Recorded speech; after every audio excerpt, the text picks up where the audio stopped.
huge day in Vienna coming up. It's finals day of the FanCode European Cricket Series Austria. 8 teams started this journey, but only 4 remain. Indian Vienna, Vienna Afghan, Pakistan CC and Salzburg. They are all contenders for the crown. So we hope you're with us today on ECN. It's going to be huge. This is the FanCode European Cricket Series Austria, and it starts right now.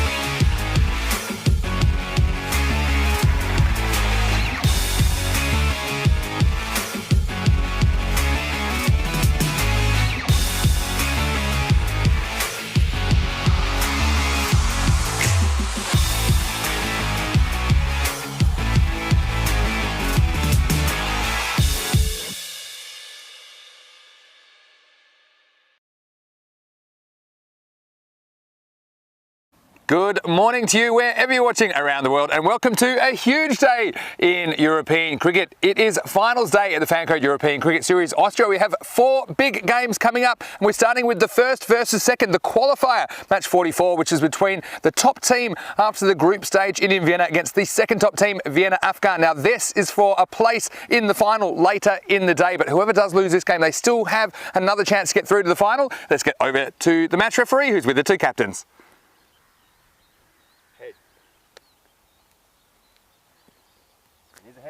What would you like to do, Aman? I do bad. Okay, so Vienna Afghan, their skipper Aman Ahmadzai has won the toss and elected to bat. There's no surprises for me there because it's good batting conditions today, and I do think in finals it is beneficial to get a score on the board. Let's see if Kadagul Utmanzai can go big, as well as Razmal Shigawal, the national representative. And they have a really strong top 6, Vienna Afghan. They've got lots of players that can come in and hit from ball 1. I think that's going to be really useful for them in this T10 format and on this big game, the big finals day. And well, Indian Vienna, they finished top of the table for a reason. And well, their skipper Kunal Joshi, can he make some runs with the bat? Mehat Chima, apparently he's fit and ready to go. We'll probably see him at the top of the order in the second half of this game. And I've been impressed by some of the middle order batters of Indian Vienna as well. Abhishek Gopalakrishna as well as Gustavak Sandu making valuable contributions. And well, the weather conditions today in Vienna, it's a little bit cloudy at the moment, but we're expecting the rain to stay away for the most part. We're expecting a maximum temperature of 19 degrees. Currently it's about 15 degrees to get this one going. And well, this pitch, I think it's played pretty well all week. It's not a concrete base, but it's a compacted sand base underneath, so we don't quite get the kind of steepling bounce that we see on some of the other European artificial surfaces, but I do think it's played pretty well. I think it's a good decision from the skipper Aman Ahmadzai of Vienna Afghan to bat first in match 44. Well, Michael McCann is in the commentary box and we're ready to go. We've got 4 big matches today. We hope you spent the whole day with us on ECN. Let's get over to Michael in the commentary box. Thank you very much, Vinny, and welcome to Finals Day, Saturday, here on the European Cricket Network, coming to you from this small village of Seban, home to just 500 or so inhabitants, but has this delightful cricket ground on the outskirts of it. We're 20 minutes drive or so from the centre of Vienna. We can't wait to bring you this one. It's the double chance game, so you can lose this one and you'll still get a second opportunity to make it into the final later on today. Indian Vienna up against Vienna Afghan. Vienna Afghan more consistent through the tournament, 8 wins from 10 compared to Indian Vienna's 6 wins from 10. The Indians have improved as the competition has gone on, no doubt about that. Kunal Joshi and Mehat Chima, their stars. Dream 11 fantasy points accumulated so far in red, and the cost of purchasing them if you're playing fantasy cricket in gold on your screen. As for Vienna Afghan, Noor Ahmadzai and Kadagul Utmanzai have been their stars. Surprise situation though for them is that Sahal Zadran is 12th man due to a side strain. They've decided that they're going to rest him for this game, despite being one of their strike bowlers and a key death bowler for them, because they know that ultimately they can still afford a defeat. But as Vienna Afghan come out to bat in the yellow and green, having won that toss and chosen to bat against Indian Vienna in, well, as you can guess, the men in blue with the orange numbers. There's a lot on this match, despite the fact that defeat doesn't send you out of the tournament, because, of course, you win this game, you're in the final. Simple as that. Vienna Afghan, the most consistent team in the competition so far. against Indian Vienna, who've proved as the tournament has gone on, shown themselves to be worthy participants here at finals day. Fantastic to have your company wherever you're watching across the globe. Get into our YouTube chat, let us know who you think's going to take home the trophy today. Later on, we've got Salzburg coming up against Pakistan CC, and the winner of that will play the loser of this game for the second spot in the final. Well, the first over on finals day, Shahil Momin with his slow left armers, Ahmed Naveed to take strike.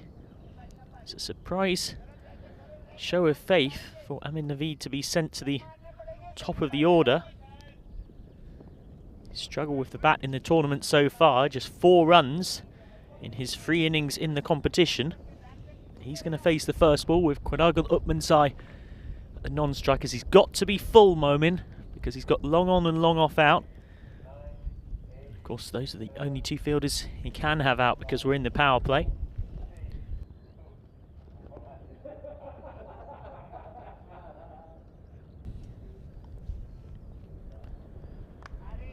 It's a nice start from Momin. Ahmed Naveed gets free for the single.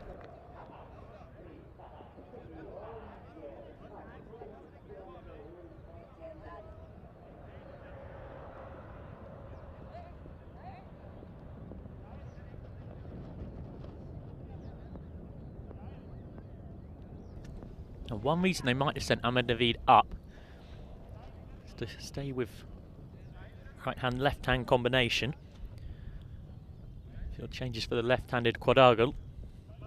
Very little margin for error here for Momin. He's turning the ball into Quadragal's arc. Single through the covers. Quiet start.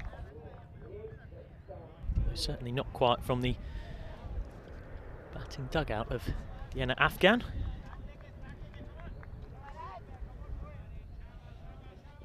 Two meetings between these two teams so far in the tournament, both tight games and a win apiece. Vienna Afghan won the first one by 8 runs. Indian Vienna won the second one by 15. It's nice again from Momin. This time Chima's very alert behind the stumps, but they'll get an overthrow. Oh, Meha Chima with a rare mistake coming out from behind the sticks, albeit one can argue that this ball should have been picked up by Momin. It was thrown right at his ankles. He couldn't gather it, so get through for 1. 3 singles to start the day off. Lovely conditions for cricket already, 15 degrees, a bit of a breeze. Bit shorter, it's played off the outside face. And that won't quite be the first boundary of today.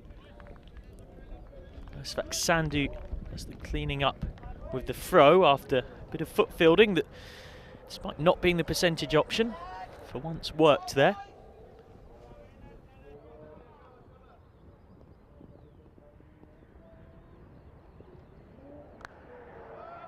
Nice controlled sweep, deep square leg, trying to get round, and Wasif Saluja does a great job there. Touch surprised to see him out on the boundary. He's 46 years old, the second oldest player of the tournament. It's an unlikely choice. He did his work very well there. Still boundaryless.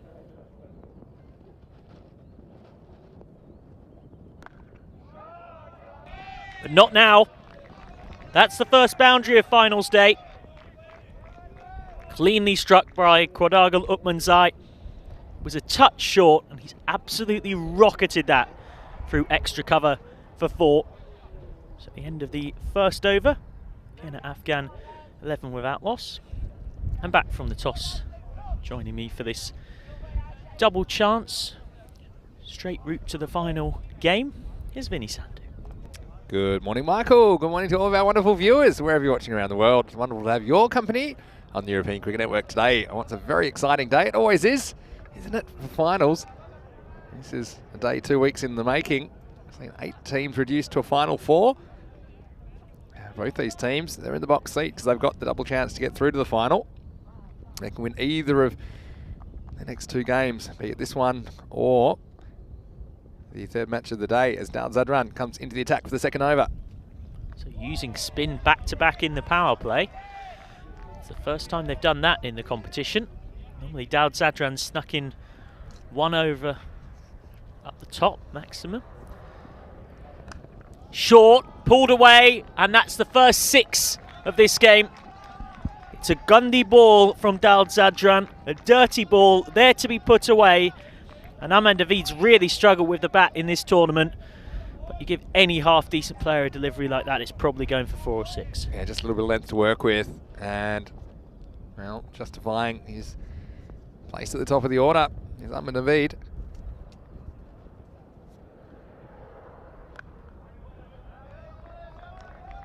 Just want to quickly say hello to a few people in the YouTube chat. And Keanu, who enjoyed me wearing red this morning. Well, I'm wearing red because of the Austrian colours, red and white. Thought that was appropriate on finals day. Also, Karthik Palakuri's in there with a few comments, and appreciate your contributions on the live chat. Luke is there, Roger the Swiss as well.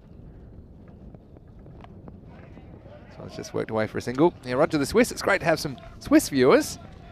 He's commenting about the trophy, the fight for the trophy, and yeah, local lifestyle. Our partners when it comes to trophies. There's a wonderful trophy here, and all the medals that the top 3 teams will get today. Oh, that is a huge hit. The first one to go deep into the farmer's field.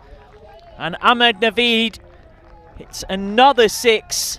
And he's starting to really justify his promotion up to the top of the order. It's much like Joey Zadran we saw yesterday, although it's not quite at those proportions yet. An opener coming off. Oh, good take by Mehar Chima, stepping away, trying to make room. And you can feel the urgency of finals day because you'll hear on our effects mics Vienna Afghan cheering after pretty much every ball in encouragement of their team. 25 without loss from 2. There's just a different intensity around the ground today, different energy. Dal Zadran concedes 14 from his over. Certainly agree with that. You can hear it, and there's no spectators allowed, but that doesn't mean there's any shortage of noise at the ground. As the benches are getting a bit rowdy, and why not? This is a huge game. Spot in the final. And, well, both of these teams would love to take the easy way there. Kendall Joshi coming to the attack for the 3rd over. Yes, just want to say thanks to our trophy partners, Local Lifestyle. It's a miscue, and it's missed by Chima though. He'll come back for 2. Just got enough on that to slow it down. But then also thanks to our ball sponsors, Kookaburra, and also Bizaway Travel, organising all the travel for the ECN crew. And we certainly appreciate the help of our partners.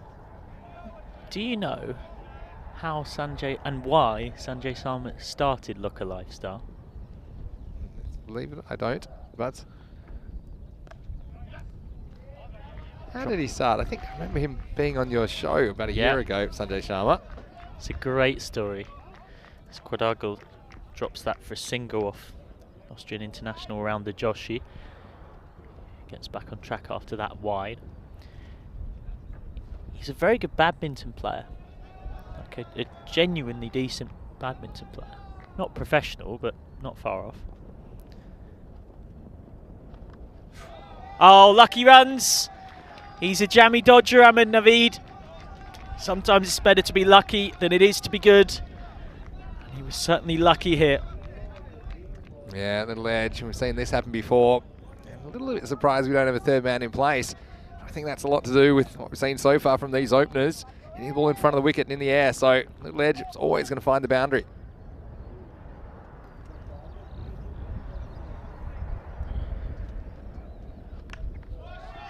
This has gone towards mid-wicket, catching chance. It's gone in between them for 4. Out there was Zadran and Kumaran, but it ended up bisecting the gap perfectly. Yeah, it would have been catchable if it went to one of them, but it was perfectly placed in the end. And I think they were hoping for it might kind of plug in the outfield. It just skated quickly across the rope. Yeah, important to say, no real rain overnight, no dew. The outfield's providing very good value for shots. It will do throughout today. That's a miscue. Nobody out at third man. 3 fours in a row for Ahmed Naveed, and he has 27 off 10. Yeah, and you can see why. Maybe spin was the go-to option in the power play. They've bowled 2 overs of spin. They've gone for the captain, Kunal Joshi, in the third, and it hasn't really come off. Pace of Joshi being used against him, and it's the second boundary to go in that area this over. Yeah, he's conceded 16 from 4 legitimate deliveries bowled after those 3 wides to start the over. Slow ball, nicely bowled, but Chima can't gather. That'll be 1 more. So Sanjay Sharma won quite a prestigious badminton tournament. He's very proud of himself. It was one of his best achievements as a badminton player. And he got the trophy, and he said it was a horrible plastic thing that he just put straight in the bin. And he said, right, I know what I'm going to do with the rest of my life, or certainly a good portion of it. That's inside out through point, slightly off the edge of the face, I think. But it's 6 regardless. The fast hand's working well for Kodagal, and this over is just absolute carnage. It's gone for 23. Things go from bad to worse for Indian Vienna.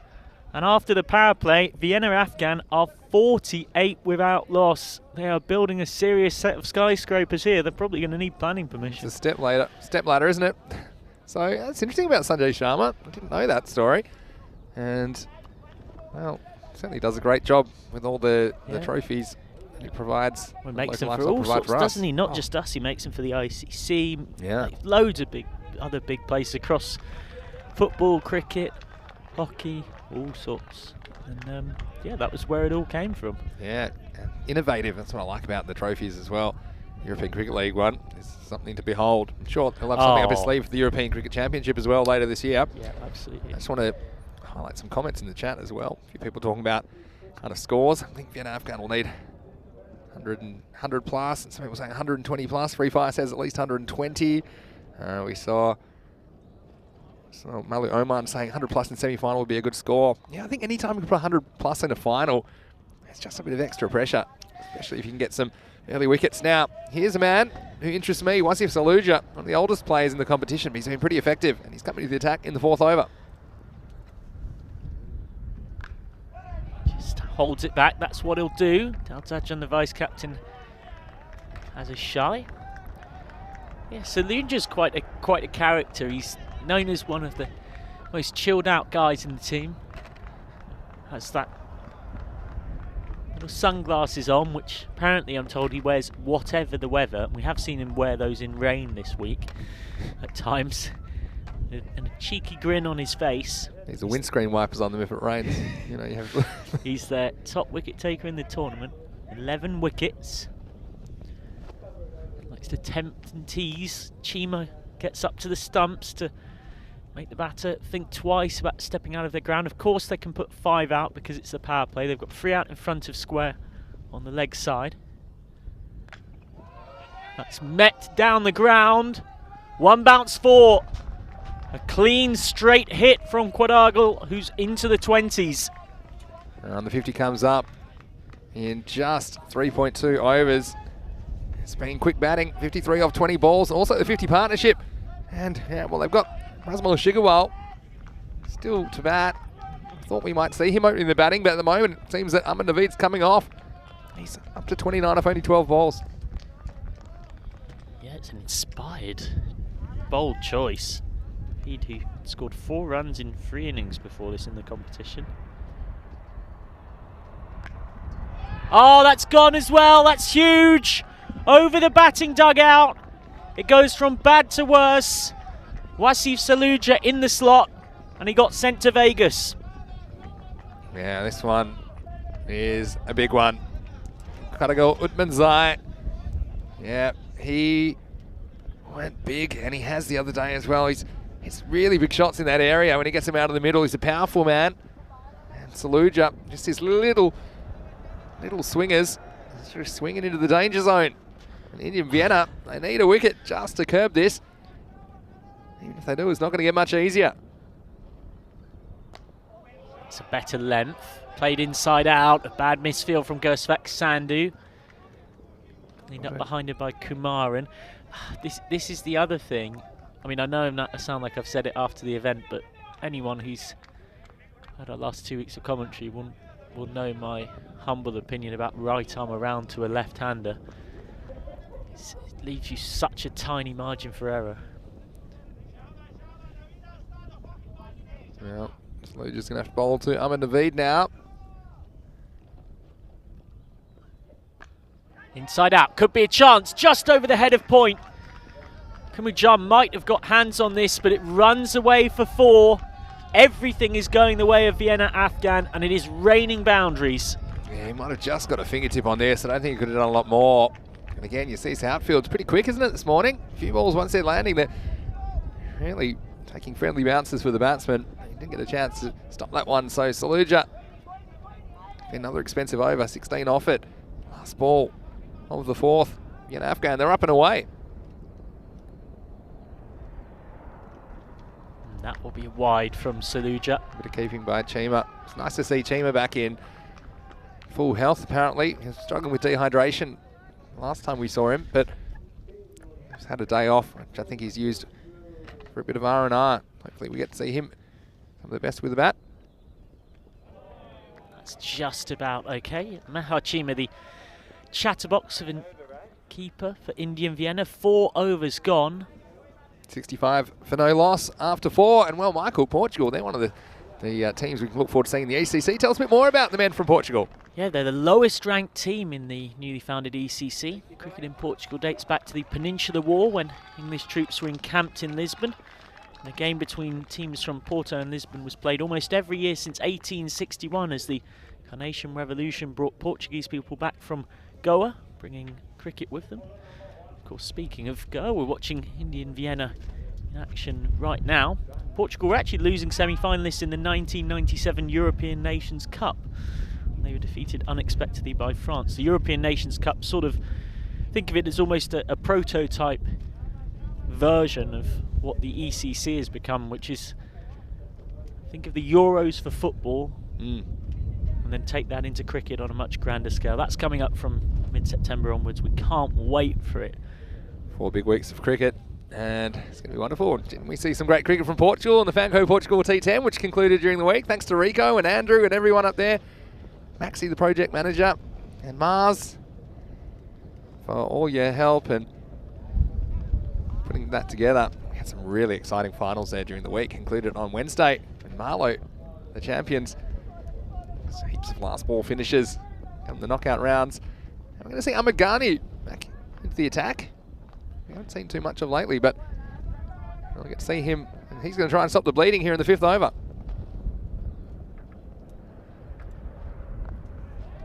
Nudged away.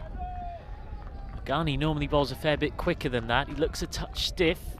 He's had an elbow problem that has kept him out of a fair bit of this competition. He came and played a few games in the latter part of the Phase 1 round robin. And he looked pretty threatening, but then he damaged his elbow again. So he's been off for a second time. Back for finals day. He's been quite erratic with the ball. He's gone at more than 2 runs a ball in the tournament. With an economy rate of just above 12. When he's on song, he's their strike bowler.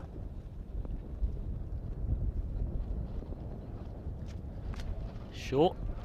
That is a wide, and the problem he's got is that the elbow he's hurt is his right elbow, it's his bowling arm, and that makes every ball quite painful for him.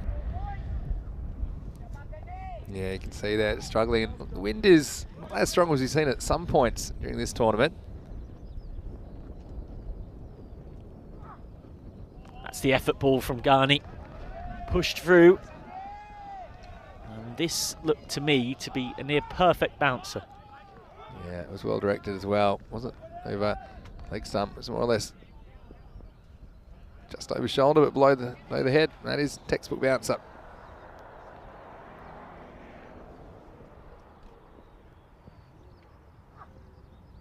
And again, Ghani beats him. That was not far away at all.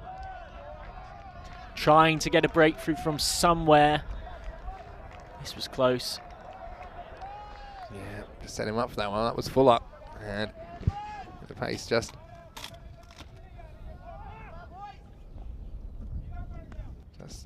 bothering the batsman. Goes after this one and gets plenty of it.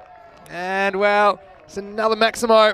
I mean, Naveed, he moves to 39. Vienna Afghan, they're up in the 70s. And, well, might have missed out on the last one. He didn't miss out on this one, Michael. Well, what an extraordinary knock this has been. Promoted up the order. Not even batted in the top 6 in the competition so far before this. And now, this crucial game, trying to secure a passport to finals. He's going ballistic. Well, he's missed out on that, but... Well, this is it. Oh, has that been... Ghani's looking at the umpire a bit frustrated. I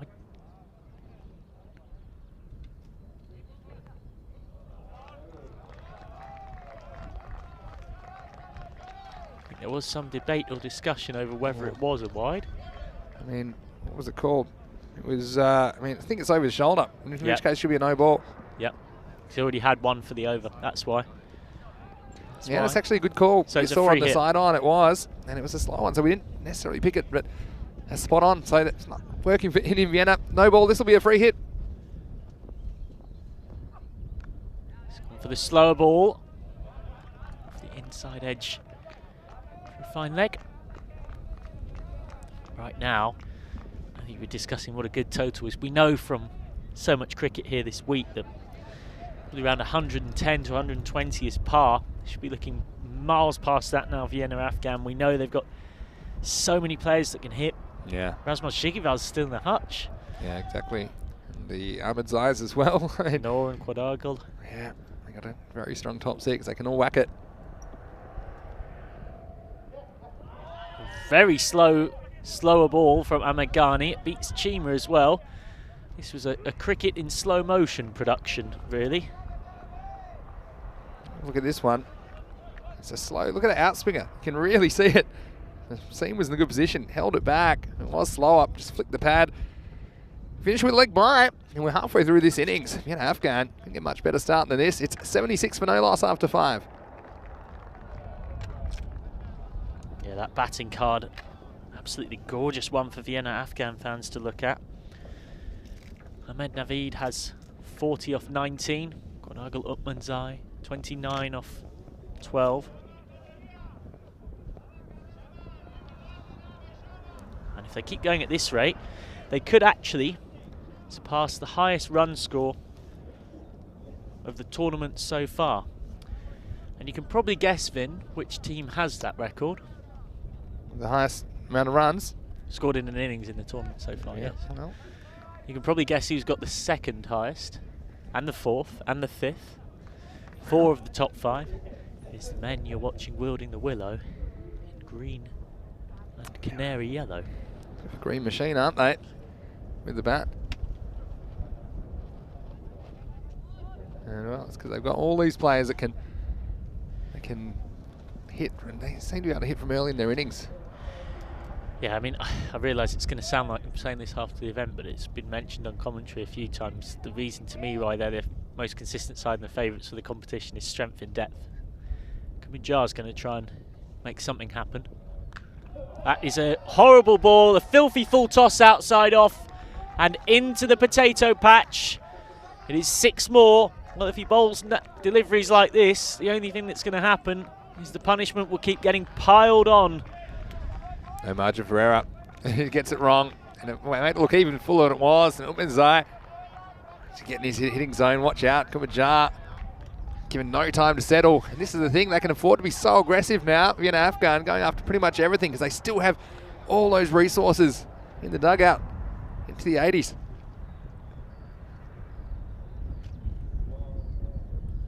That's a wide from Kamujar, and well, this is really a sign that the wheels of the Indian Vienna chariot are maybe starting to fall off. Their most economical bowler with a full toss and a wide to get going.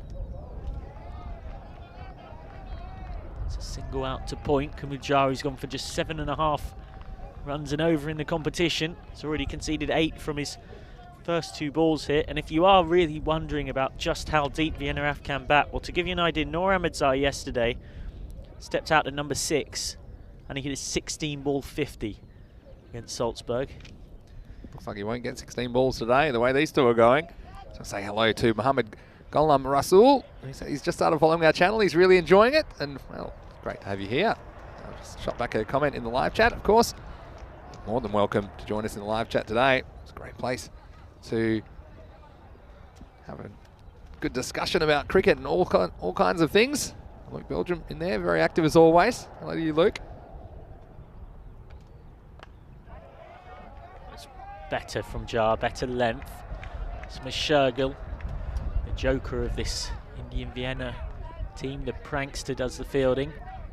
Right now, nothing much to laugh about for Indian Vienna.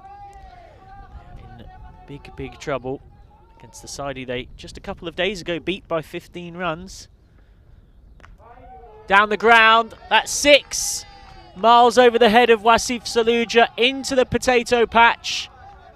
And now Quadagal Utmansai joins Ahmed Naveed in the 40s. Now it's a race to the half century, isn't it, for these two? And look at this, good confident footwork. That's what we're talking about. He's not doing it by halves, Utmansai. And he just has not given Kumajar a chance to settle here in the 6th over.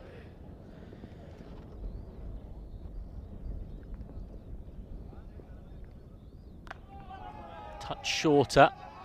Daud Zadran is out there, so that will be 1. And this puts Colonel Joshi in a bit of a pickle as well, because Jar, you'd be thinking he'd get 2 overs, but the way these two are going, you wouldn't really want to bowl him again. And you start to think, who are you going to get to bowl these last 4 overs? It's going to be an interesting 6-over check-in, that's for sure. He's just been running through. He's been giving everyone an over, hoping someone brings some control. I mean, to give you an idea of how bad it's been, Ghani's gone for 10. And that is the least expensive over in terms of the bowling figures anywhere. So 6 overs gone. And the runs just keep being piled on. 93 for 6.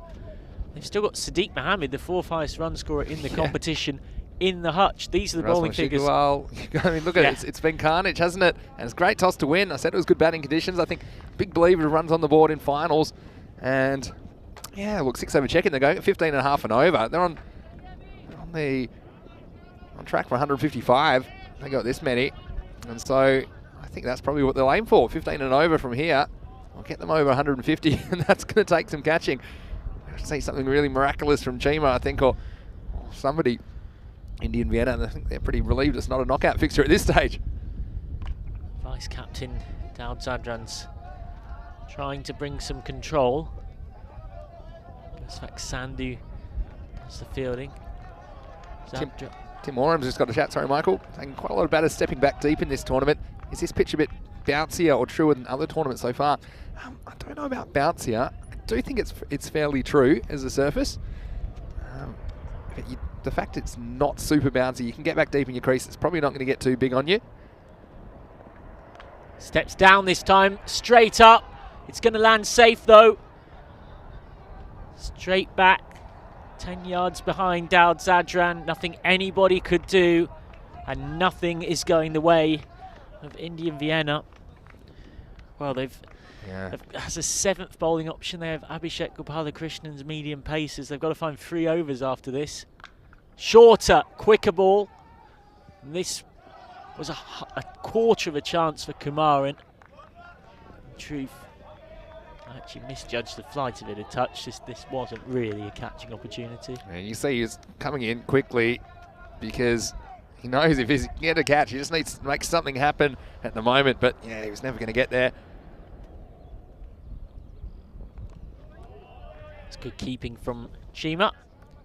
Yeah, that's good. They're not giving you too many chances. Utmansai is this kind of a player that when you get it in his slot, he is absolutely brutal. Yeah, Tim, so it's a good question you have. But this is not a concrete base. It's like hardened sand kind of base. Imagine like a clay tennis court kind of thing, a crushed sand base with an artificial overlay. Missed, and they've got the breakthrough. Out, 96 for 1. And Quadagal Utmansai has to go for a brilliant 44 off 19 Daud Zadran finally prizes this first wicket partnership apart. Yeah, well done by Zadran. And, well, Zai unselfish as well as he approaches his half century. And, well, still very good opening partnership. It's 96 for 1. Yep. Well, we've got to, because Moshi and Murad say, hey, Vinny, this guy's fielding is very bad. Why don't you guys work hard on fielding? Well, let's break it to you, Moshia, but I'm not the fielding coach. But what I would say is you don't really have an appreciation for fielding in the first innings of the morning until you come to Vienna and come out here. And it's quite windy. It's also very cold. The ball is extremely hard in these conditions. So I don't think that too much of the fielding has been too bad so far this morning. Another significant moment in this game has just happened. Vienna Afghan have made another bold change to their batting. Having sent Amin Naveed up to open, they have sent Noor Ahmedzai out, who yesterday smacked a quick 50. It's off the mark immediately, albeit missed time to fine leg. I don't mind it. I mean, the truth is, there's no bad options at the moment for Vienna Afghan. No. Yeah. I'm not in any way suggesting it's a bad option, but what we've got to remind our viewers who haven't necessarily been watching this, the reason this is so significant, it's such a show of faith in Noor Ahmedzai as the 7th is over, 97 for 1. Because Razmal Shigival, Sadiq Mohammed and Amin Ahmedzai have all been put below Noor to give him this chance. It's a promotion on the basis of form. It's a good situational change, I think, considering how many balls remaining. Well, this is an explanation of what you're going to see today. Right now, this is first versus second, the qualifier. And the winner of this game will go directly through to the final in the 4th game of the day. Then we're going to see the 3rd versus 4th, which is Pakistan CC versus Salzburg in the eliminator, number 1. And we'll have the 3rd game after an hour delay. And we'll have the final. So it's a little bit of a later 3rd and 4th game than usual, just because we need to have those 1 hour breaks. I think he might have got a finger on this. Oh, no, he didn't. So the batsman survives. Ahmed Naveed, he's on 44. But yeah, I mean, as far as Noor Ahmedzai, why not? I mean, they would have been queuing up to go have about, I think, Vienna Afghan. Wide of the crease from Saluja, nicely bowled, dot ball. Got to keep the faith here, Indian Vienna. 3 good overs. Keeping this to sort of 125-ish is a very different game to 140. Just swing the momentum back. Half volley, 6 over extra cover, taken on the bounce in the batting dugout, and immediately following on from his fantastic form yesterday, Noor Ahmedzai. We're able to just come out and bat with absolute and complete freedom. It must be a great thing. There's no fear of dismissal at the moment. Lots of resources left for an Afghan. Shorter, that's 6, much bigger, way over the head of Kunal Joshi at long on. Well, it didn't go that long compared to some of the 6s we've seen, but it certainly went high enough, and it cleared the ropes too. Oh, look, past 100 and climbing at the moment. Vienna Afghan, what a display of hitting it's been. Good toss to win. Like I say, at the moment, Indian Vienna will probably just be thankful they'll have a second chance. This is even bigger. That is an absolute monster.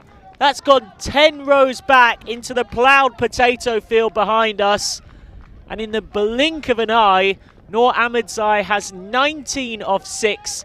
And he's hit 3 of those deliveries for maximums. I like it. Get the players in form in. Noor Ahmedzai, yeah, he's coming out number 3, but for me, he's a perfect batsman to come out in the 7th or 8th over, because he can just go from ball 1. And Saluja, the issue here with Saluja, he's more of a traditional early in the innings bowler for me, and typically puts the ball on a length at the moment, this true surface.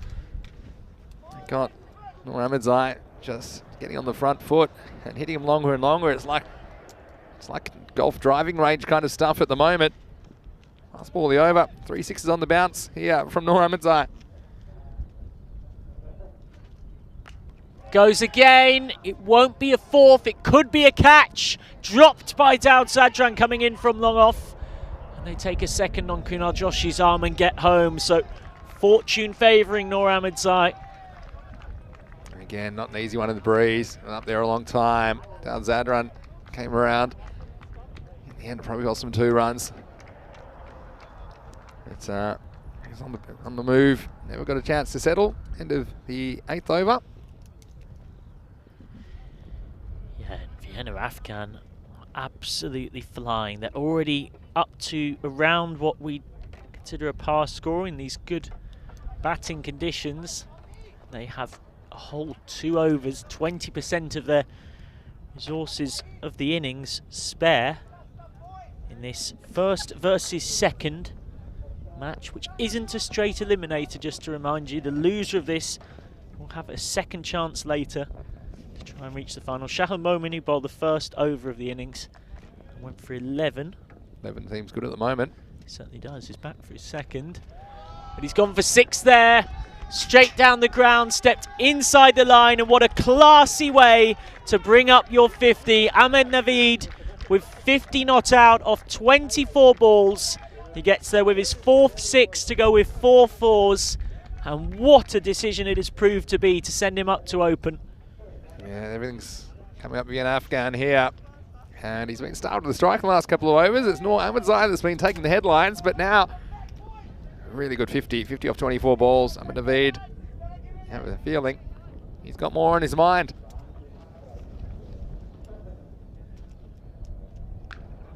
Cut away. That will be 4. There's a sweeper out at deep cover, but it was hit so hard that there's nothing he can do about it. Just dropping short Momin, but wasn't it pounced on nicely? I just want to say hello to Abdur Rahman, as well as Moshi Murad and Babul Babu. Crazy Man's in there as well. Richard Plant, good morning to you in the ECN live chat. He's gone. And so finally he goes bowled. Yeah, this is bounced off the stumps. And, well, Momin gets the reward, but the cat is already out of the bag. The second wicket goes down, 127 for 2. Just bouncing off the stump seat, top of the off stump. He's getting a warm ovation from his teammates, and why not? Ahmed Naveed goes for a very good innings of 54 of 26 balls.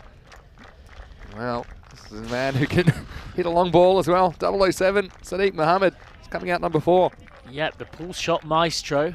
The man with the 4th highest runs total in the tournament so far, scoring at almost 2 a ball. Steps out with 9 balls left, and that gives you an idea of the scary amount of depth Vienna Afghan have. And just when you think you found out all you need to know about them on finals day, they send Ahmed Naveed up, and he smacks a 25 ball 50. Now, just got an outside chance. Got a bit of a feeling 007's going to go leg side. What do you think, Michael? You could have 9 on the leg side, I would. Of course, our tournament regulations only allow a maximum of 5. And that's Naveed Sadiq for you. You bowl the ball foot outside the off stump, and they'll still try and pull it. Yeah, this is probably the difference between someone like Sadiq Mohammed and a player like Noor Ahmedzai, is that Noor Ahmedzai can get going straight away. I don't think it's as natural for Sadiq Mohammed. It can take a couple of deliveries before going absolutely nuts. Already the damage is done for me though.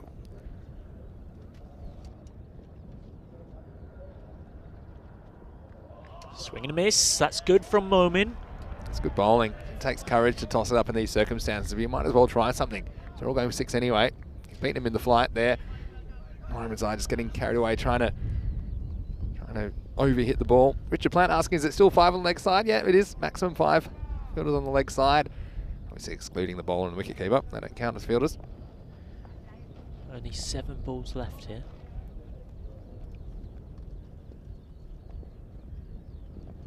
Momin, will he toss it up again? Or will he go large?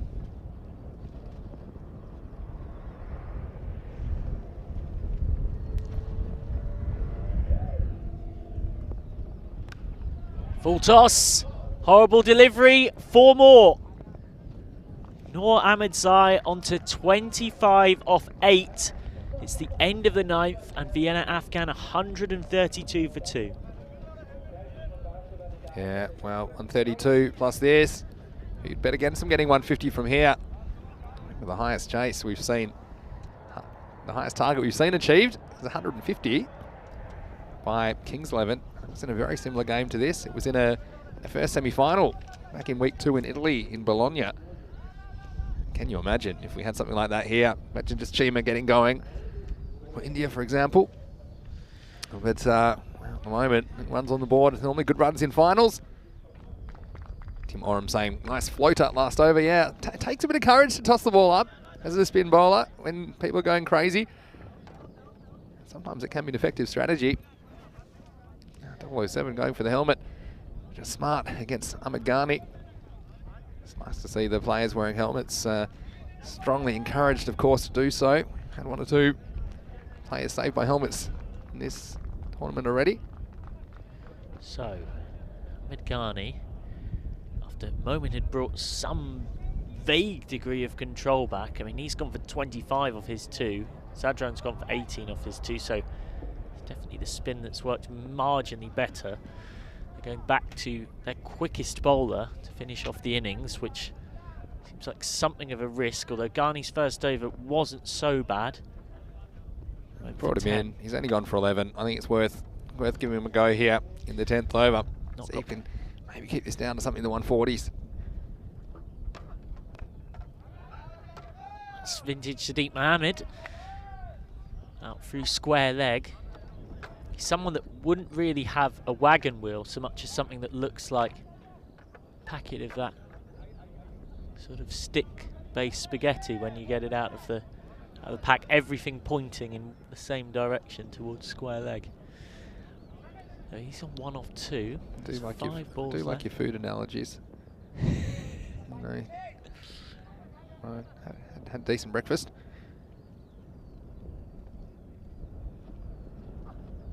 Bouncer beats him. Nice from Ghani. Really good from Ghani. I think this is smart as well to Noor Ahmedzai. He likes getting the front foot, so at least make him play a different shot.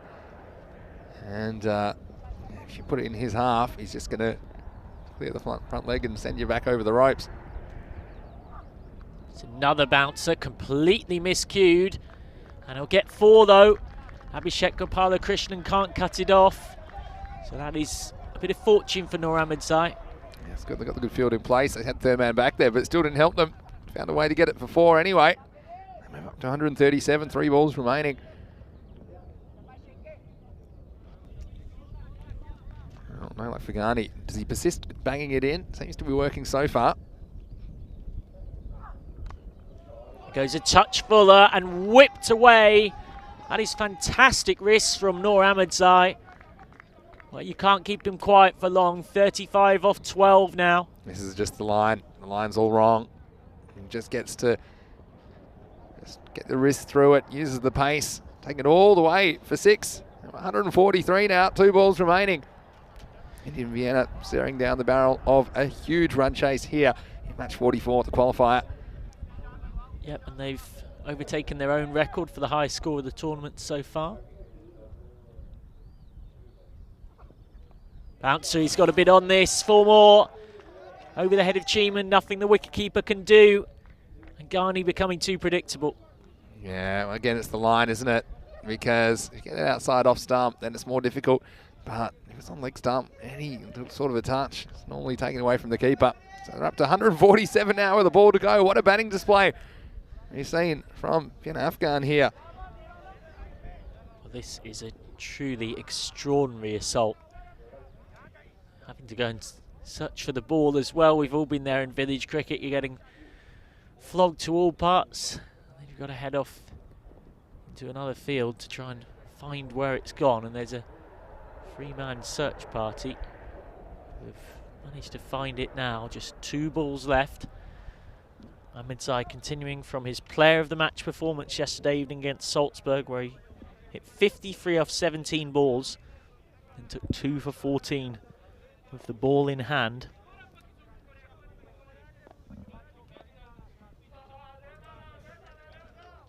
Plenty of noise from the batting dugout, and why wouldn't there be?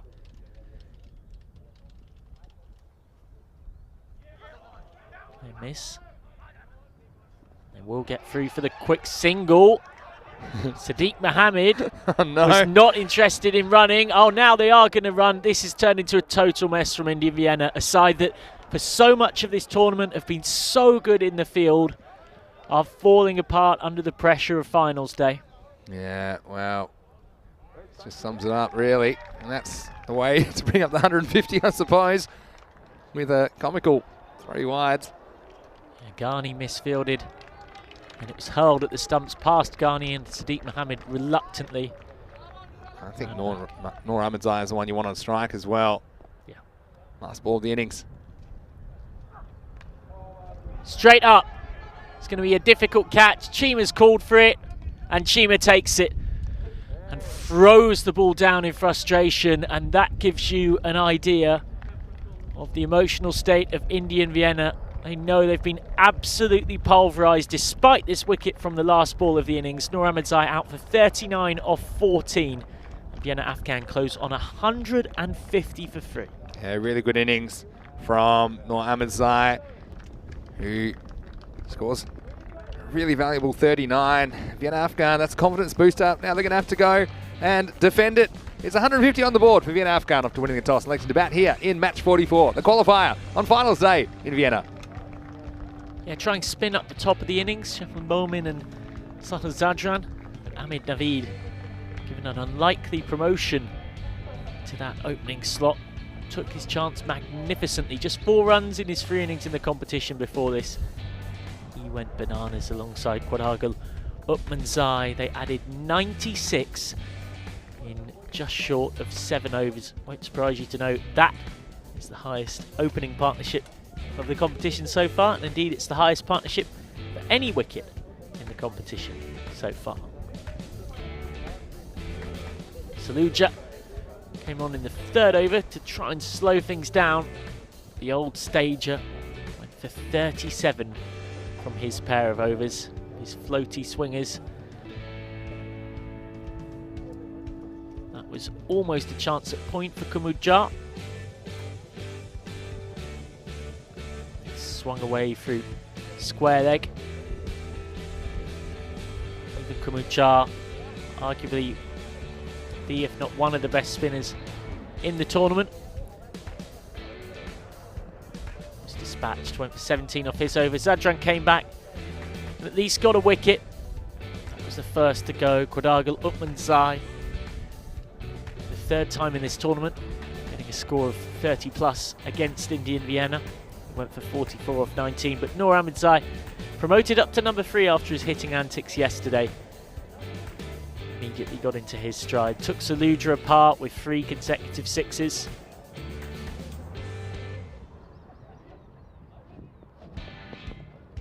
Indian Vienna had no real answer, not helped by that drop catch from Zadran. Momin came back for his 2nd. He was hit for 6 by Noor Ahmedzai, and then rasping cut shot in front of square through the offside. That one was bowled, just shaving the outside of the stumps. Shahal Momin getting Ahmed Naveed for 54 of 26. Horrible delivery there. Gandhi ball, Shandar shot. Same for this one from Ahmed Ghani. Coming back, trying to provide some stability at the end of the innings, but it's too predictable. Bowling bouncer after bouncer, and eventually both batters cottoned on to the tactic. Noor Ahmedzai in particular taking advantage. Tiny consolation of a wicket from the final ball of the innings, but look at that reaction from Mehar Chima. Furious about what had already gone on. So an extraordinary display of batsmanship from Vienna Afghan. The highest score of the tournament so far, 150 for 3. Just look at that top 3. Excellent contributions from them all. Sadiq Mohammed, the ball shot maestro, faced just a couple of balls, but Quadagul Utmanzai passing 200 runs for the tournament. Ahmedzai promoted up to number 3, also passing that milestone in this innings. Ahmed Naveed showing just what a deep batting card Vienna Afghan have got, because he came up and hit that half-century. Bowling figures make you wince, a lot of them. Dawud Zadran the best of the bunch. 1 for 18 from his two. Momin bowled slightly better than his figures suggest. Joshi, Saluja, Ghani and Jar all got absolutely whacked. So remember, if India Vienna do lose this game, they're going to get a second opportunity against the loser of the second match of today between Salzburg and Pakistan, CC. Vienna Afghan know that assuming they do defend this, they will be into the final much later today. Thank you very much for joining us for this first innings. Do stay with us. The run chase coming up in 5 minutes or so's time. We'll see you very shortly as India and Vienna need an unlikely 151 to win.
Welcome back to Saban Cricket Ground, where we're basking in the glow of an outrageous assault of Vienna Afghan batting.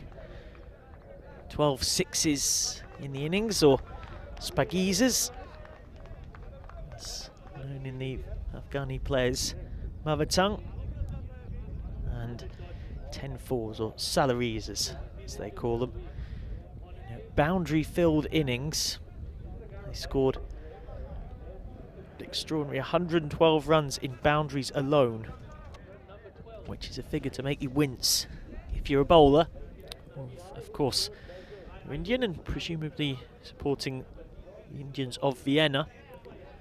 The highest score of the competition so far posted, assuming they can defend it, which would seem likely. They'll book their spot in the competition and secure a 9th win across their 11 games in the competition. They have been, without doubt, the most consistent team.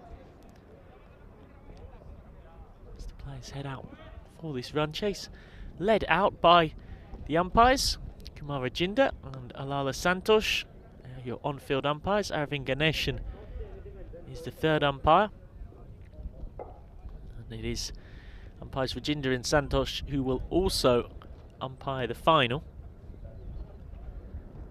Vienna Afghan will be hoping to be about to book their slot in. Now remember that if India and Vienna lose this, they're not out. They will then just face the winner of the upcoming match between Salzburg and Pakistan CC. Now in that game, exclusive news from the toss. The toss has been won by Salzburg. They've decided, in contrast to what Vienna Afghan have just done so successfully, they're going to have a bowl first, so that they know the target that they need to hunt down for victory. That game is coming up in just over an hour or so's time. Very much an eliminator match, unlike this one, where of course both teams have the double chance courtesy of their better form in the tournament up to this point. Michael McCann, your European Cricket Network commentator for this run chase. Vinny Sandhu will be alongside me in due course.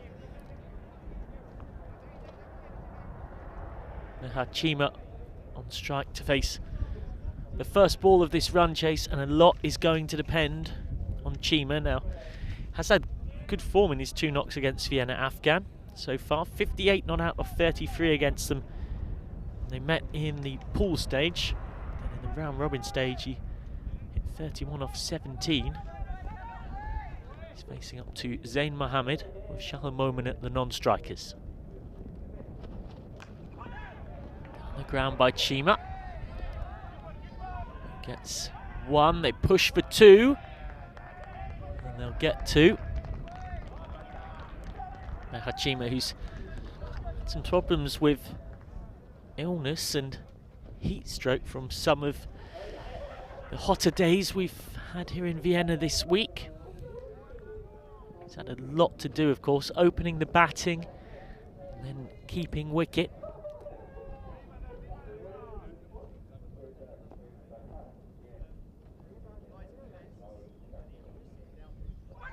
Swing and miss outside off, well bowled by Zain Mohammed. I know that his significant other has been looking after him, Mehar Chima, man who ended up in Vienna because of love.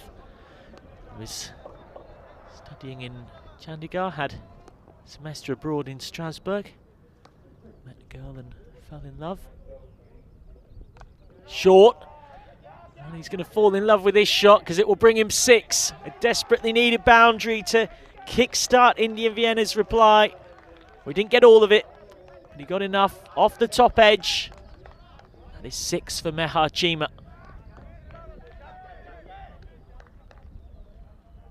Such a destructive player. To complete the story, so had this term abroad in Strasbourg. Met a girl who was from Oslo. They got together, realised that one of them being permanently based in Chandigarh and the other one in Oslo wasn't a good idea. So they ended up somewhat splitting the difference, living together in Vienna. And the rest is history, as they say. Wide of the crease, well bowled by Zain Mohammed. Chima can't make contact.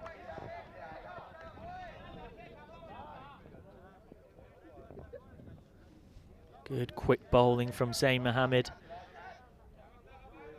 Yesterday he took 2 for 16 from his 2 overs against Salzburg to secure their spot in this double chance match.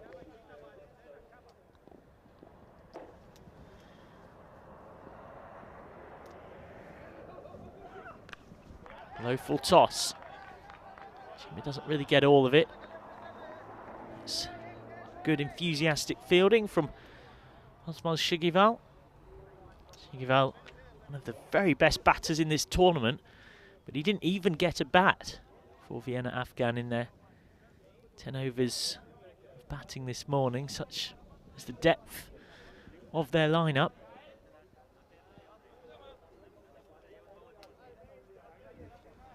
brings left-handed shuttle Momin onto strike for the first time.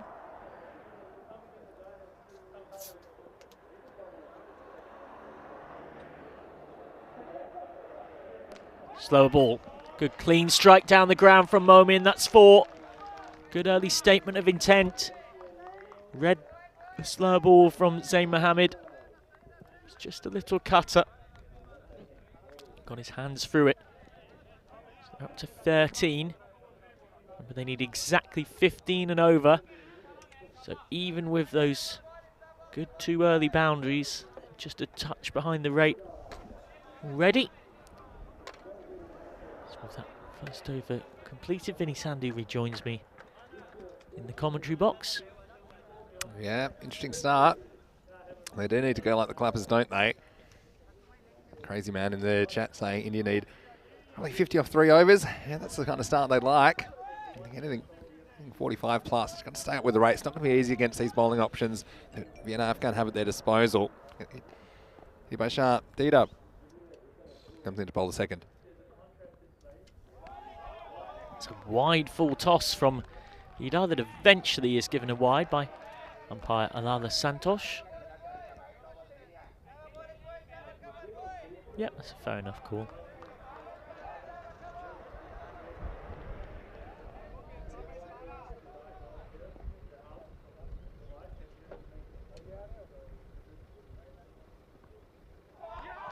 Well, that is just inside the wide line. I'm not sure quite what Dido was appealing for there. Speculative at best. Probably just hoping. Don't call a wide, but it never was going to be. See the footwork achievement there. Just going away from the ball. Yeah, maybe just flicked the ground, but as you can see, he was nowhere near that one. Chima, can he provide something special for Indian Vienna? It's off the outside face, catching chance, backward point, taken by Noor Ahmedzai. Chima's gone. The star batter of this Indian Vienna lineup is out for 9 off 7. And as he walks off, quite possibly Indian Vienna's hopes walk off with him. Yeah, well, that's a huge wicket. And this shows luck plays a big part in the game. We saw Afghan get away with a couple of these early. This one just looped and backward square came around. And it was Zabi Ibrahim that took the catch. First wicket down, it's 14 for 1. They've sent out their next biggest hitter, which makes sense. Ahmed Ghani hit 350s, all look quicker than a tour ball in the domestic T20 competition last season, but in this tournament he hasn't lit it up at all. 39 runs in 5 innings. He's at the non-striker's end. They cross, so Momin will come on to strike.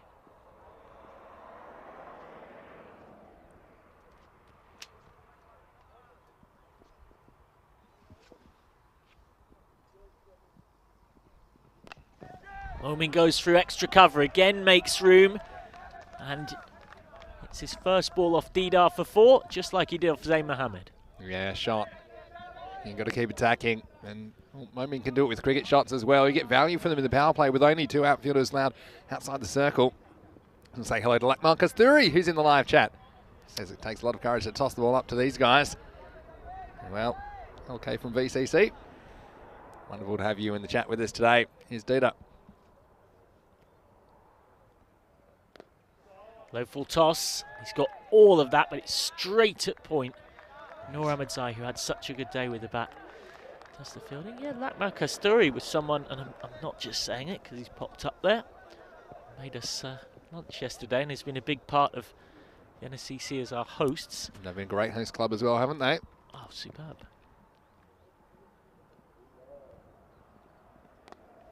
Short and jabbed away through cover point. That's a good shot from Momin. The castle might be falling around him. He's still guarding the fort. Yeah, again, hitting through the line of the ball, using the pace of the bowler against him.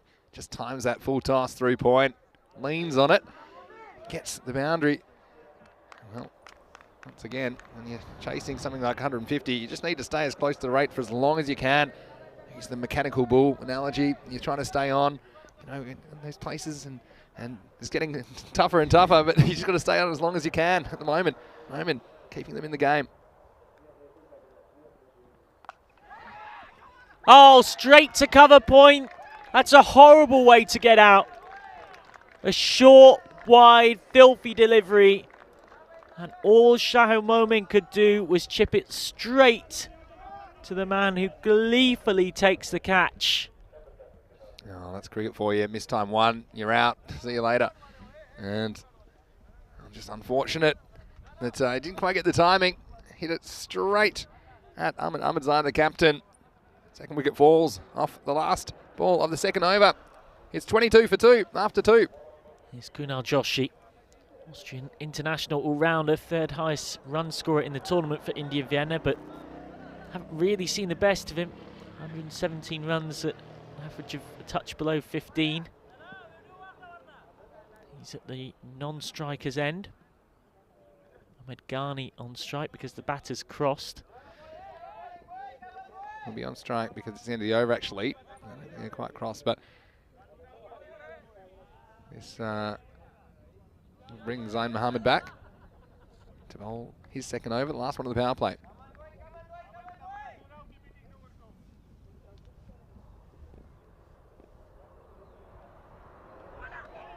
Swing and a miss. That's a wide.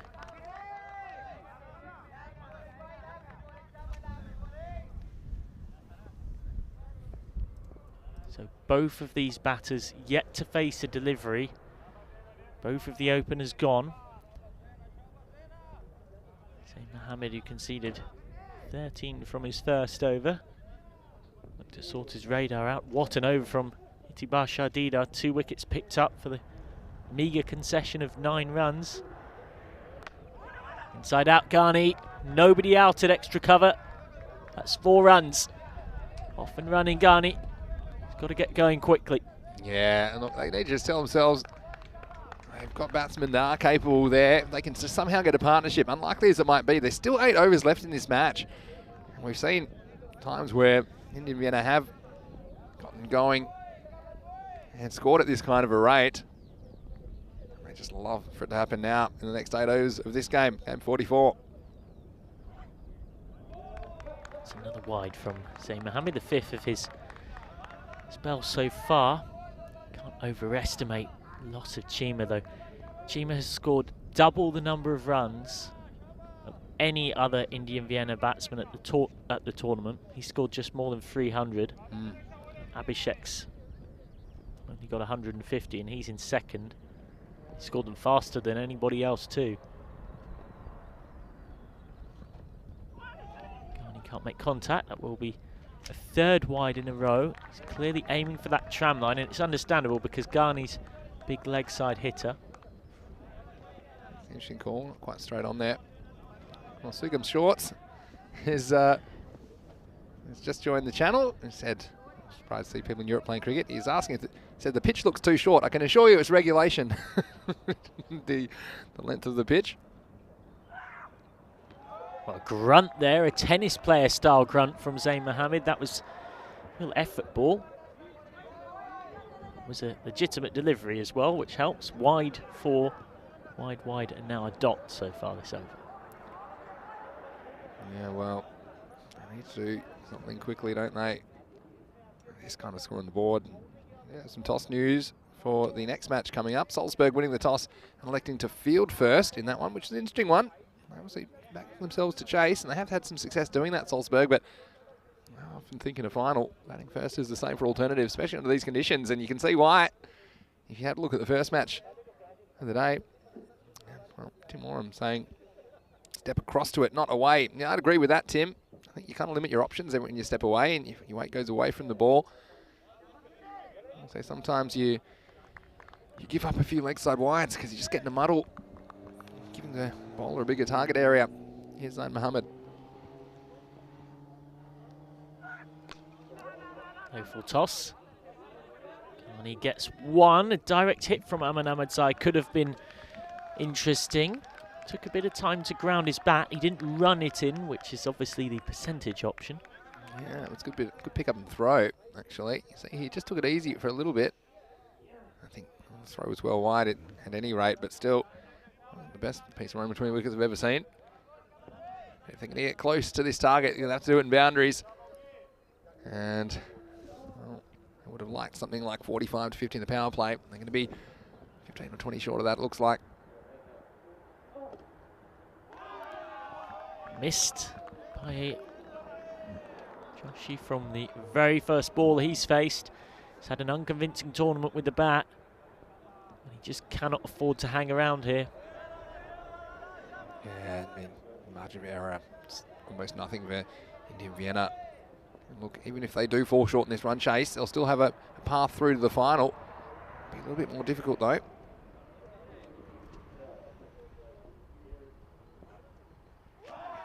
Again, Joshi can't make contact outside off. This is good bowling in the channel from Zayn Mohammed.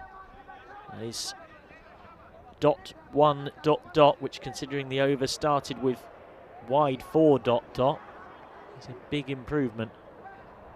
Yeah, it certainly is. Actually, just missing out on these, especially in the power play when they've just got a very fine third man. If you get these away from the fielder, you always got 4, but missing out on a couple. Always threw it early there. Completely deceived him here. This is high quality fast bowling from Zayn Mohammed. With the out of the front of the fingers. Clever bit of bowling. And Joshi trying something different, not working. And so very tight over them. Only 8 runs off the third over with the end of the power play. Yeah, Indian Vienna are on struggle streak, 30 for 2. Required run rate, oh, pardon me, gremlins in my throat. Already up to around 17 and over. As you can see, Indian Vienna in the white there, Vienna Afghan in the gold. Already falling behind them in terms of building those Manhattan skyscrapers. Yeah, well. In fact, after that, just after that last dot ball, required run rate above 17. Unlikely as this seems, it did remind me of a match in week 2 in Italy. It was a similar match, first semi-final. It was Kings 11, who at that point were undefeated, and they had to chase 150 in their semi-final. They did it off the very last ball. And, well, 151 required here. As we see Ishak Safi coming to the attack. Whacked down the ground by Ghani. Fielded it long on by Mohibullah Shenwari. So far. I was just going to say, yeah, they got 150 off the very last ball. So if they were to chase this down, 151 would be the largest chase we would have seen, successful chase we would have seen on ECN. But I think with the early loss of the openers, it's seeming very remote proposition. Straight up, another catching chance. The bowler Safi's taking responsibility and taking the catch. Super stuff from Safi, just too quick with the short ball. Hit straight up by Kunal Joshi, who's gone for a 4-ball duck. And once again, see the miscued shot. Safi does his own work, isn't he happy about it? Well, when I see head of hair like that, I get a little bit jealous. And he was had it all on display, didn't he? Ishak Safi. And yeah, Felipe saying 150 looks impossible to chase. Well, we actually saw the impossible become possible back in that match. Kings 11 versus Braga Prato back in the finals day in Bologna, week 2 of Italy. Shot. Inside out, through the covers. He's found that classic gap that you get with 5 out, 3 leg side sweepers, a cover and a long off. Extra covers Ghani's gap, and he gets it in there. Yeah, it was a good piece of hitting, wasn't it? And yeah, again, nothing to lose. Keep playing your shots. Rates up about 3 a ball already here. So Ghani into double figures. Down Zadran at the non-strikers. Goes again. This is miscued. He's going to get away with it though. Just out of reach for Itibar Shardida. They come back for 2. This wasn't where he's trying to hit it. Was trying to go again in the extra cover gap. Ended up hitting it with 1 foot in the air. Very unconventional batter, Ahmed Ghani.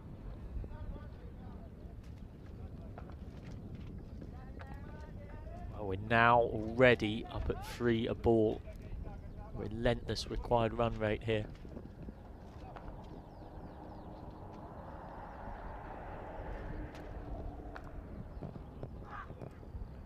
Short, excellent bouncer. Safi dishing out a bit of revenge on Ahmed Ghani, who was using the short ball to good effect himself earlier on. It's whistled through at shoulder height, so that is rightly given by Santosh as his 1 for the over.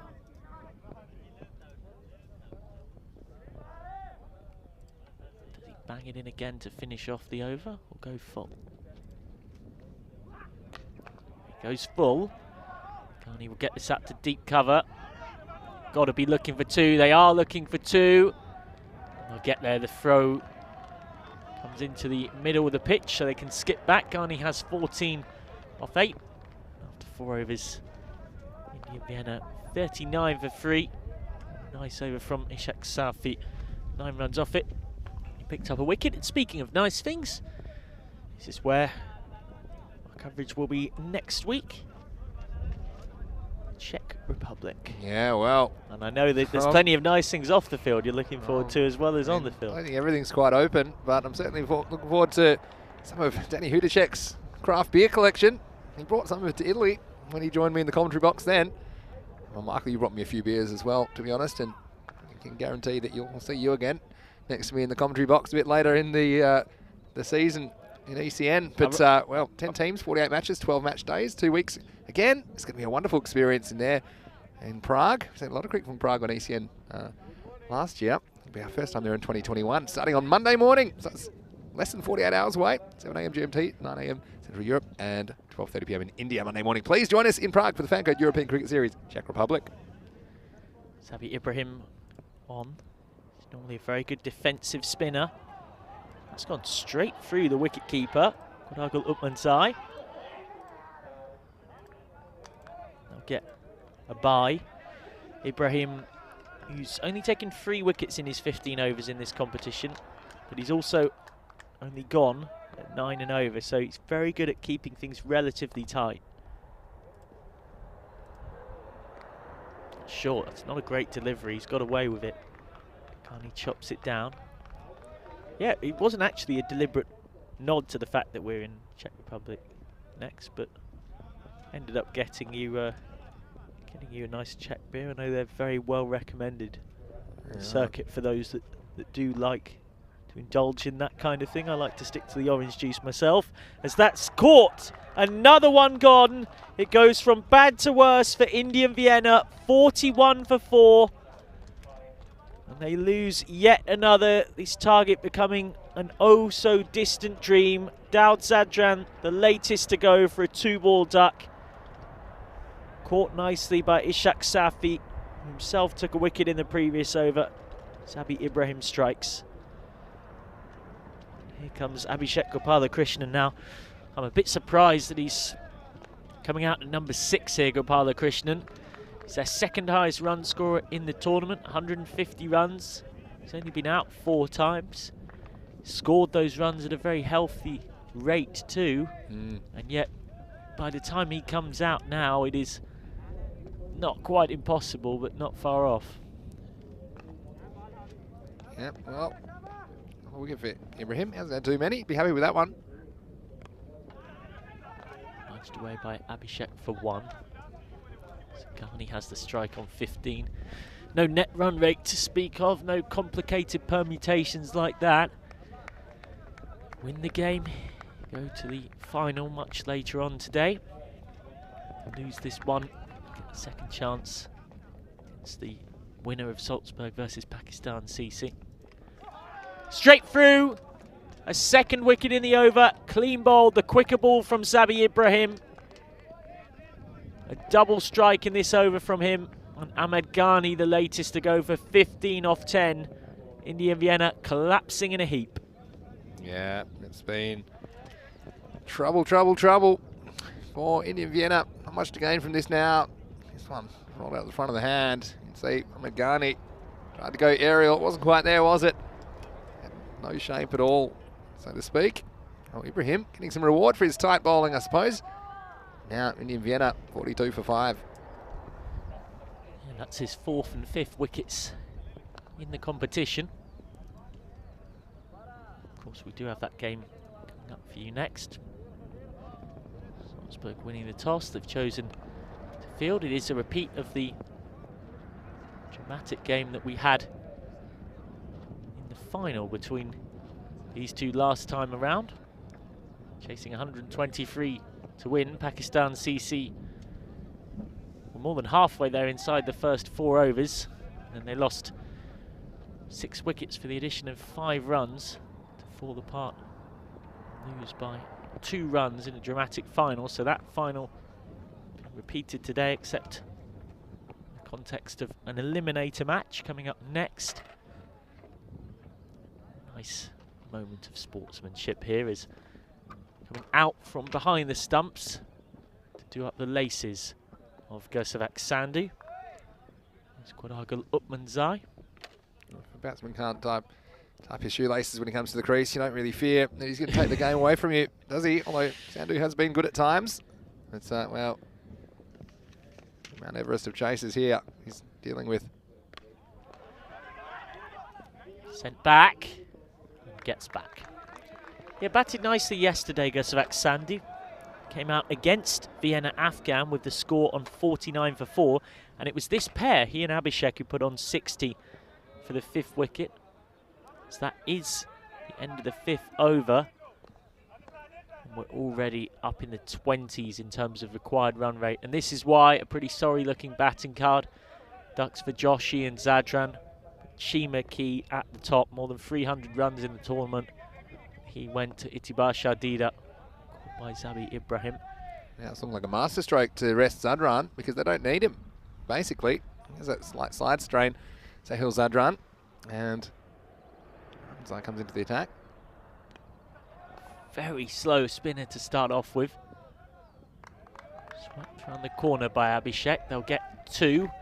Even 2s are not enough at this point. Any ball that doesn't go for 4 is a win for Vienna Afghan. Yeah, so they'll have Zadran. You'd imagine he'd come back in the final. And now what it means, basically, as far as this day is concerned, what it means is that apart from Vienna Afghan, who are already in the final, well, Salzburg or Pakistan CC, they'll have to win 3 games straight to win the final. India and Vienna will have to win their last 2. There's only one team now in Vienna that's one team away from the trophy, and that's going to be Vienna Afghan. Yeah, and they've been the strongest team in the competition so far, no doubt. They've been the most consistent as well. They're going to take some stopping for whoever that has the misfortune to meet them in the final. Full toss over the head of cover. That will be 4. Gursavat Sandhu gets off the mark with a real freebie. Yeah, once again, there's that gap you mentioned over the cover in the circle. There's normally a gap behind him.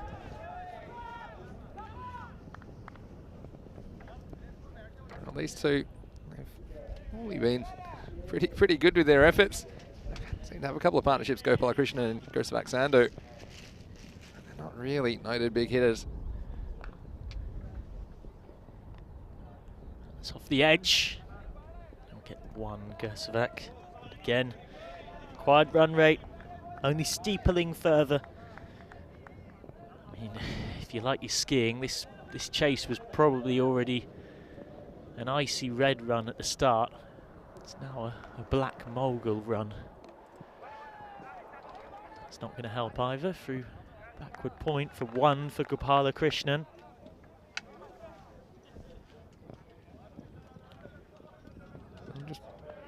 We get to the end of another over, and score now 51 for 5 after 6. Still 100 runs required off the last 4 overs. That's not going to happen, but I had a question in the chat about the schedule after the Czech Republic. All that's been announced at the moment is that we'll be going to Germany for 2 weeks, and to Krefeld, which is a fantastic cricket facility they've got there in the west of the country. So we'll have FanCode European Cricket Series Germany, Krefeld, which is about 15 minutes outside Dusseldorf there. So looking forward to seeing some cricket from Germany. A lot of high quality cricket there. That's what we have at this stage. Announcing the schedule, I'm sure we've got plenty more cricket in the works. So stay tuned to our website, FanCode.com for all the latest announcements.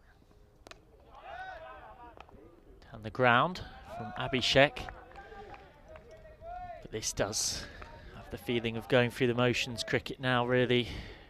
I mean, even if you had 2 Andre Russell clones at the crease, this would be something. Nice bowling from Zabi Ibrahim, though. They'll want to keep up their form ahead of the final. And India Vienna, of course, know they're going to get the double chance, so they might as well make the most of it. Yeah, I think so. It's a hard situation to be in. I said this before, as a lower order batsman, you come in and you think, well, what do you want me to do about it?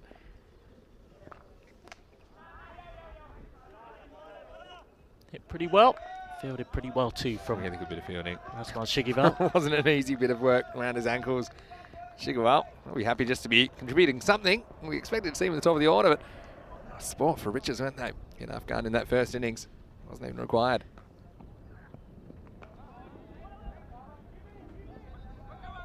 To re-bowl that one, Ibrahim, and one of our hallmarks of the European Cricket Series happening here. The overthrows of the overthrows. Now, it's not going to really cost Vienna Afghan, but let's have a look back at this. This is classic ECS, slightly comedic fielding. Like this. Well, firstly, it's a wide, which is not a great start.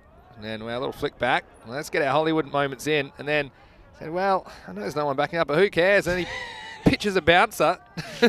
And no chance he comes after that. Guess they got nothing to lose. Why not go for glory in the field? I think that sentence sums it up. Very high. Catching chance. Taken. A really good catch running round to his right from deep extra cover by Noor Ahmedzai. He can do no wrong at the moment. And Zabi Ibrahim has a third wicket. Yet another Indian Vienna batter departs. 57 for 6. Yeah, absolutely smashing, aren't they, in this game? Vienna Afghan. And fancy this will give them a lot of confidence going to the final, but I guess the final will be a different game altogether. We've seen stranger things happen. We've seen some teams have it, some teams lose it. They'll have a bit of a nervous wait until the 5 PM local start time. Be about 6 hours away from the final after this game. Swept well. Nice shot.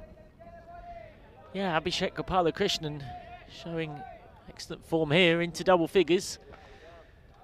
And I do wonder when they get their double chance game whether they'll send him a bit higher up than number 6. I thought it was curious to have him so low in the order for this run chase. Delaraj Kumaran is the new batter. He's off strike. Didn't have to wait too long to get him out there. Those early wickets though. Straight up from Gopalakrishnan. Should be caught. And juggled and dropped by Itibar Shardida. Well, they can have a laugh about it because they're going to win this game easily. But still should have been taking this deed up. And Zabi Ibrahim, really unfortunately, should finish with figures of 4 for 12. But thanks to that drop, finishes with 3 for 13. End of the 7th over. 62 for 6. Oh, you mentioned that it's a bit short a wicket. You would have loved that one. But anyway, this is what's coming up next. And this is the 3rd versus 4th. The Eliminator 1. And the winner of this game will go through to a match against Indian Vienna for a chance in the final. The loser will be out. And Pakistan CC, they will be batting first because Salzburg skipper Mubashir Ali, he's back. And he won the toss. Elected to send in the opposition as the first ball is sent away straight down the ground for a Maximo. That was a nice strike by Abhishek Gopalakrishnan. I think you're right, Michael. Maybe here's one person they'd like to send up a little bit higher. But just going back to that next match, that is coming straight after this game. There'll just be about a 15-minute break or so as usual. And then after the second match of the day, there'll be a 1-hour break before the final qualifier for the final. There's still 4 matches today on ECN, although it'll be spread out a little bit more with a couple of these 1-hour breaks. I think it's going to be a very interesting day in Vienna Afghan. They put down a marker and they are the ones to beat now. You have to say after this dominant performance in the first match of the day. Oh, they've absolutely walloped them. They're looking like they're only just going to get past halfway. It's a tough one. You can't read too much into this as far as the chase goes. I mean, once you lose, margin's not that relevant, I think, in this game. You know, but we might see just a little bit of deflection stopped by the keeper. You might see something completely different in the final. I mean, assuming these two teams meet again in the final against a lot of cricket still be played before that's decided. India and Vienna could be the ones that go out and have a good innings and put 120, 130, 140 on the board. Just don't take anything for granted here, because we've seen dramatic turnarounds from teams in games before, and I'm sure we'll see it again. So plenty of cricket still to play here on finals day. You don't win European Cricket Series in the morning, Michael.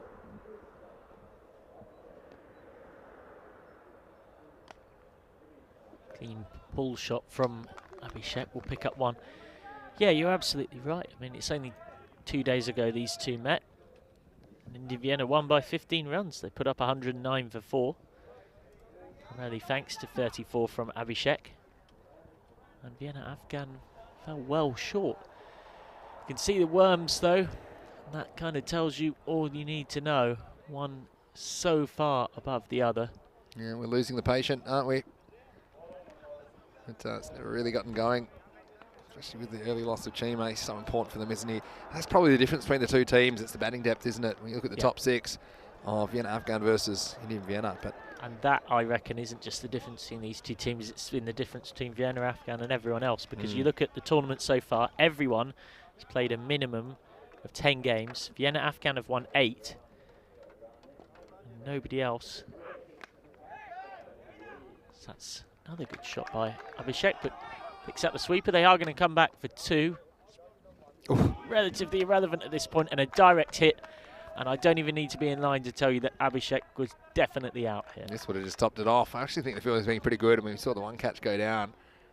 Jeez, if this had hit, would have been party time for Vienna Afghan. Had to be direct. But yeah, the ground fielding and stopping the boundaries, that's going to be really important as this game, as this day goes on. See Shaq Safi. Good clean contact by Gopalakrishnan, who's finally pierced the gap out there between square leg and deep mid wicket. He's on to 26 off 14. He's again showing why he's such a valuable player for Indian Vienna. I would be having him batting either opening with Chima, maybe at 3 or 4 in this. Joshi's never really come off, has he, in this series? So well, I'm going to stat you up here. Short, again pulled away well by Gopalakrishnan.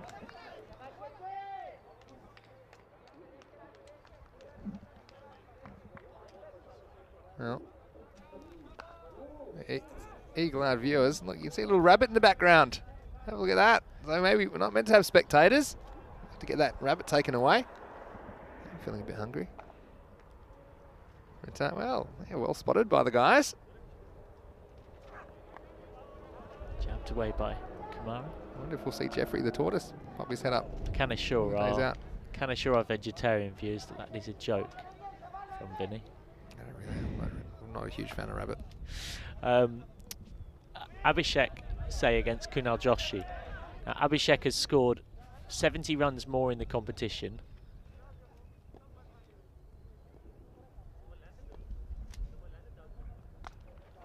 He's going to get even more here. Pulled through deep backward square, can't be cut off. That's 4. Gopalakrishnan into the 30s. He's getting fed a lot of short stuff here by Safi, and he's meeting it well.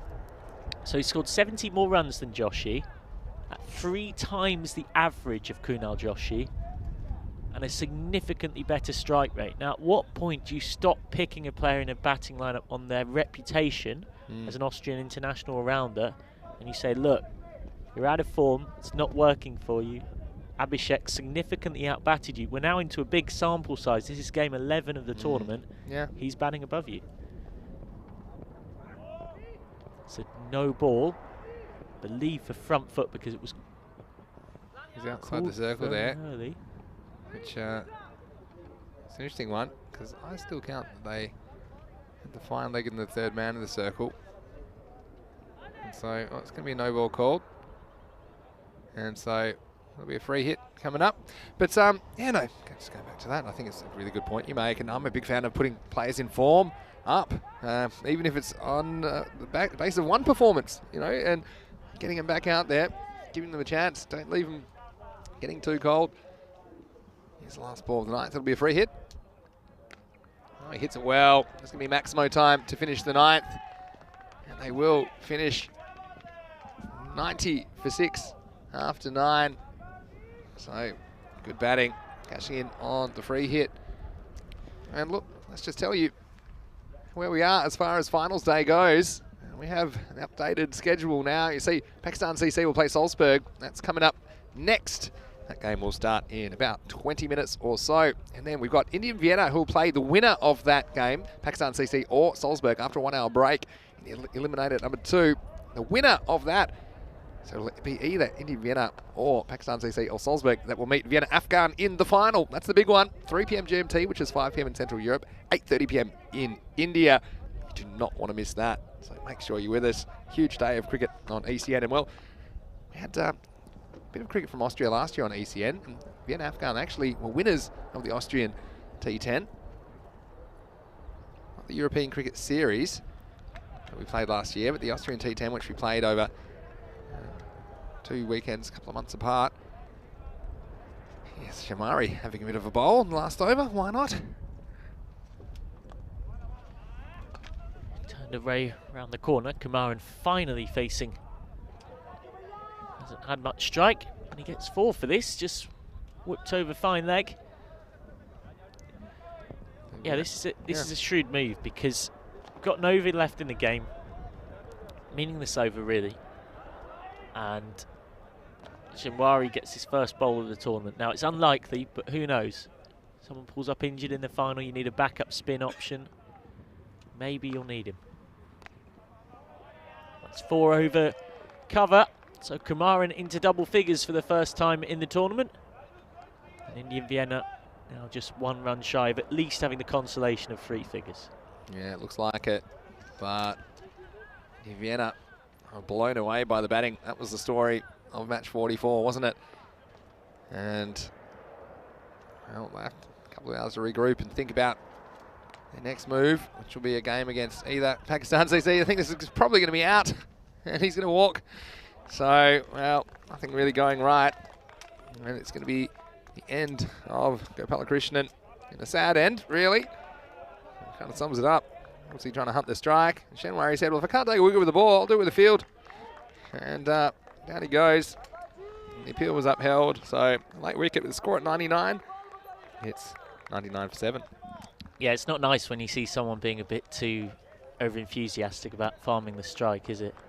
It's always a bit of a disappointing thing to see. Way too late to go into this. Talking about the ECN staff game against Vienna CC last night, which the stars of the show for ECN were our Latvian crew. I have to tell you that. That was fabulous. They've never played cricket before. They've only watched it. And they all took a wicket. Yeah, they got 4 wickets between them. This has gone up, and it will go behind the wicket keeper for 2. So Kamaran has 12 off 8. So Shergill is at the non-strikers. He might well not end up facing a ball here because there's just 2 balls left. Yep, we due to having only a 3-game day, had a bit of a knockabout between ECN staff and some of the Vienna CC players, as Kamaran can't make contact, so Shergill isn't going to get to face a ball. I don't think we'll have too many more of those here anyway. I don't think we'll be welcome back. I lost so many cricket balls. Yeah, they're still finding them this morning. Low full toss. Driven by Kamaran. This is going to be it. 102 for 7. They will finish on. Kamaran with 13 not out of 10. It is all dotting the I's and crossing the T's, folks. India Vienna comprehensively beaten. It is the 2nd highest margin of victory in the entire tournament so far in terms of winning by runs. Vienna Afghan have won this game by 48 runs. They get a passport to the final. And Vienna will play the loser of the match coming up between Salzburg CC and Pakistan CC. Yeah, well, let's have a look at the highlights of the second innings. And, well, there's always going to be a lot of runs here. India and Vienna. And, well, this is the moment where it all started to go wrong in the second innings. Chima, he has a big wicket. They were pinning a lot of hopes on him if they were going to get close to this target. He went for only 9. Well, Shahil Momin, he played some nice shots as well. And he's one, I think, can come off at the top of the order. And he just mistimed the one. And he was gone in only the second over. The writing was on the wall for Indian Vienna. And kept playing their strokes. They had to. Ahmed Ghani, number 3, played some, but then, well, Isak Safi took the wicket of the captain, Kunal Joshi, for a dark. And it was going to be a long 10 overs for Indian Vienna. They kept playing their shots. Maybe Ibrahim, actually he's been a tight bowler, hasn't taken too many wickets. Well, that all changed in this match. And he got his just rewards. That time going straight through Ahmed Ghani. He was nowhere. Over went the castle. It's always going to be a tough chase. It would have been the highest successful chase if they were to do it. 151 required for victory. Oh, another nice bit of catching. Noor Ahmedzai, always been such a good player for Vienna Afghan for this series. Got the odd one away, didn't they? But consider only 3 maximos in the innings. It's always going to be tough. This is the odd one that spilt out. This is Dieter. He had a bit of egg on his face after that. They could all have a good laugh about it considering the match situation. Well, saw some good hitting, particularly the batting of Abhishek Gopalakrishnan. Strong in that area. Made 37 off 18 balls and can hold his head high. We've seen him batting a little bit higher. Came in at number 6 in this game. He's a player that looks like when he's in, scores a good rate. Scored over 2 runs a ball during this innings. Well, in the end, it was all over. Bar the shouting. Shenwari rolling his arm over in the last over. Even he got in on the action. Saying, well, I'll take my chances here. Gets the run out of Gopalakrishnan. And well, poor Indian Vienna. They top the group, but they won't go straight through to the final. That will be Vienna Afghan going straight through after winning the first match of the day. Yeah, well, so much action coming your way today. You can see there, this is where we're at. We've got Pakistan CC versus Salzburg coming up next. And we'll have the final eliminator after a 1-hour break. The winner of that match will go through to the final. Vienna Afghan, you can see they're already through to match 47, the final in Vienna. FanCode European Cricket Series Austria. Who will they play? That's the question. Each match from now, we'll be eliminating one of the 4 remaining teams. Then we'll have 3, then we'll have 2. And this is the match coming up next, Pakistan CC against Salzburg. It'll be Pakistan CC batting first. Just look at the fantasy points there. Naveed Sadiq Hassan, 748 points. He's been outstanding. Probably see him at the top of the order. I mean, Naeem, we can open with him. That's because Mubashir Ali, who's back for Salzburg, the captain, he's elected to bowl first. So it's a bit of a risky strategy. And let's see what we get from Zishan Garaya. Will the Garaya fire be burning? Abra Bilal as well. He's capable of some brilliance. Imran Nazif has been in good form for Salzburg. Also Mohammed Shabazz. And look at that top 5 of Salzburg. Pretty strong. Pakistan CC, well, they're no slouches either. You can tell there from the Dream 11 points. And listing Arslan Arif at 6. That just shows you how strong their batting order is. So, I hope you enjoyed the cricket so far on ECN. There's plenty more to go. Still 3 matches. It's all sudden death from here.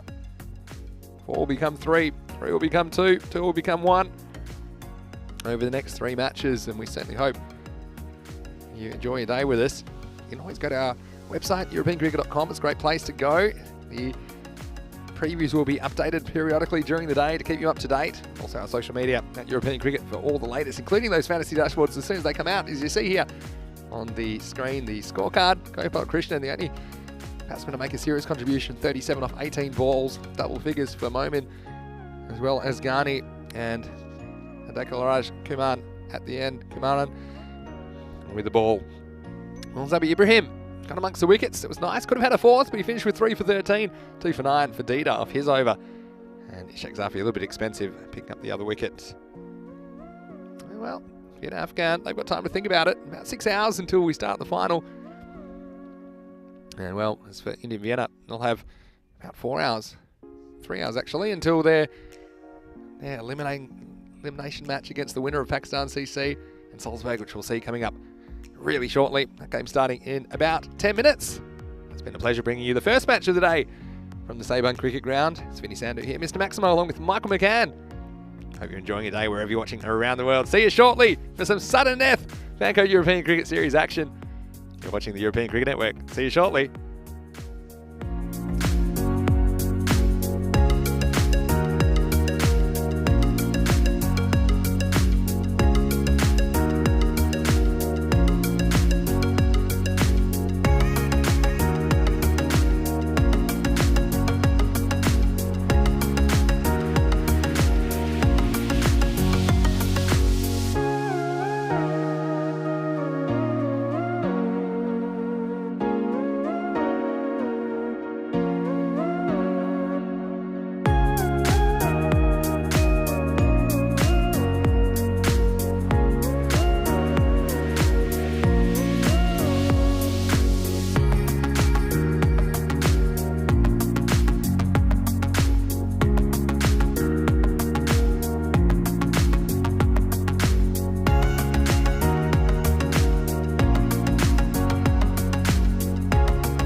Hello and welcome back to the Seebahn Cricket Ground in Vienna, Austria, and it's time now for the second match of the day. It's an elimination match between Pakistan CC and Salzburg CC. Well, Pakistan CC, their campaign has been interesting to say the least. The defending champions, they're 6-4. They started their campaign with a shock loss to Bangladesh, Austria. They've had a mixed time since then, but they have qualified in third place and the chance to continue in the competition. They'll have to get past Salzburg, who have had an interesting time themselves. They're 5-5. Who'll forget their golden ball match in their first game, and they've had to qualify for finals day through winning preliminary finals Friday yesterday. So we're all ready for the coin toss. Let's go to the match referee, who's with the two captains.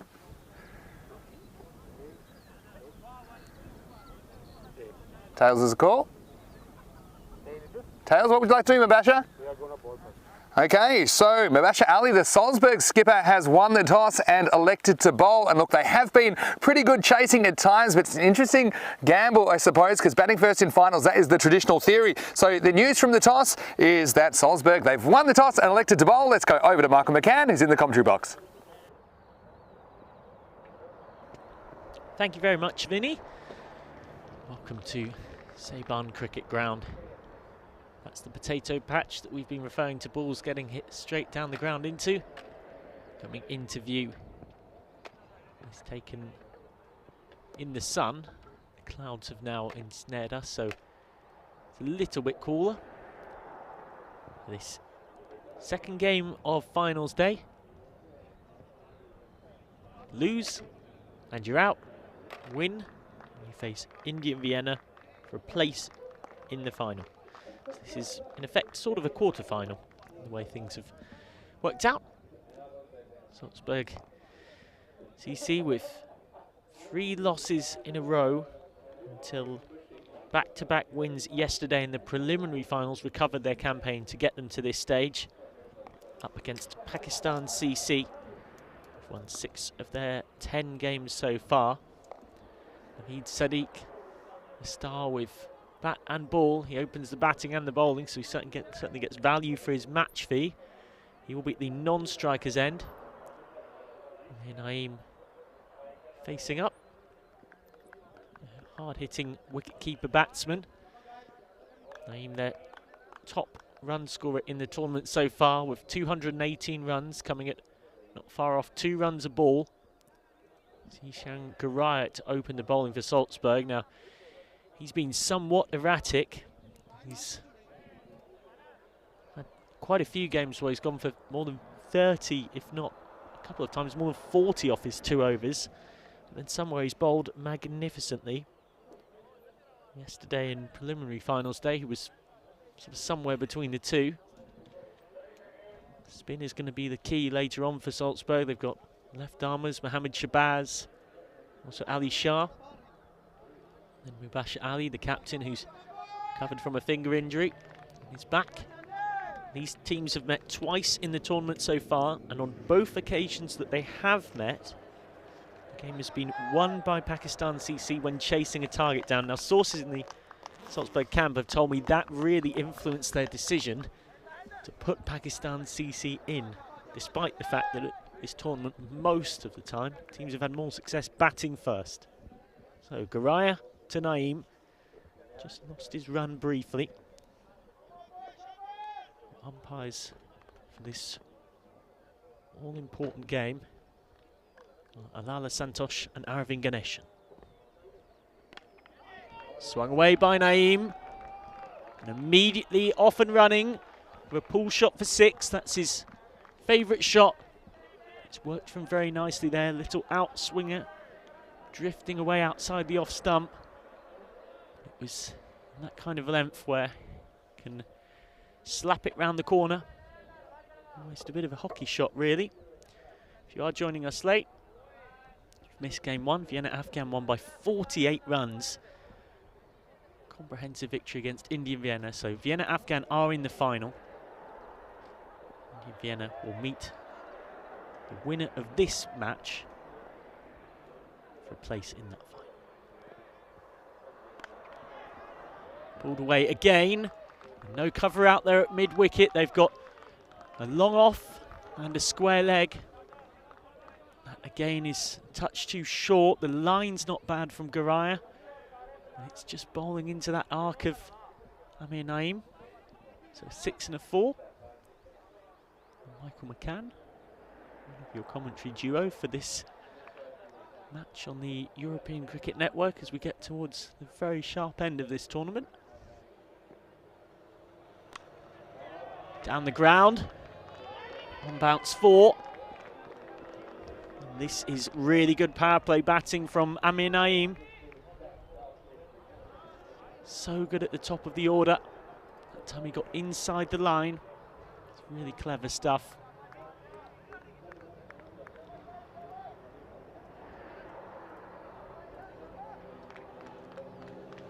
Got to have a think here about this field. They've now gone for an offside ring of 5 with mid-wicket and a square leg out. There's nobody at long on though. Strike round through deep backward square leg, 4 more. Well, this is the problem when you're bowling with a 6-3 field, so little margin for error. He strays onto middle and leg.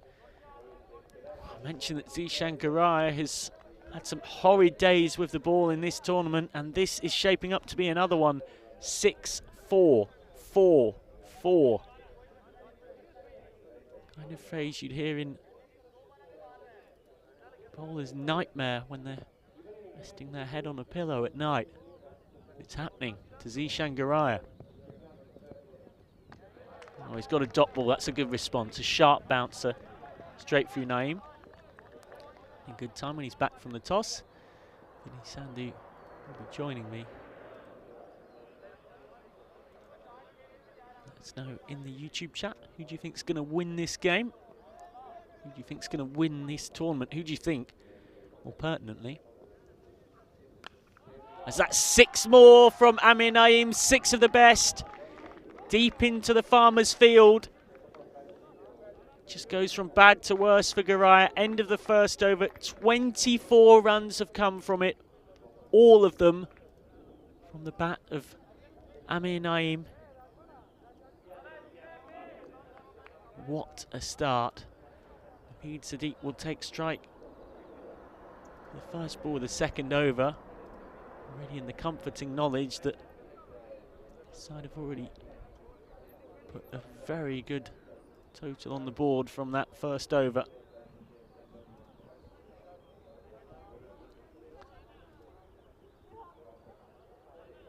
A bit of a consultation about who's going to bowl this second. They're going to stick with the man who normally does it for them, Ali Shah. He's taken 13 wickets in this tournament across his 21 overs, and he's gone for an economy rate of just 8 and over, so keeps things tight. And he gets crucial wickets, and he's a spinner that can bowl in the power play because he's normally got a very disciplined line and length. Famous last words. Can't afford too much width outside off because he's got a ring of 5 there. His 2 fields out are at square leg and long on.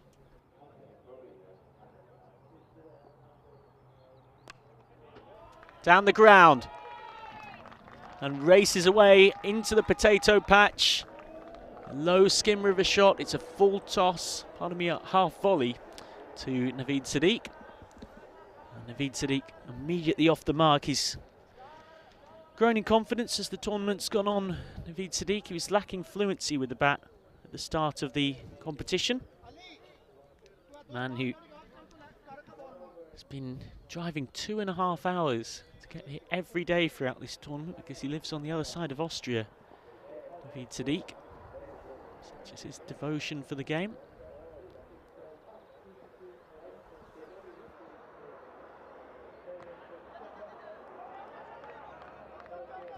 Nick a single here.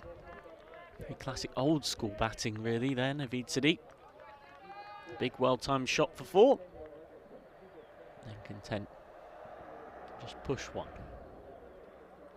Field changes for Amir Naeem. Got a mid-wicket and long on.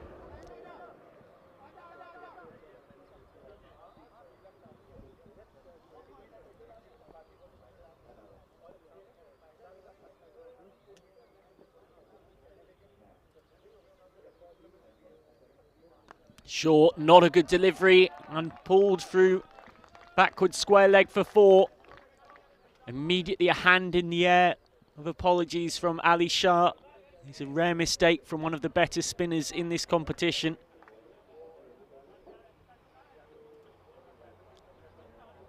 The boundary tap just keeps flowing. This is an extraordinary start.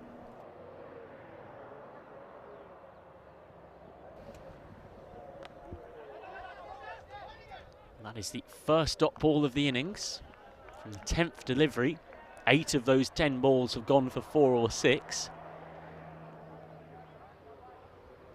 The only reason we're not more staggered by the assault is because we've just seen Vienna Afghan pile up 150 for 3. It's good from Ali Shah, that's his area.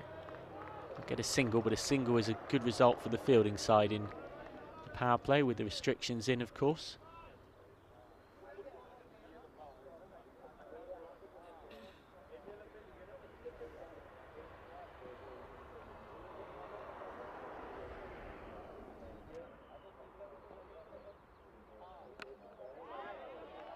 Swung away by Sadiq, could be out, is out. Well judged catch by Chima. And that's one they really wanted. Naveed Sadiq hit 43 off just 15 balls against Salzburg on Thursday. Here at finals day on Saturday, he is out for 4 off 3 balls. And they have the break for it. Chima taking it 3 yards inside the rope at deep mid-wicket.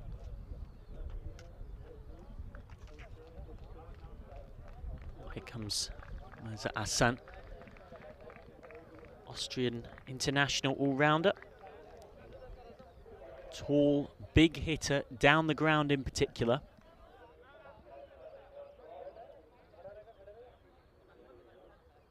Two overs gone, 34 for 1. Mirza Hassan holds the record for both the fastest and second fastest in T20 international cricket for Austria, such as his hitting prowess. He's at the non-strikers. Zishan Garai is going to come back to bowl his second. I'm really not sure about this. He's gone for 24 from his first. They've shown a real reluctance in this tournament to bring Garai off when he's been smashed from his first over. Hold of that, Naeem. So that will be 1.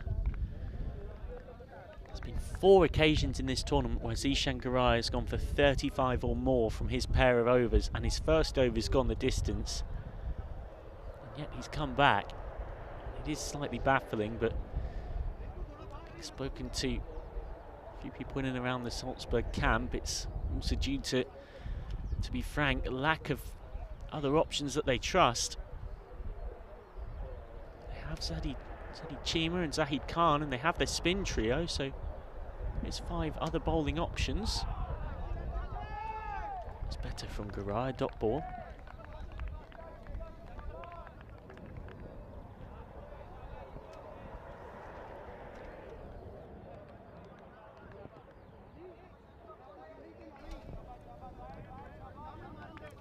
Crazy Man says, I think Pakistan CC have to play 3 in a row today. Well, yeah, that's correct. To win the tournament, that's what either of these 2 teams have got to do. But down the ground by Hassan. He hasn't got all of this. Big chance to get the big hitter. Taken! Well, Mohammad Shabazz shouted mine. Ramanullah Pachayan ignored him and took the catch himself. Not great communication, but it worked out in the end. Mirza Hassan gone for a 2-ball duck. Confusion here. Pachayan holds on. You can see what it meant to Mohammad Shabazz. There was also a nice moment, all jovial stuff, where Hassan smiled up at Shabazz there. Close friends and have played cricket together for almost 15 years or so, so know each other's games very well, both the international and domestic circuit. Hassan without too much to smile about because he's gone for a 2-ball duck. Sikandar Hyatt at the non-strikers end now. Setting him out makes a lot of sense at number 4 for Pakistan CC, because he has the highest strike rate of any of their batsmen in the tournament so far. And for those unfamiliar, strike rate is sort of as it sounds, the rate at which you are able to strike runs. It's measured in the amount of runs on average you would score per 100 balls that you would face, which personally, for what it's worth, I think can be a bit needlessly complicated. Slower ball from Garaya. Aim's got this through behind square leg. He's done well to wait for it. The wickets might keep falling. Amir Naeem just keeps attacking. Wasn't just a reckless shot though. He knew he had to get it behind square leg to get 4. He managed to do so. So Salzburg will have to play 3 times in a row, but there's an hour's gap between this game and our next match, which is effectively a semi-final proper. This in effect is a quarter-final. Spanked away, 6 more. As usual, Amir Naeem peppering the square leg region. He's on to 40 off 12. Just keep bowling short to him. They're not learning, Garaya in particular. In the head-to-head battle between these two, he's bowled 8 balls at Garaya, and he's been hit for 34 runs.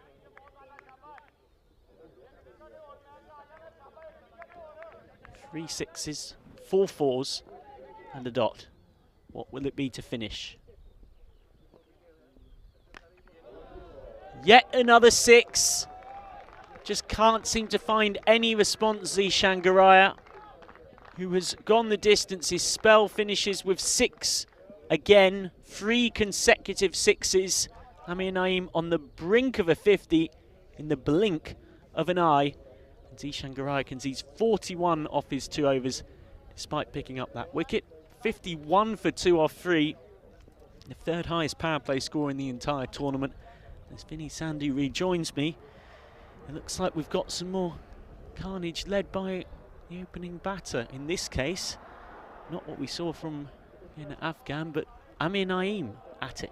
Yeah, it certainly is. And you have to question bowling Garaya again in the 3rd over. It's been expensive in the power play, but they've stuck with him all the time. Salzburg, quite inflexible with their plans.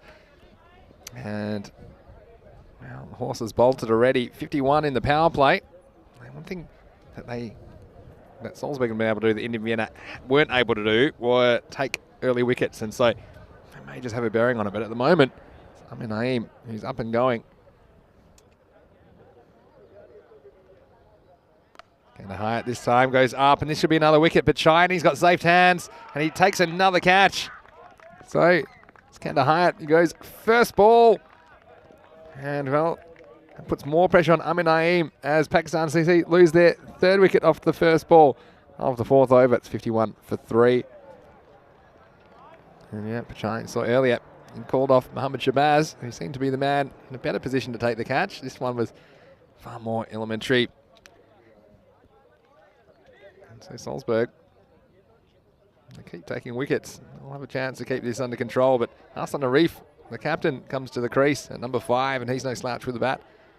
Austrian national team player. But immediate success for Mohammad Shabazz. Amir Naeem is on strike.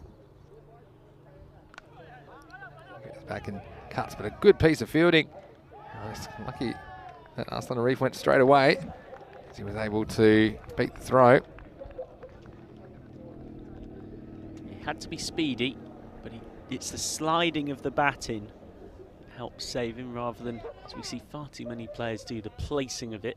And the fact that he went straight away and there wasn't hesitation. Hesitation costs innings. Yeah, you don't often see run-outs where there's no hesitation at either end. Yeah, typically. Anyway, it was good backing up as well. And Mohammad Shabazz get a chance to bowl at Captain Hassan Arif, who faces his first ball. He's a good player of spin, Arif, and he's going to need to be, because he's up against the best spinning side of the comp. Swings across the line, the first ball gets away with it. 3 fielders perched on the leg side boundary. This will just be a single. Shabazz, the most economical bowler in this Salzburg side. He's gone at tickle under 8 and over in the tournament. He's very good going in T10.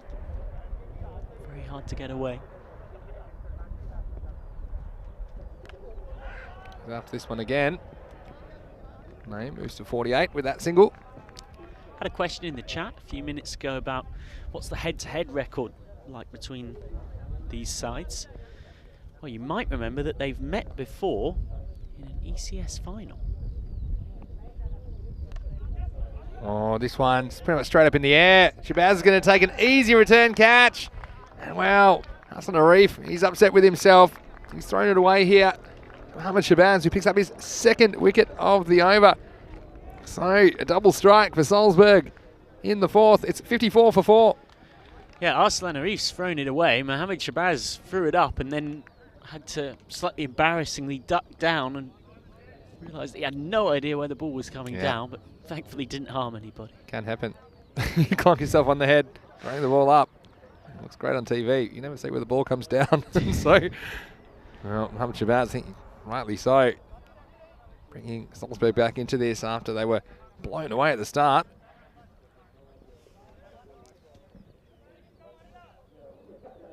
So, new batsman Akib Iqbal is on strike.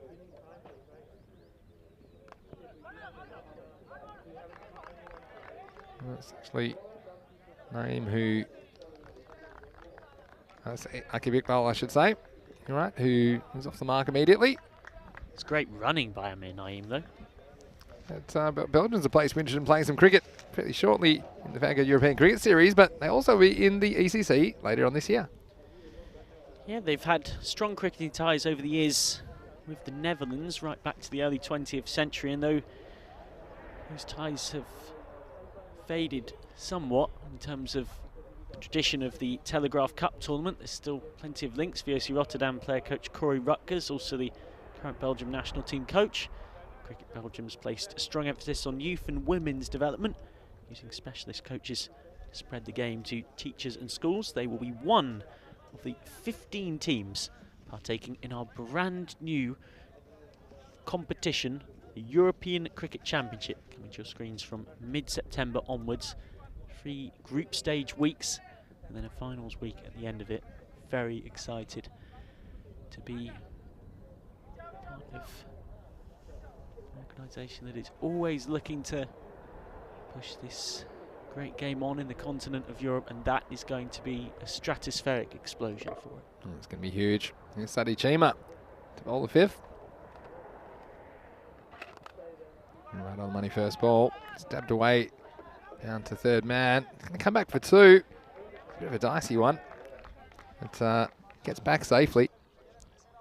This is one thing that, again, youngsters out there, Iqbal doesn't do this perfectly for me because he turns blind. You see that he's not facing the correct side when he touches his bat in.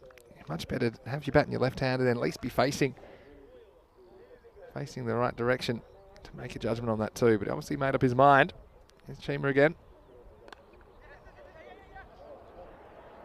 This one gets away with a single. Yeah, speaking of running between the wickets, Amir Naeem's running between the wickets has been excellent. Very, very good. Yeah, I agree with that. And yeah, he's showing he's got those supplementary skills, I suppose. It's fundamentals. Not just a boundary hitter, but it's important someone at the top of the order can run well between the wickets. They're going to be there for most or all of your innings. Tim Oram saying unintelligent batting by PCC except Amir Naeem. I'd have to probably agree with that.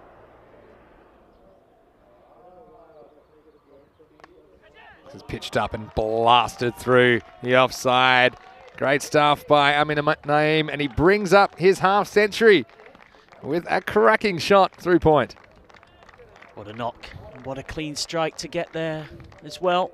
52 off 16 balls, 6 fours, 4 sixes. So 50 of his 52 runs. Pardon my maths, dear viewers. 48 of his 52 runs have come in boundaries. He is the man they're so dependent on. I mean, he right now has scored 83% of the runs in their entire innings. Didn't quite get this one. It comes off the inside half of the bat for a single. Now, I want to just get back to that question about the head-to-head between these two, because Mohammad Shabazz started taking wickets like mad. So back last August, Pakistan CC faced Salzburg in the final. They needed 123 to win. They were in control of the run chase. Then they lost 6 wickets, with the addition of just 5 runs to lose that final. That's a wide from Chima. So they lost that final by 2 runs, meaning that the Pakistan CC players only picked up the silver medals. Salzburg have got the gold ones.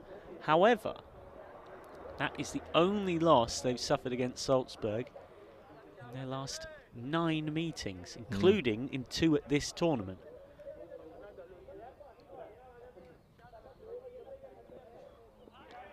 Just lost this one. A little bit too wide for a wide. It's the classic overcompensation, leg side wide, offside wide. So it is Pakistan CC who dominate the head-to-head, but it is also they who blew it in the final. And these teams met last August. Yeah, interesting stuff. Bit of history between these two teams.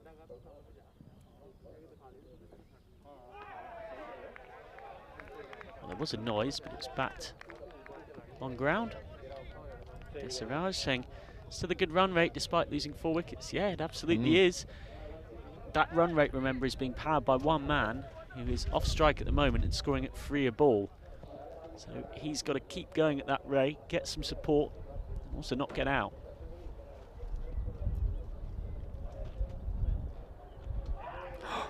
Well, this is edged and dropped. That was a really tough one for the keeper, Abra Bilal. But he is Joe Hollywood for a reason, and this would have been a hanger. A thick edge. Chima's always round the mark. He went with a 1, didn't have much time to react. It goes down, and even worse, it goes for 4.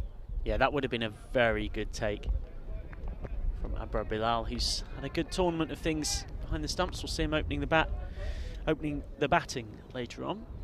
Halfway point reached, and that scorecard does tell you a story, doesn't it? Just look at that. 5, duck, 1, 8 for everyone in the Pakistan CC lineup whose name is not Amir Naeem. Yeah, and if you can grab Naeem now, you may be looking to keep it to something like 100. That's the thing. Then put the brakes on. Mohammad Shabazz comes back into the attack to bowl his second over. The game in the balance, just the importance of taking wickets. That's the difference, I suppose, between this first innings and the first innings in the first game this morning. Oh, this one's in the air. Should be an easy catch for Bilal. It is. And well, they've got their man. Naeem, he goes for 53. And Pakistan CC, they got the wobbles in the middle of the innings. It's 69 for 5. Yep, Mohammad Shabazz picks up his 3rd wicket of the game, and it's into double digits for wickets in the tournament. It's that cross-batted pull shot Naeem loves so much, but it wasn't there for it. Got that lovely angle with those slow left armers turning away from the right-hander, and the plan worked perfectly. So 69 for 5, as walking out next is Asif Zazai. Now, Zazai with the bat in this tournament so far has, to be kind, not exactly lit it up.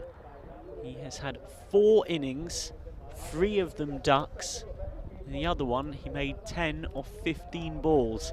So that gives you an idea of how big a wicket that was to get rid of Imran Naeem. They're replacing him with someone who has really struggled, to put it kindly. Shabazz beats him with a bit of extra bounce here. It's been good. He's got 3 for 4. Just what you need. Vienna never really found a way to hold up Vienna Afghan in the first match of the day, but right now Salzburg with these 5 wickets, wresting back some control. This is worked way down the ground by Asif Zazai for a single. He's up to the mark. Yeah, so they were 34 without loss after 2 overs. Since then they've lost 5 for 35.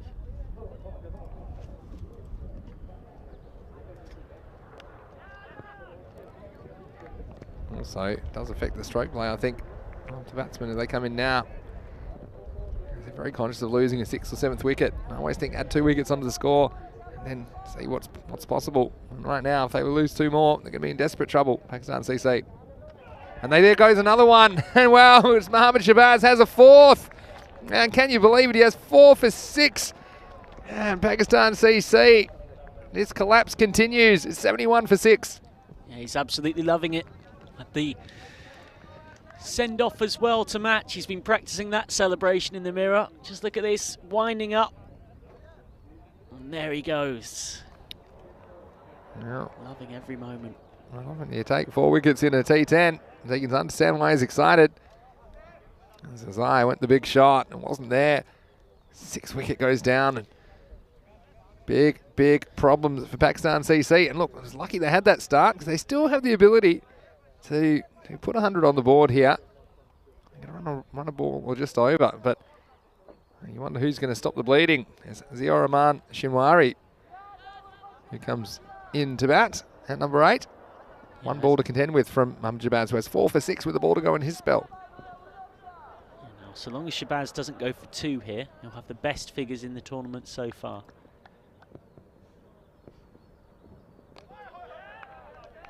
Well, what a spell that is by Mohammed Shabazz. Finishes with a 4 for 6. And after 6 overs, it's 71 for 6. Yeah, official 6-over check-in time. You'll run a ball here.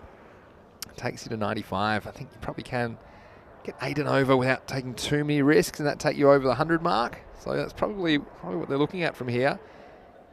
But you know, if they lose a couple more wickets, it could be a struggle to even make 3 figures. So, wow. Seeing the momentum swings in T10, it can happen so quick it'll make your head spin. And that's certainly what we've seen here in match 45. The first eliminator in the FanCode European Cricket Series, Austria. Now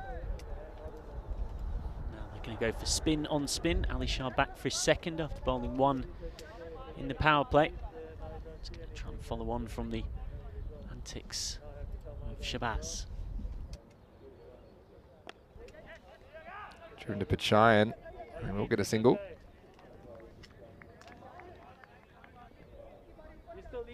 Asif Sazai, the last to go for 1. They've lost 6 for 38 here.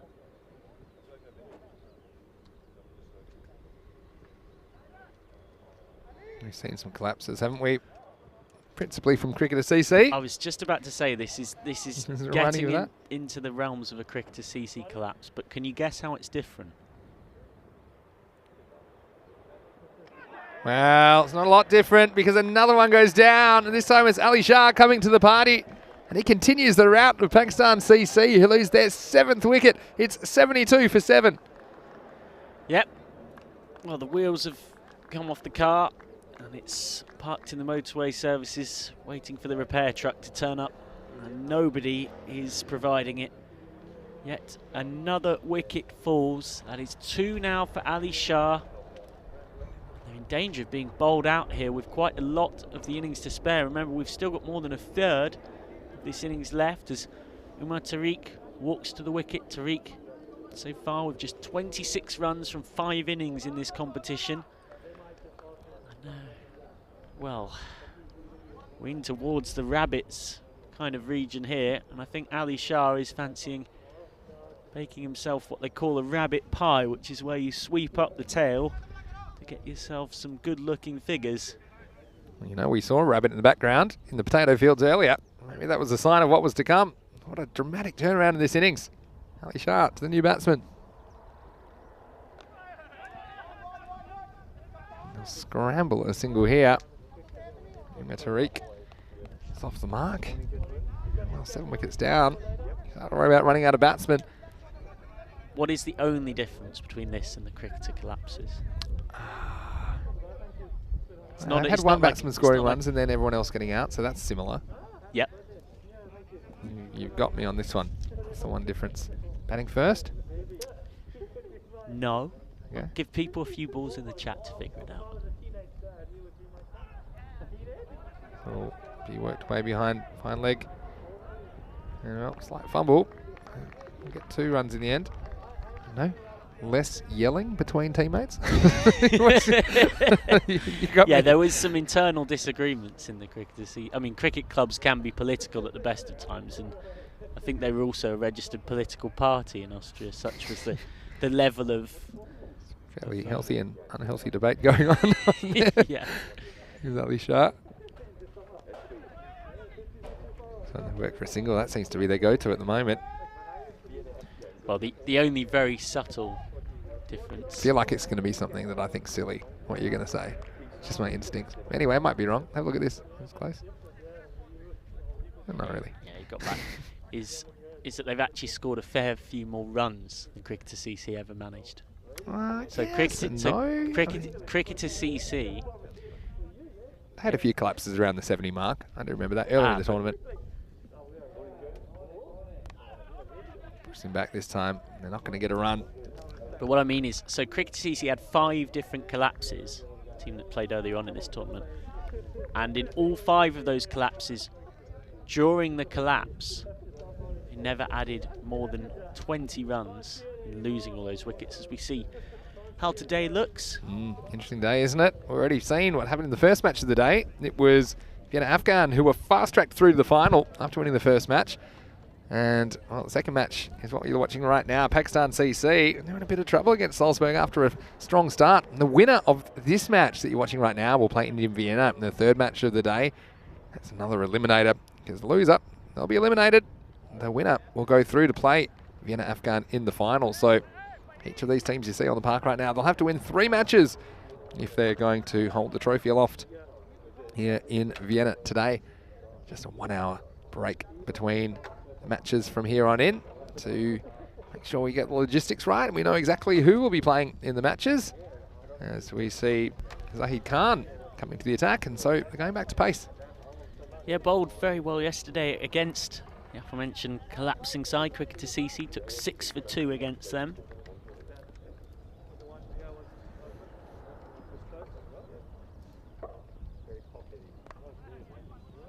Push them back again and just get a single. So when Cricketer CC had their collapses, oh, they're coming back for 2. A trademark bit of overthrows, messy stuff from Abrar Bilal. They always lost at least 5 wickets for the addition of no more than 20 runs.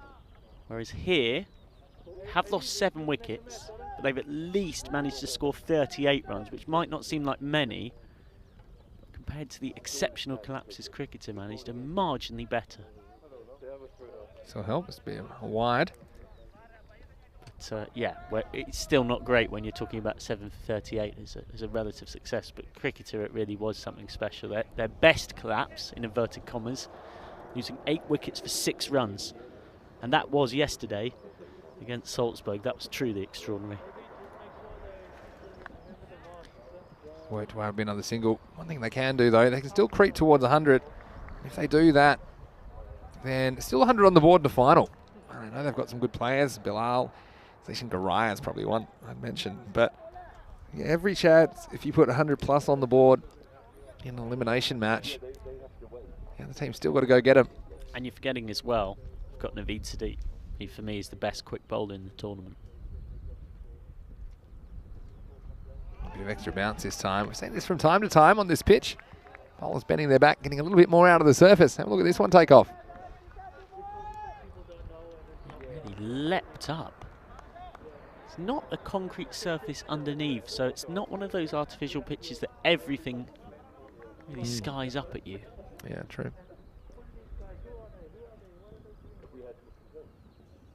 Oh, it's good delivery. Watch this one. Speed them all ends up this one. Again, bit of extra bounce. I think this probably hits the seam. Batsman can cross it. Had no idea about that one. Lucky the bounce saved him. Went straight over middle stump.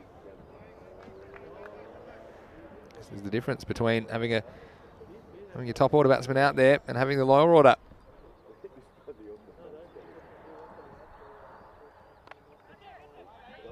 This is cut away. It's a rare ball that goes to the outfield. And still, it's only going to be a single, so good defense by Salzburg, and they've really bowled themselves back into this match, and they've done it by holding their chances and bowling really tightly. Still got time here, Pakistan CC though. 13 balls. They can just eke something out.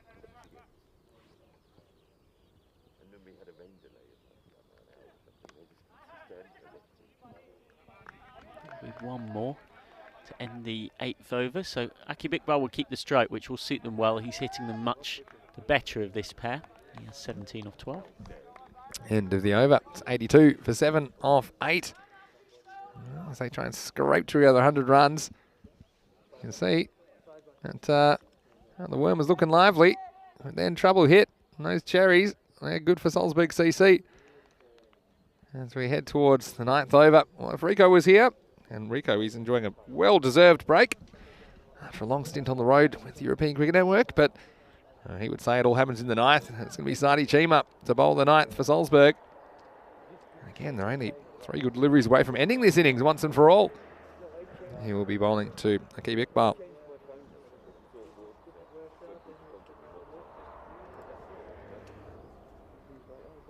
Chima took 3 wickets yesterday against Cricketer CC, but he's got the pressure of a knockout game here. Yeah, that's yesterday's news when it comes down to finals day. We've already seen some stories emerge, haven't we? Some batting order changes and players in positions we haven't naturally seen them so far in the tournament.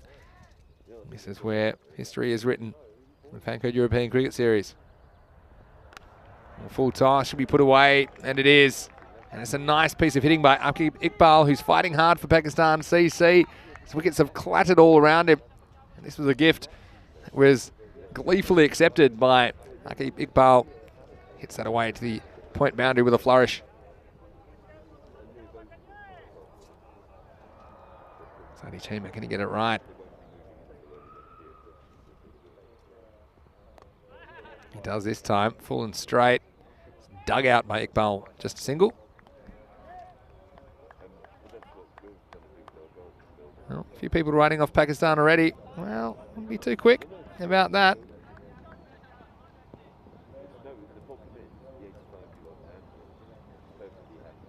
Well, appreciate all the chat. Well, not all the chat, but a lot of the chat in the live chat today.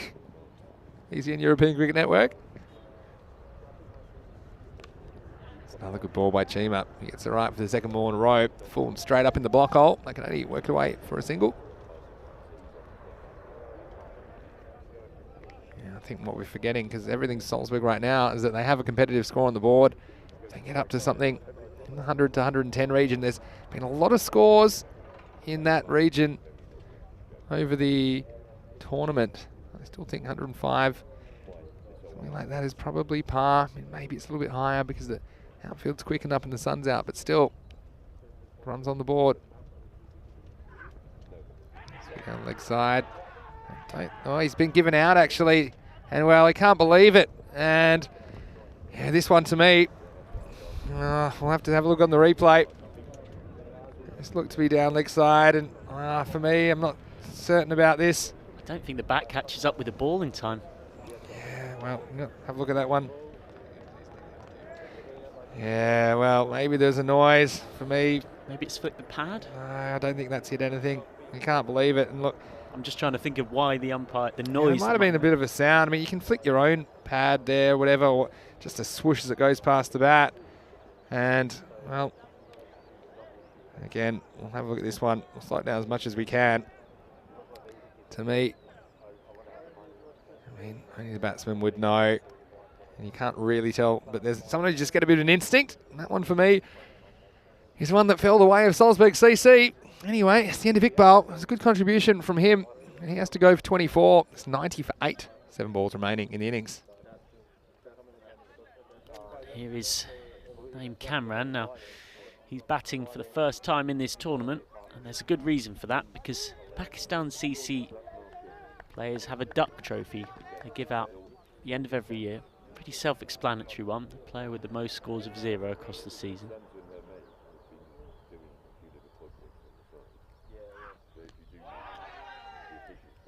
Scrambles through for a leg bite off the last ball of the 9th, and they'll get a second.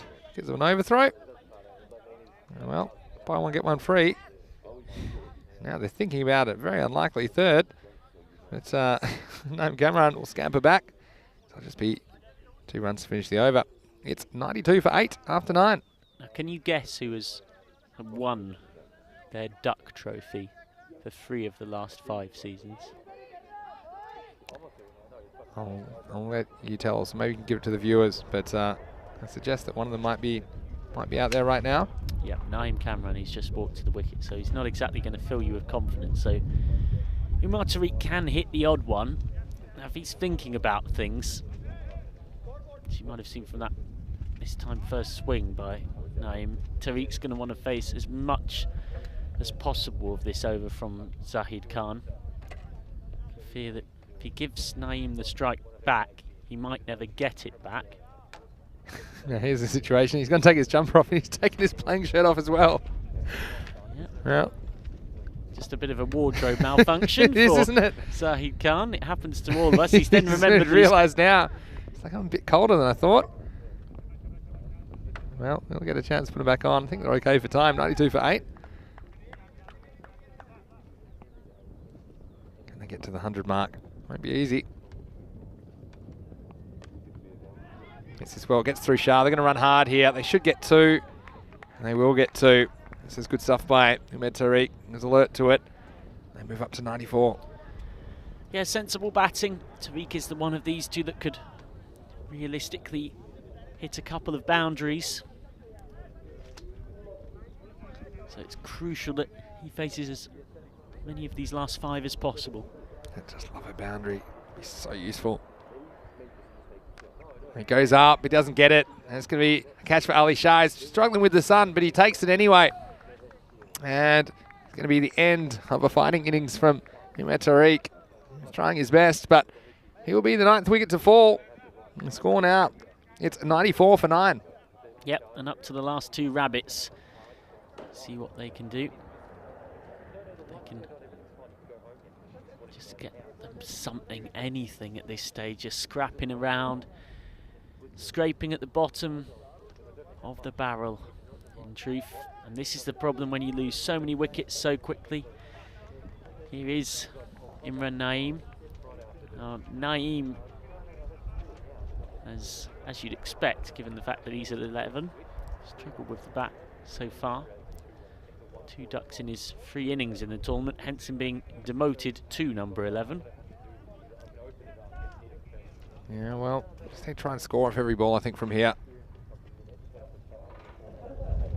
Oh, it's upstairs. That's one he could smell. And yeah, it's pretty clever bowling from the seamer, Zahid Khan. And he's stuck on 94. I think, yeah, these 2 balls, I think you just concentrate on trying to get some runs. Last one, fair enough, have a big swing, but you don't want to leave balls on the table. Just not able to gather his run in time. It is a bit windy. The wind today, at the moment, it swings around a bit, but it's more or less behind the bowler. We've seen it more often lately behind the batsman, hitting to the straight boundary, but at the moment it's at Zahid Khan's back.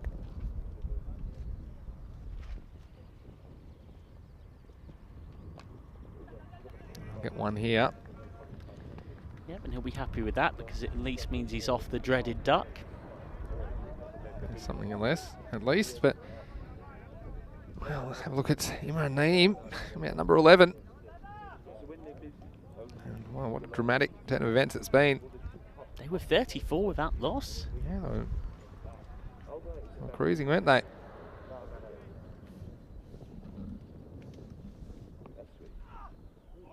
Swing and a miss. So they will bat out 10 overs, it seems. 95 for 9 with the ball to go. They've stuttered and stumbled their way through it. It's only really one man who's got going at all. I mean, Naeem 53 off 18. To be fair, Akib Iqbal played well as well for his 24. His last ball of the innings. No, it's not. And this is a freebie. They go up to 96. Got to find one more attempted delivery. Zahid Khan, he's bowled very well. 1 for 10 from his 11 balls so far that have been legitimate deliveries. Apart from Iqbal and Naeem, no one else has scored more than 5 for Pakistan CC. This one gets through. They might as well run anyway. And it's going to be a run out off the last ball. So they will be bowled out off the very last ball of the innings for 96. It's going to be 97, the chase for Salzburg.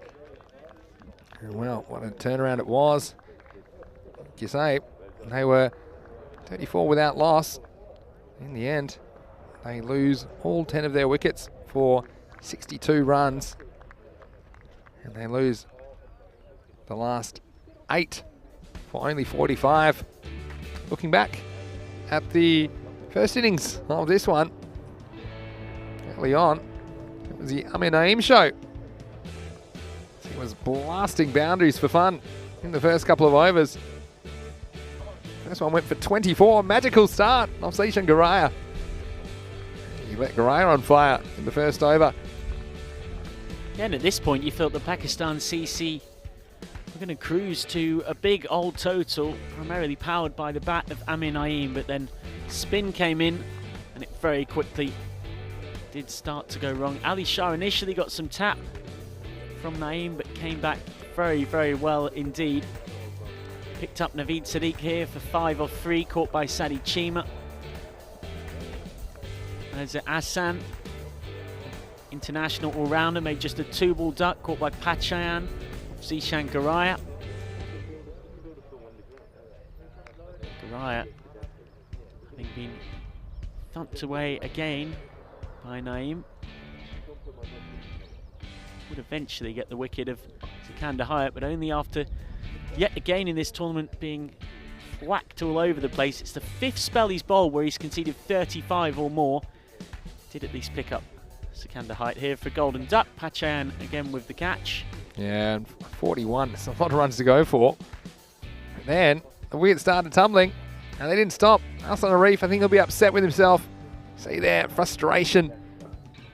Playing a low percentage shot. That was one of Mohammad Shabaz's 4 wickets. It was the star of the innings. This one would have been a spectacular one. Thick edge. But Akib Iqbal survived. Abrik Bilal putting down a tough chance. Didn't have to wait too long for another one. And the wickets, they just kept on falling. Yeah, this was a proper collapse. They lost 60 for 10. Mohammad Shabaz with his celebration. He's been practicing that at home. 4 for 6 for him. Ali Shah came back for his second over.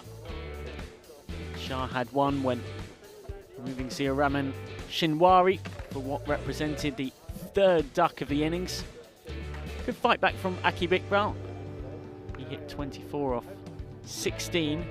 Everything was going right, even getting the decision on that one. Yeah, we Which, weren't sure.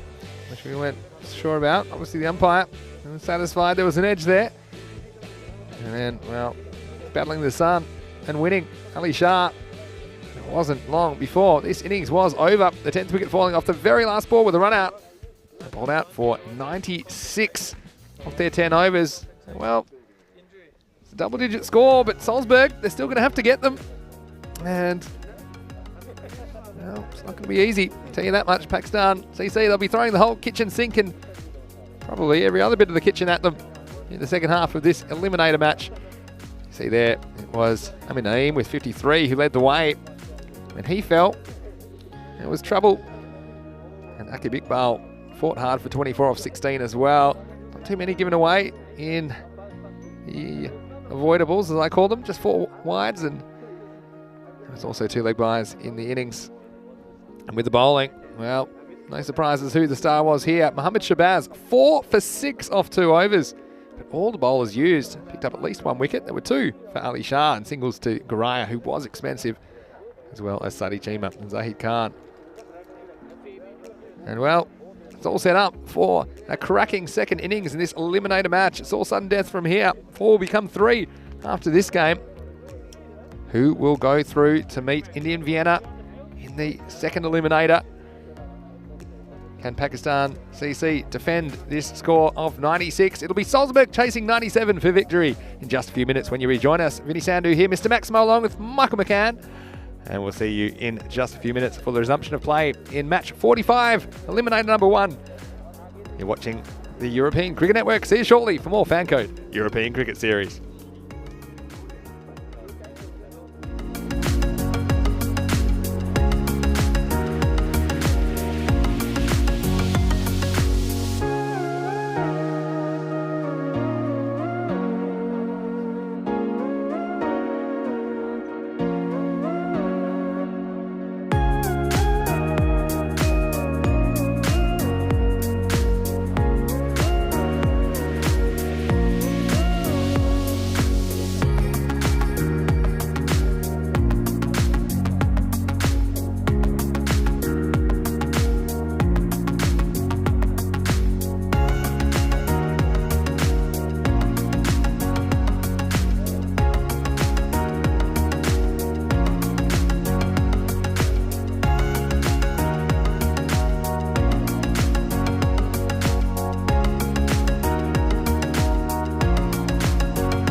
welcome back to the Save-On Cricket Ground, just north of Vienna in Austria for the resumption of play in match 45. It's eliminator number 1. It's finals day in Vienna. At the moment, still 4 teams in the hunt, but that will become 3 after this match, as the loser of this match, match 45, will be eliminated from the competition. Pakistan CC, after a strong start, they collapsed to be all out for 96 runs from their 10 overs. All out off the very last ball. They'll be in the field trying to defend it. I can guarantee you they'll be defending this total with every fibre in their beings.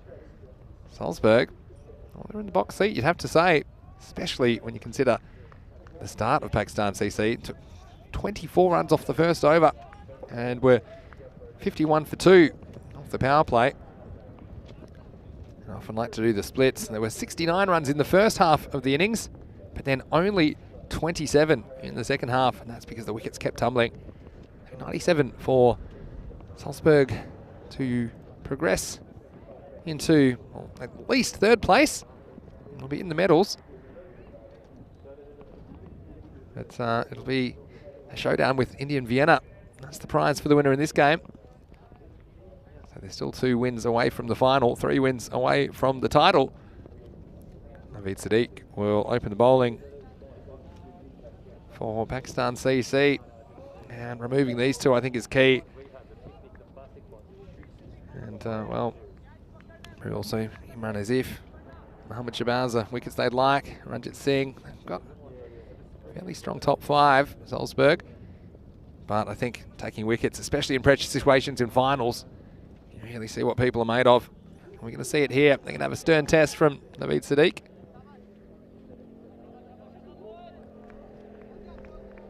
Well, one thing I like about the FanCode European Cricket Series, you can't predict what's going to happen. A lot of people giving Luke a bit of stick. Well, they were pretty quiet when they were cruising. 51 in the power play, weren't they, Luke? Suddenly, everyone's jumping on him. And he says, well, maybe you should look up the meaning of the word guess. Yeah, I'd agree with that. Here's the start of the second innings. 97 to win for Salzburg. Oh, this one hits him on the pad. It's a big appeal. There's a big appeal. There's more appeals. To me, it looked a little bit high. We'll have a look at this on the camera. This one does hit him right back. Let's have a look at the height. Yeah, I think it's probably a good call from side on. Yeah, this one for me just seemed to be heading over the stumps, even though he's back. You see there, it hits him right on the top of the pad. It was still climbing. So I think that's a good decision from the umpire. Had the pressure put on him for sure. You can ask. You can see why they were yelling about it. Yes, respect this time. As he lets this one go through to the keeper. They know the threat of Naveed Siddique. And,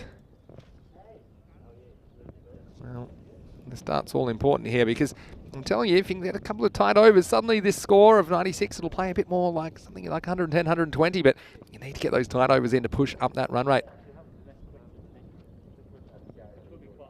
It's a good delivery.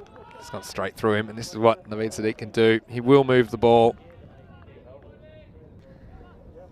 Let's have a look at this ball talk. And, well, get between bat and pad. Basically in no man's land, wasn't he? Zishan Guraya, who's on strike at the moment. Sometimes he's on fire. Has been a bit hot and cold, though, during the series. Zishan Guraya, when he's been hot, he's been really hot. Amber Bilal at the other end, yet to face the ball. He goes after this one, and he gets enough of it. Swings across the line, and that will be the first one of the innings. Maximal, 6 runs. And well, he's lit the pilot light. Zishan Guraya, he said, well, I'm trying to play it like a batsman. Maybe I'll just do this. Swung across the line. Gets enough of it to get it over that boundary at mid-wicket. 6 runs to start the innings off for Salzburg.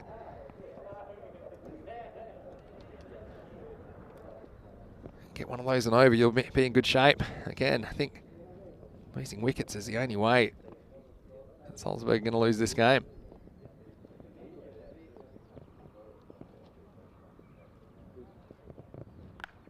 Plays this one the offside. And well, it's a nice bit of fielding. Amber Bilal had to hustle. I think he was home. I'll have a look at this on the side on camera. The throw came in. And yeah, good judge of a run there from Garaya. We'll get to see Amber Bilal for the first time on strike. And he's a player that we've enjoyed watching. He's very theatrical. Call him Joe Hollywood for a reason. Likes being out there, showing what he can bring to the big stage here in the FanCode European Cricket Series. Last ball, and Naveed Sadiq's over. It's a pretty good one. Outswing delivery, but Bilal's good enough to work it away for a single. That will be the end of the first over. After the first over, it is 8 for no loss. And well, fairly even start to this one as we welcome back into the commentary box Michael McCann. And well, Michael, 97. Might look easy to get on paper, but I often say you don't play games on paper. And Salzburg, they have to get these if they want to continue in the competition. Yeah, the pressure of knockout cricket does funny things. I don't actually think that first over is a bad result for Salzburg because you've got Naveed Sadiq, strike bowler in the tournament, and they've seen off an over of him, picked up a decent number of runs. It's not the worst result. There's other bowlers much easier to score off in this Pakistan CC lineup. And this is one of them in Akib Iqbal. Talented young seamer though. Starts with a fast off-cutting delivery. Worked away for a single. Yeah, see the difference in the first over. Getting that Maximo away versus not. That would be 8 off the over, which they got, versus just 2. And you just feel a lot different if you start to fall behind the rate, forcing you into some shots that you might not want to play. But both these players are aggressive naturally. They've only got 2 outfielders to play with Pakistan CC. At the moment, they've gone for a long off and a deep mid wicket, and long on and deep mid wicket, I should say. So both back on the leg side.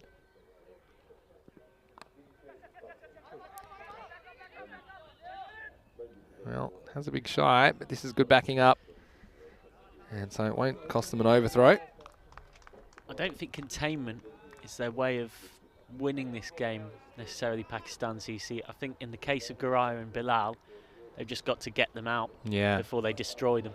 But the strategies are the same. I think by containing them, you increase your chances. They'll give you a chance.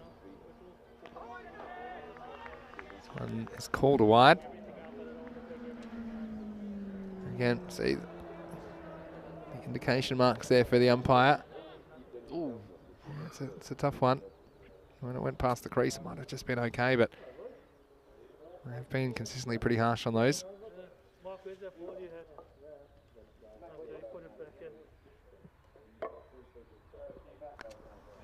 And this one, that's a good bit of fielding to knock it down. That will keep the ball inside the field of play. They should cruise back for 2. And that's a nice piece of work at point. And well, these are the kinds of bits of fielding. By saving a couple of runs, that might just keep Pakistan CC in this contest. Yeah, they'll hope his hand's okay, Naveed Sadiq, because they'll need him to come back and, as he always does, bowl the third over, but he seems all right. Very much not in the era anymore where fast bowlers just graze at fine leg after doing their work.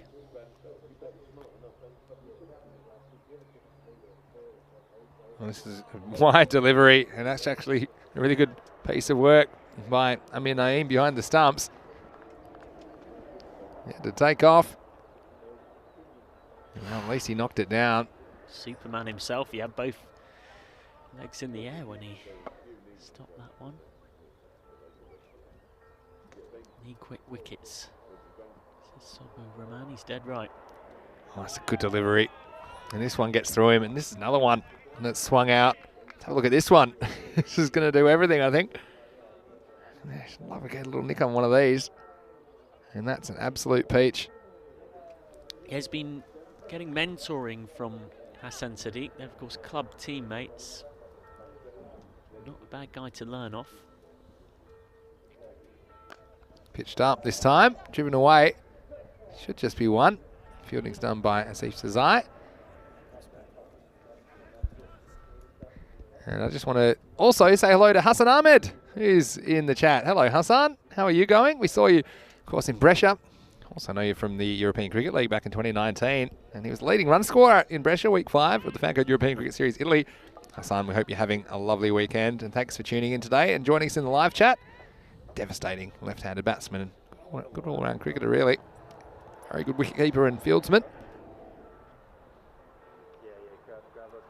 This one's through him as well. So just seeing a few early jitters, aren't we, from this pair who can be confident at the moment. The bowlers have toiled hard, but they haven't got the reward of a wicket.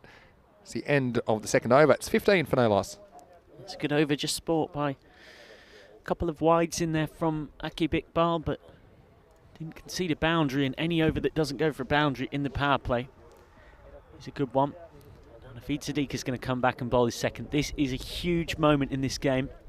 He has 14 wickets in the tournament so far. Only Abdullah Akbarjan with 16 and Lakmal Kasturi with 15, both for the now departed from the competition Vienna CC. Have more across this tournament. Bring back Naveed Siddique. And do you think this is the only option here to bowl him out? Yes. With a new ball? They always do anyway, because they know he can bowl so well in the power play. Yeah, that's true. Pitches up. This is a handsome cover drive, and just over pitching there was Naveed Siddique. It was blasted through the offside. Nice bit of batting by Bilal. Starts the third over with a boundary. That is a classic shot. All along the carpet. Might be the most modern of cricketing formats, but that was the most classic of cover drives. Yes, he's searching for swing. The difference here, just over pitching a touch. He gets on that length. And does bring the edge into play. Let's see what he does this ball, Naveed Siddique. Oh, again, it's just out of the reach of the point. It was slightly over pitched. Bilal went after it. And he just got enough bat to get it over point and consecutive boundaries to start the third over.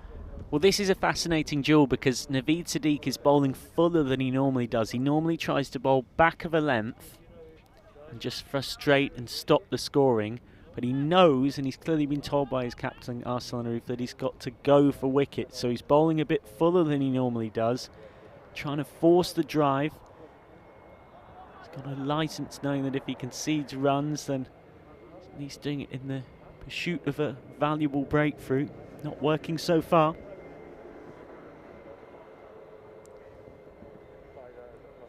Oh, this time it's a little bit shorter, but it's going to go for another boundary. And this time it's more fortune than skill from Abra Bilal. Gets a thick outside edge. There's no one back at third man. And 4 more runs, so a dozen off the first half of the third over. Yep, the ball flashing all over the place. And that's the problem when you try and attack, when you try and bowl fuller and faster. The faster it can come, it can also be the faster it can go. Yeah, long on, long off in place. And yeah, you wonder with Sadiq Hassan if it might be worth having a third man instead of something like a long on or a long off. And decides to push this one away for a single, so well, throwing the big weapon in the power play, Naveed Siddique, but hasn't really come off so far. He's bowled some good deliveries, but also he's gone for over 20 runs. And it's going to make it really tough for Pakistan CC to defend this total, but they're going to keep fighting. Well, this is already, with 2 balls to spare, his most expensive spell of the competition, and he's never gone wicketless until possibly now. Now he has brought long off up.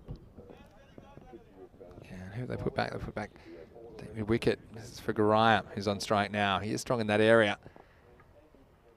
Naveed Siddique, can he conjure something for Pakistan CC? Oh, this has gone to mid-off. Oh, it doesn't quite carry. And they're going to scramble back for 2. Again, it was always going to be a difficult catching chance. As Asif Zazai came up in the circle. He did everything right. He tried to make it into a catch. He knows the importance of taking wickets. And this one, I don't think he quite got there in time. Fantastic effort. It'll go down the book as 2 runs to Garaya. So nearly, just not quite going the way of Pakistan CC. He's got 1 ball left of his spell. He's surely going to try and hit the pins here. Last chance. Pretty good Yorker. But they'll still dig it out for a single. 3 overs down. It is 31 for no loss. Naveed Siddique going for 24 in his 2 overs. Yeah, and that's a huge win within the game within a game for Salzburg CC. To get through both overs of Naveed Sadiq, 24 taken off them as well. It's going to fall on someone else to do it. Now, as they have done so often in the tournament, Akib Iqbal as well as Naveed Sadiq is going to bowl out at the top of the order. Normally, the youngster has the comfort of knowing that Naveed Sadiq is keeping things tight and taking wickets at the so-called other end. Yeah, exactly. Figuratively speaking.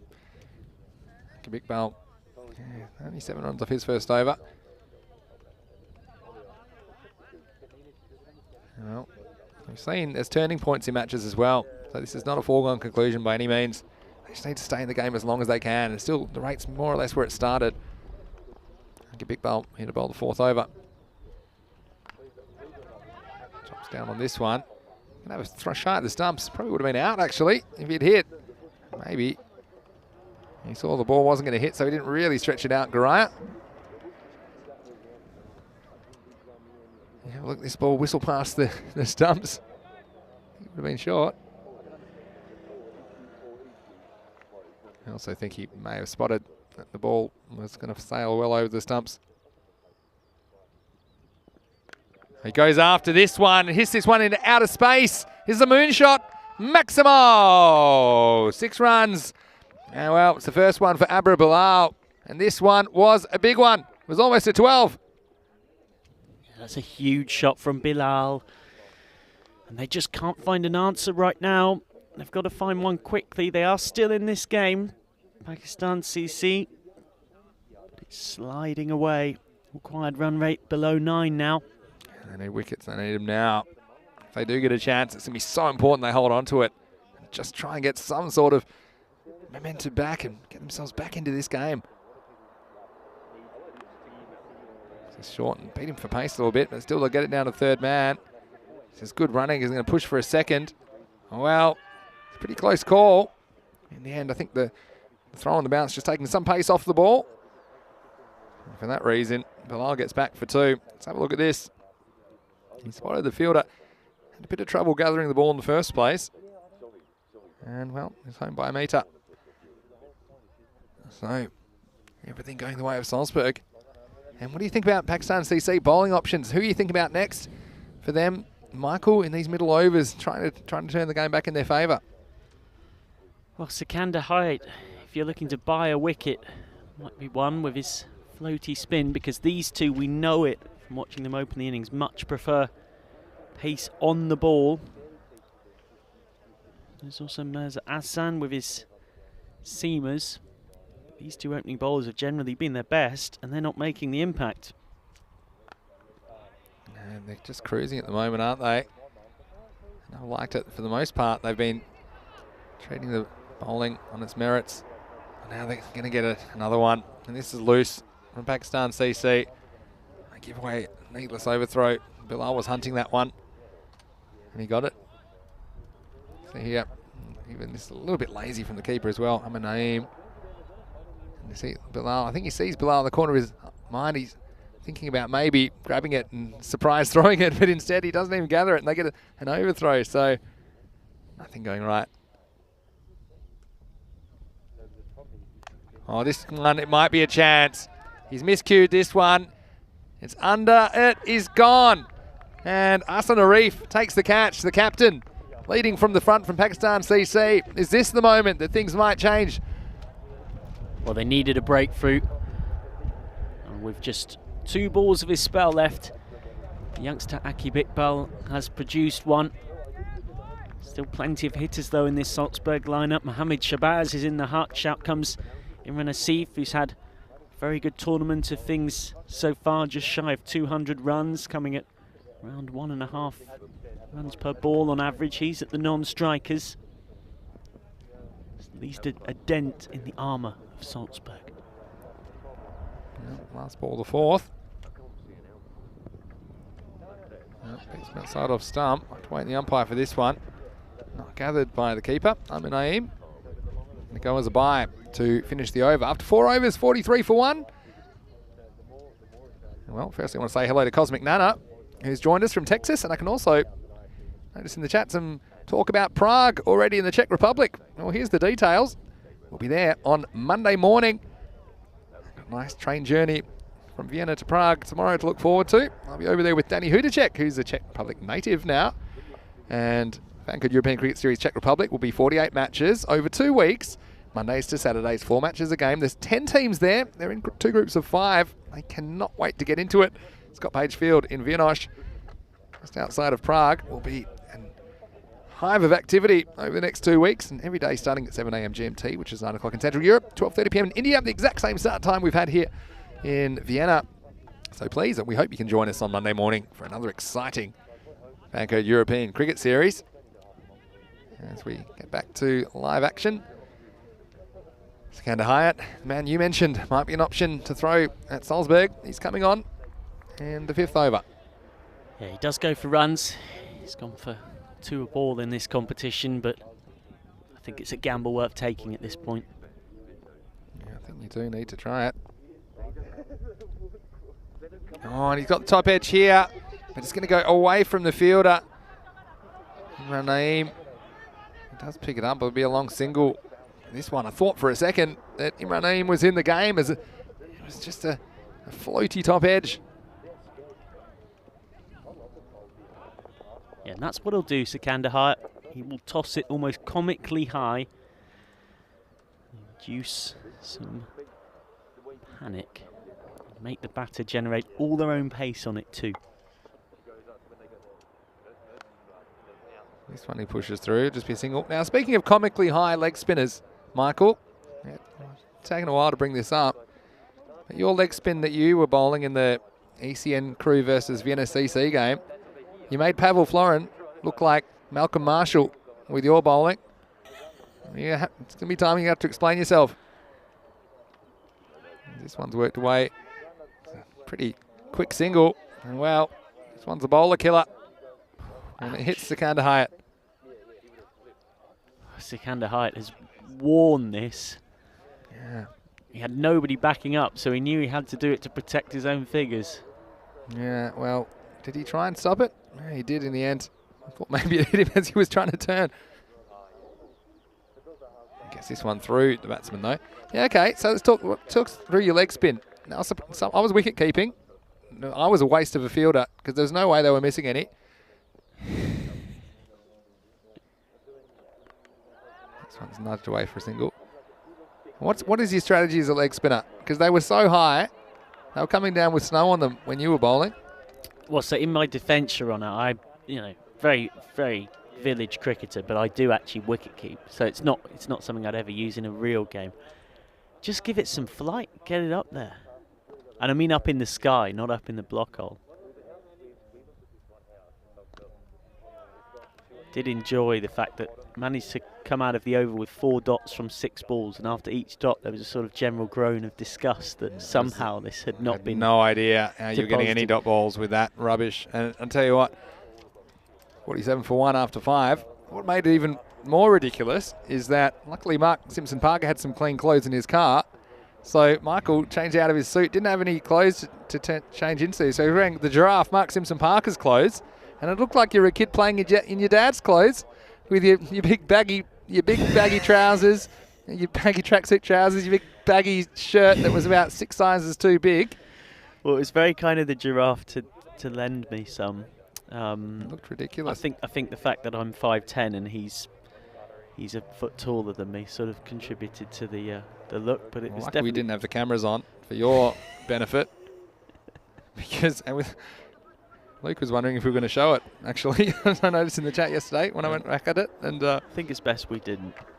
There was a lot of people who would have lost a lot of credibility. Dare I suggest our umpires, who all of whom got out at least once. The umpires to our Latvian crew who not played cricket. The umpires were awful.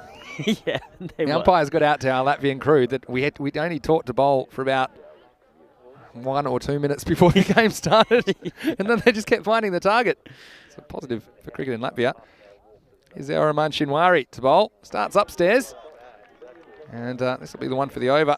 Goes through to the keeper. My favourite was umpire Aravind Ganesh. And so I organised the game on the sort of ECN side of things, and Himanshu Jha very kindly organised the Austria CC boys, as did Quinton Norris. Sorry, the Vienna CC boys, as did Quinton Norris.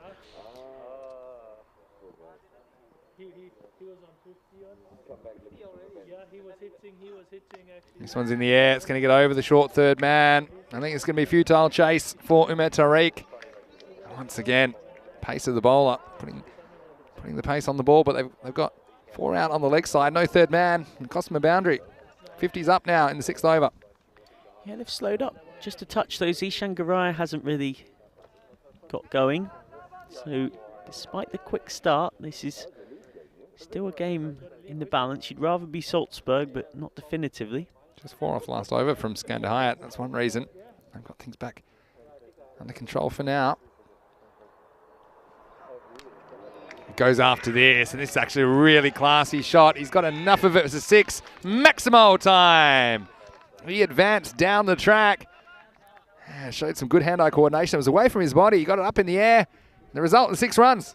Yeah, you see so often players who come down the pitch, they lose their shape and aren't quite in the right place. And they lack a bit of composure, but got his hands for it fast and went with the shot. And that's what meant that he still hit that the tiniest bit, but still got 6. As ridiculous as that might sound. Oh, this is another top edge, and it's going to be more runs. They brought the fine leg up. It's going to be 4. Can they elected to put a third man back, and then nothing working at the moment. Pakistan CC, Shinwari digging in short, didn't really have the field in place for it. It cost them another 4 runs. Running out of chances, Pakistan CC. Well, Der Siraj, he was playing in that game yesterday, weren't you, Siraj? And how do you think Michael went? That's probably the fairest question. I had the pleasure of facing Der Siraj, actually. I was a bit worried, because he'd never let me hear the end of it if I got out to him. Oh, this is a classy shot as well over cover, and it's going to cost him 6 more. And well, the writing's on the wall. Pakistan CC, Salzburg going after this target. They're up to 67. Yeah, just when you thought maybe a lull has edged PCC back into it. 4-6-4, the door slammed shut in their face. And now that gap between runs and balls is closing fast. 7.2 runs and over at very modest required run rate in T10 with 9 wickets in hand. Yeah, you need to get some of these magical overs, 6 or less. Pakistan CC. It's a slower ball, good thinking. Well, they'll throw at Garaya. Would have been out, but again, only one sum to aim at. They can't cash in, and that'll be the end of the 6th over. It's 68 for 1. Well, I have to say to Cosmic Nana, who said she got woken up by her next door neighbour's car horn, waking her up this morning. Then she realised it was cricket watching time. So everyone's saying thanks to her neighbour. She's in Texas, USA. Der Siraj said at least he got a direct hit run out. Yeah, that's good. Yeah, there was a lot of run outs going on. There's a lot of, there's a lot. It was nice to see Siraj back. He's just recovering from COVID, and nice to see him in good shape and joining us. It was nice, and hopefully we'll see you next time in the FanCode European Cricket Series, Siraj. But their story was the Latvians for me. Skandahayat comes back to bowl. He's getting it right today. This one just prodded away for a single. So to set the context that we were doing in the previous over, we sort of agreed that it was teams, but pairs within teams to make sure everyone got a bat. Bat for 3 overs, and the first big contest saw the ECN Latvian crew in action against the umpires. This one's dragged away. Yeah, so we were teaching the Latvians to bowl, so we said, oh, you might as well just bowl the first over. Dennis, Richards, and who bowled the first over? It was Dennis. It was Richards. Oh, Richards. Oh, Richards is an absolute gun. Yeah, he took 2. He took 2 wickets.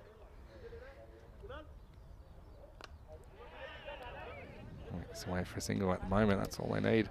Yeah, Dennis, Richards, and Andreas.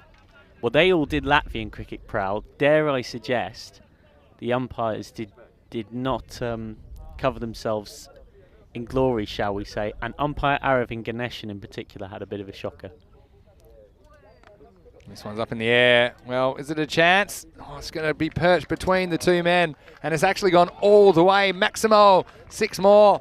And now, oh, they're in within 20 runs of victory. They're down to a run a ball required. Yeah, they're taking it home here, getting to the point where it's like being 2 sets down against Novak Djokovic, needing snookers against Ronnie O'Sullivan, or a lap behind Lewis Hamilton with 10 to go. There's after this one, it's outside the off stump. Still getting an under edge on it, it'll be a single. I'll have to also say thanks to Vienna CC guys, Maxim Samhaka on his birthday, and they've been very accommodating to us, especially at the end of the day's play. These very big cans of beer keep appearing. Well, there's some foot fielding to finish the over. Look, that's actually a really good spell from Skander Hyatt, but he can't break through with a wicket in the end. He goes for 14 off his 2 overs, and at the end of 7, it's 78 for 1. And well, just to let you know where we're at as far as the day goes on finals day. We've already seen Indian Vienna lose their match to Vienna Afghan, so they will be in the next match, and they will play the winner of this match. The winner of that eliminator, which is coming up in, well, it's about an hour and a half's time. They will play Vienna Afghan, who've already made it through to the final. They did that by accounting for Indian Vienna in the first match, 150 to 102. Well, you'd have to say there's very little hope for Pakistan CC from here, but they need a magical over. Imran Naeem is the man they've entrusted to bowl the 8th over.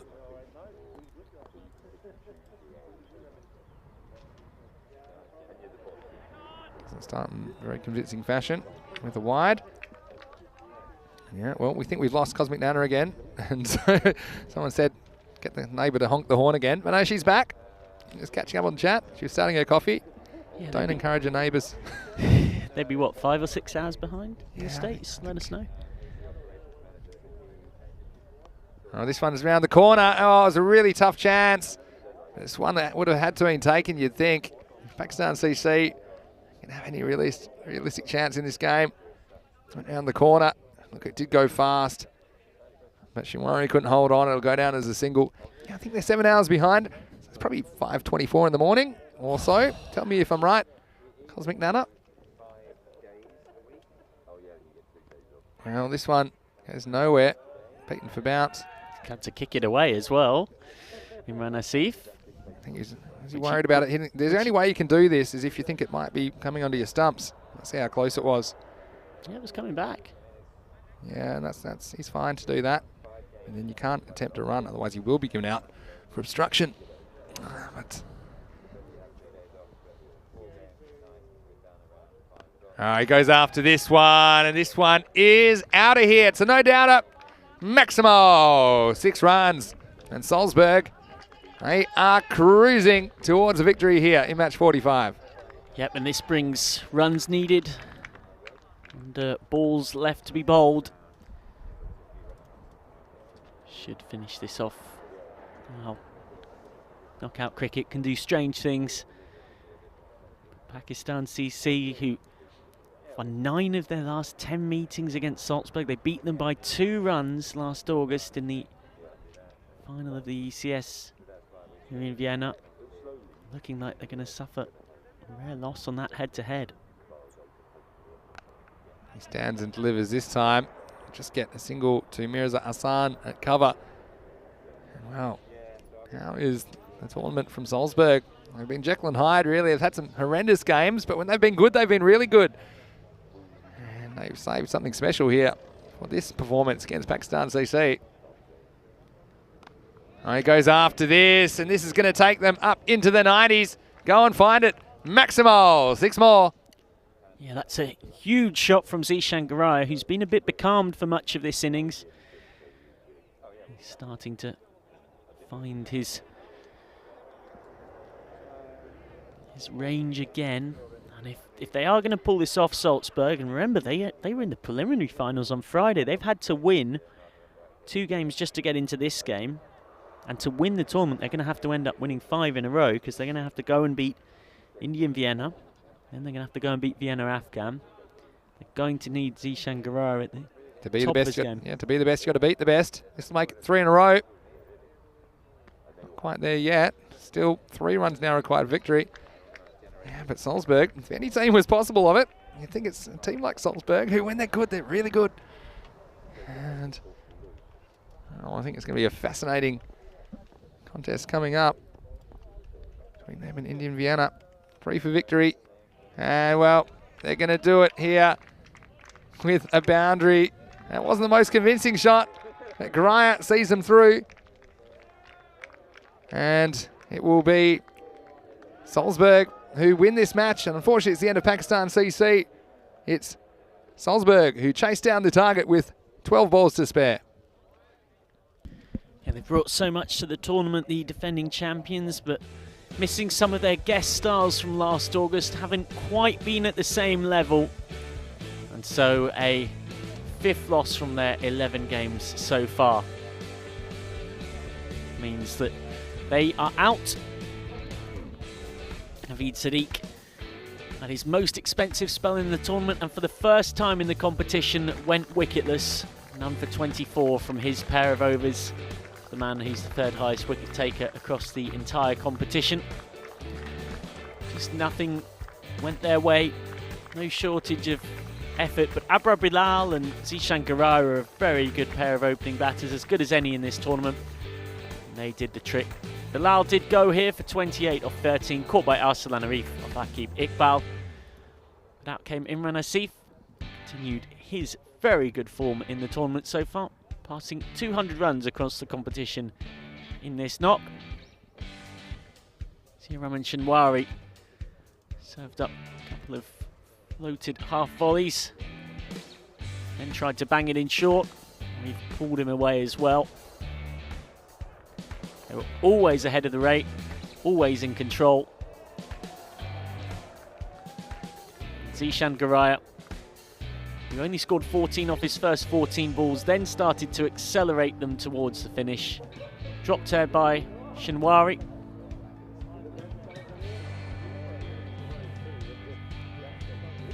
Whipped off his pads. The 6 over square leg by Asif. Asif and Garaya both hitting 3 sixes each in an unbroken stand, worth 56 runs for the 2nd wicket. See them home and take them to victory. Knocks Pakistan CC out, so we've only got 3 teams left now, folks. It's Salzburg against India and Vienna for the right to play Vienna Afghan in the final. Yeah, well, that toss will be happening imminently. And we can see here that we now know it'll be India Vienna versus Salzburg in the 2nd eliminator. And like you say, 3 teams left. India Vienna and Salzburg will be competing for the right to play Vienna Afghan in the final. Match 47, which is this afternoon. You don't want to miss it. The next match will be starting approximately 90 minutes from now. And it's going to be a really interesting contest between 2 teams. It'll be desperate. Can Salzburg make it 4 in a row? They need to win 5 in a row to win the tournament. If they can get 4 in a row, they'll make it into the final. And well, just going through, you see the top 3 doing the job for Salzburg. Not even requiring the services of Mohammad Shabazz in this run chase, or Ranjit Singh. Zishan Garaya top scoring with 33 not out of 20 balls, I should say. Abra Bilal fell for 28 in quick time. Imran Asif with 32 not out of 15 balls. They're sitting them over the line. He struck the ball pretty well, and he came to the crease. And with the ball, it's kind of high, and he was the best of the bowlers for me. Only going for 14 runs, but couldn't pick up a wicket. Sadiq, likewise, bowled some good deliveries. Akib Iqbal, likewise. And 1 for 18. He picked up the only wicket to fall. But Shinwari and Imran Naeem, very expensive. As the total of 97 in the end just wasn't enough. Didn't stand up. And, well, Pakistan CC, despite a strong start, they go out of this tournament. Well, their first and last games were disappointing performances. Unfortunately, we say goodbye to them. But again, thank you to all of the players and officials from Pakistan CC for your efforts and contributions to the tournament. And certainly hope to see you back. The defending champions. They won't be holding on to their crown. There'll be a new champion. in the 2021 FanCode European Cricket Series, Austria. And, well, just confirmation of that result. 8 overs taken by Salzburg to overhaul the total. And so we'll have a bit of a break. You may like to take the opportunity to go to EuropeanCricket.com to check the updated previews. They are updated all the time at the website. Also, you can check on all the stats and the scores and the upcoming fixtures as well for the Czech Republic, which starts on Monday morning. EuropeanCricket.com, it's the place to go, the home of European cricket. Also, our social media at European Cricket is a wonderful place to get a lot of the highlights and bits you might have missed. Certainly are plenty of highlights. We plan to bring you over 1,000 matches of cricket this year on the European Cricket Network. But for now, we'll see you in approximately an hour and 25 minutes to take you into the eliminator number 2. It'll be Indian Vienna versus Salzburg for the right to face Vienna Afghan in the final. But for now, it's Mr. Maximo, Vinny Sandhu, on behalf of Michael McCann. I'll see you shortly. Enjoy the hour off, but then see you right back here on ECN for more FanCode European Cricket Series.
Hello and welcome back to the Seebahn Cricket Ground in Vienna, Austria. Well, the sun's out and we are ready for a huge contest. It's match 46, the eliminator number 2. And this is a contest between Indian Vienna and Salzburg for the right to meet Vienna Afghan in the final later today. Well, both of these teams will be very keen to get on with this one. Let's go over to the match referee, who's with the two captains.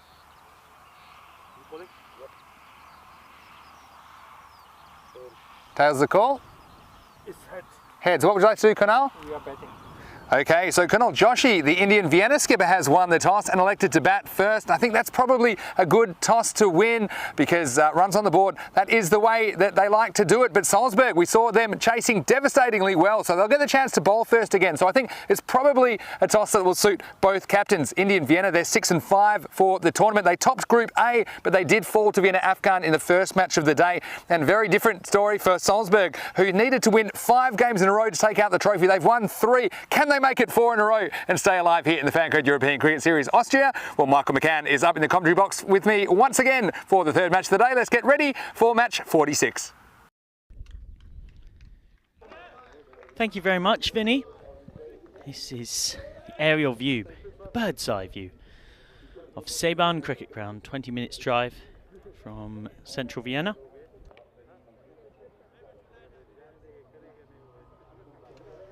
Absolutely delightful venue for cricket. It is 19 degrees, there's a little bit of wind, the sun is in the sky. And, well, you can't really get too much better conditions for cricket than that, can you? For this, the second eliminator, or a semi-final if you want to view things in a more traditional mould. The winner will meet Vienna Afghan in the final. As for Indian Vienna, well, Mehachima, it's always so key for them. 670 Dream 11 fantasy points for him. And gold is how much it will cost you to get him in your team. Zishan Garaya, nearing 1,000 for Salzburg. He opens the batting, he opens the bowling, makes the tees. He's vice-captain, he does pretty much everything. And for Salzburg, their spinners are going to be huge, particularly their duo of Ali Shah and Mohammad Shabazz, who's also a big hitter in the middle order. Salzburg with a bit of confidence after thrashing Pakistan CC. And now they're looking to get part 2 of the job done today. Salzburg had to come through the preliminary finals on Friday. Chima is on strike now. Chima had a rare failure this morning. He top-edged a sharp bouncer from Itibar Shadida to be out for just 7. But in no doubt as to his importance to Indian Vienna. He scored double as many runs as anyone else in the competition for Indian Vienna. He's done so at almost exactly to a ball, a better strike rate than any of his teammates. He will face the first ball of this game for the right to meet Vienna Afghan in the final. Shahun Momin at the non-striker's end. Zishan Garaya settling in. Now, I really do question why they keep bowling Garaya for the first and third over in the power play, Salzburg. He's been incredibly expensive.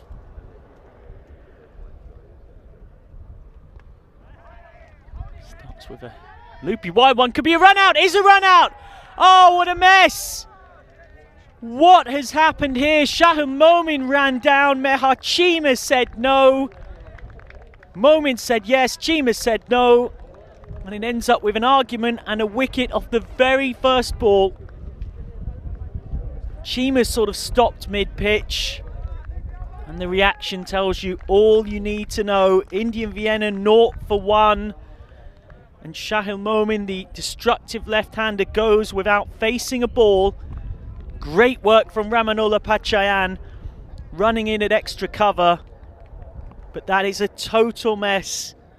Already thrashed this morning by Indian Vienna, by Vienna Afghan, if you'll beg my pardon. And now they really are up against it. Well, Mehachim is still there, but this is going to be a tough psychological examination for one of the best batters in the tournament. He's got to go about his innings knowing that he's been at least maybe partially responsible for the run out of Shahal moment. It was definitely Chima's call, because it went in front of square. Chima still on strike. It's a big loud no that time from Chima as it heads to Pachayan. Didn't really hear Chima decisively call yes or no as Pachayan picked the ball up. Now, I like this move from Indian Vienna. It makes sense. They've sent out Abhishek Gopada Krishnan at number 3.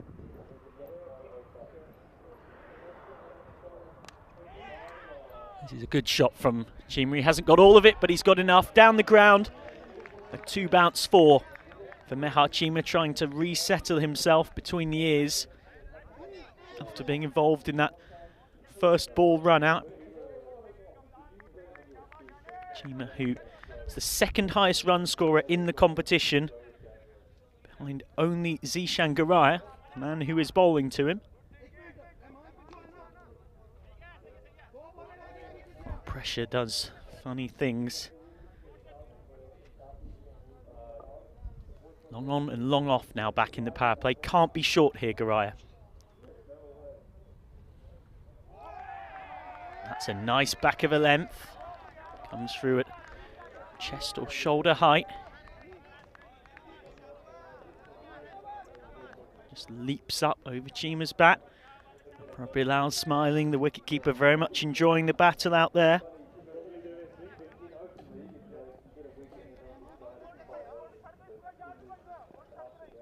Let's stay on that length, Garaya. Can't drop short. Chima will pounce on it. He's got that away through mid-wicket. It's much more muscle than timing. But he is going to pick up 4. Beats Chima. His namesake out there, Sadi Chima, giving chase.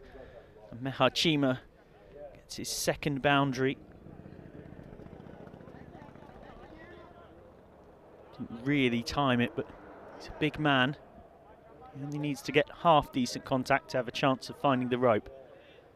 Indian Vienna winning the toss, deciding to bat, losing a wicket from the very first ball of this innings. Slow ball, hit straight to cover. This time it was a big loud yes. Mehar Chima gets through. End of the first over. A nervous first over for Indian Vienna. They are 9 for 1. Mehar Chima with all 9 of those runs. He will keep the strike. Rejoining me, having come back from the toss for this pressure game, is Vinny Sandhu. Thanks, Michael.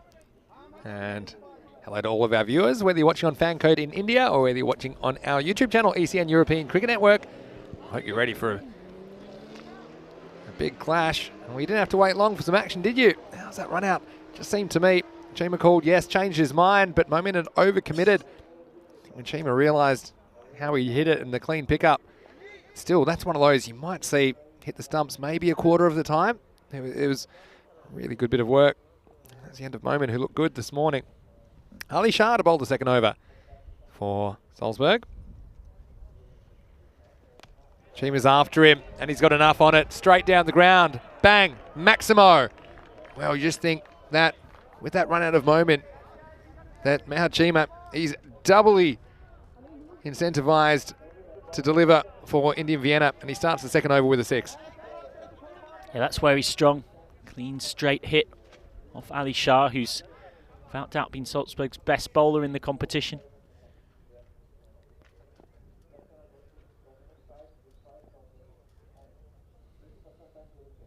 Takes him on again, but he hasn't got it this time. It's Mohammad Shabazz. He's got a long way. He comes and he takes the catch.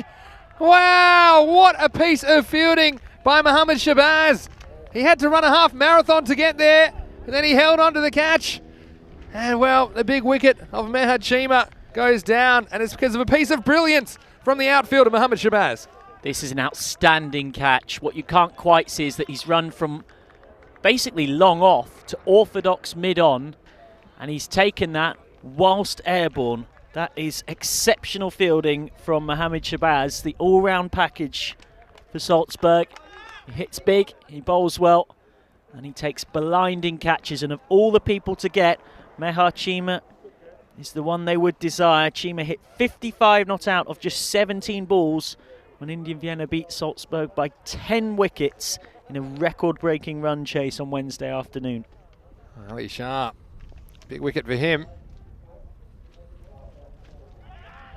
This one goes round the corner, and it's going to be the chase on here. It's actually well stopped down there by Ranjit Singh. They will come back for 2. Well, how's that for a start? And Salzburg was a bit of a mighty duck situation with them. They had to win every game. They needed to win 5 in a row across both preliminary finals Friday as well as finals day. They're going to take out the title. They've won 3 in a row. They've got 2 huge scalps in the way of the championship. Firstly, Indian Vienna, and then Vienna Afghan, if they're able to get past the men in blue in this game, match 46. Indian Vienna, can they steady and put a score on the board? Goes after this one. Well, Abhishek is all the more important now. Abhishek Gopalakrishnan, the only man to get past 15 against Vienna Afghan this morning, with very fluent 37 off 16 balls. He has just shy of 200 runs in the tournament. Apart from that, India Vienna have often been reliant on small contributions and cameos elsewhere. Colonel Josh Hughes on strike, and he's a man I'd like to see step up. And he's led the team as well as he possibly could, but his personal batting form hasn't really been there in this series. Throws this one away, and again, some indecision. They don't take the single to Pachayan. It'll be a dot ball. Just want to say hello to a lot of people who have joined us. Bet to Ball is in there. Vienna Afghan have been super to watch. Yeah, they certainly have. Exciting combination. They'll be hard to beat in the final regardless of who wins this match. This one, a good bit of bowling, went back and beaten for turn. This will end the over. 2 overs down. 9 off that one as well. 18 for 2. I just want to say hello to Cosmic Nana as well. She said she might miss the final because she got her grandson's football game, soccer game. Oh, that's forgivable. But the good thing about European Cricket Network is you can always, if you can avoid the result, which isn't always easy, but if you can avoid the result, you can always watch it back later.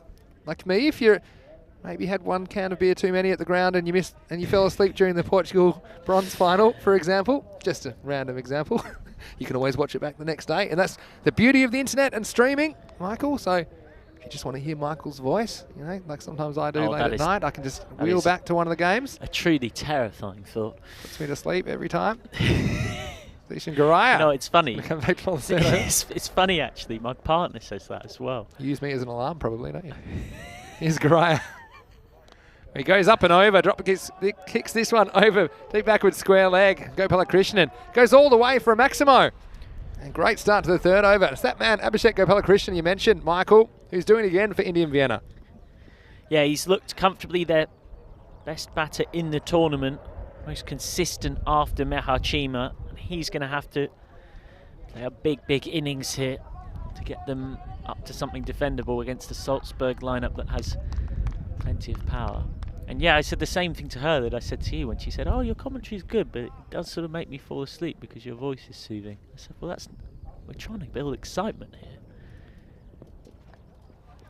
Well, I like your style anyway, Michael. Although putting your partner to sleep, I guess that's useful sometimes. Regardless. Oh dear. And well, moving swiftly on. Moving along. Well, what a start it's been for Salzburg. You know, they need a partnership. It's just a little bit too wide, it'll be called. On a more serious note, that wicket from Ali Shah is his 16th of the tournament in his 24th over. It means he's now joint with Abdullah Akbarshan as the highest wicket taker in the competition. Well, it's been a huge effort. This time Joshy pushes away on the offside. I think especially because he's a bit low on confidence with the bat. I think if he can just keep picking up the singles, hand over to Abhishek Gopalakrishnan, and I agree, I like this move to bring out Gopalakrishnan at 3. I'm a big fan of putting people up the order that are hitting the ball well and in form. We saw him batting at number 6, I think, in the previous match. Yeah, he batted at 6 at Vienna Afghan, and he spent a lot of this tournament down at 5 or 6. I don't really understand why. goes after this one. There's no one in the infield, fortunately for him, on the leg side. In fact, this is really good running from Joshy, who ran the first one really hard, came back from 2. Yeah. And they're the things you can do if you're not hitting the ball particularly well to help your team, and that was good work from Kunal Joshi. Yeah, Kunal Joshi, who has 125 runs in this tournament at an average of 12.5, which is not what you'd expect from an Austrian international all-rounder. And T10's kind of a different beast, isn't it? Here's Garaya. Slower ball. Oh, this almost got through Gopalakrishnan. He completely misjudged this one, and he's lucky to still be there. Oh. That's a code of varnish. Yeah, that was close. That was really close. That's probably, if you were to be critical of his batting, it doesn't look for that leg side pretty much exclusively. And that ball was just outside off, and I mean just outside off. It's time to go straight down the ground, though. If he hits, he'll be in some serious trouble, and well... Nearly hit him in the helmet. He's almost in serious trouble anyway. This is one I think it would have been out. It's a good pick up and throw from Mohamed Shabazz. He's a good fielder. Let's have a look at it on the replay. See the throw whistled in. I think he was going to be short. Oh, yeah. And he might have been a bit shorter if he lost his head. End of the power play, 30 for 2. It's something of a recovery from Indian Vienna, but losses of Shahdan Momin and then Mehar Chima, whose first 2 overs are going to really make life difficult. They're a side that are definitely stronger with the ball in hand and out in the field than they are when wielding the willow. Just got to see if they can get at least 100 to that 110 mark where we've seen so many scores, just to give themselves a chance. Yeah, Mohamed Shabazz coming to the attack now, Michael, instead of bowling Ali Shah for his second over. So he's coming immediately now, the fielding restrictions. Yeah, this is their normal plan.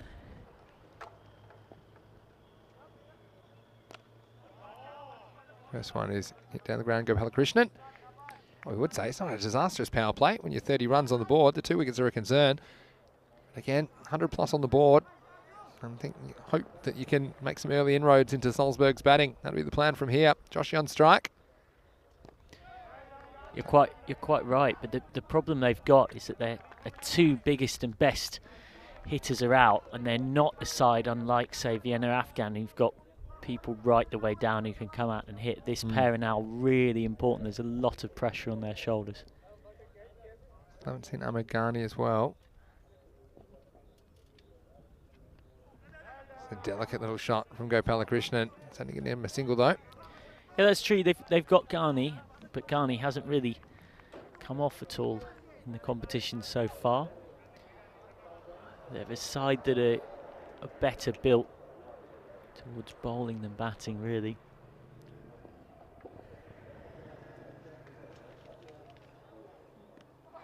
He went to advance, then thought better of it, had to go back and retreat. And in the end, it's a dot ball. Well, Crazy Man, he's got a funny name, Crazy Man, but he says a lot of rational things. They don't need to go for absolutely everything in Vienna at this stage. He's already seen in the last 2 matches what happens, how teams have collapsed. This one, well, it could be out. Oh, and it would have been out. It's off the back of the bat. And well, Kunal Joshi gets a life. And well, eventually when we find this one, it's skewed away to backward point. And it's the captain, Mubashir Ali, puts it down. Yeah, and he really should have taken this. Not much wind around. Not many excuses, to be frank.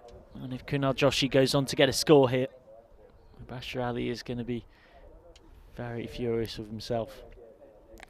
This time, again, hit straight to a fielder, but they'll get a single.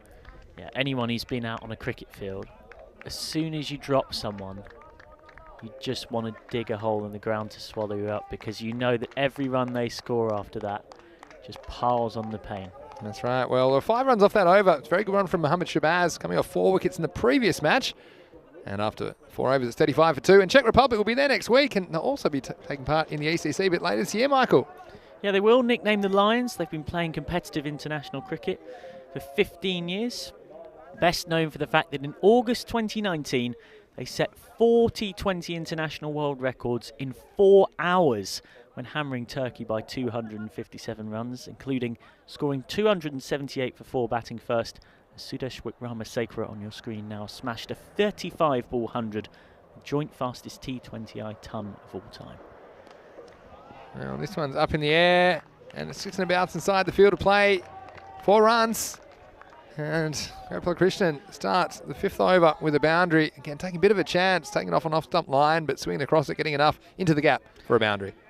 Yeah, that's the game of cat and mouse. He left the gap out there, Ali Shah said, if you're good enough to hit me against the spin in the gap, you'll get 4. And that's what he did.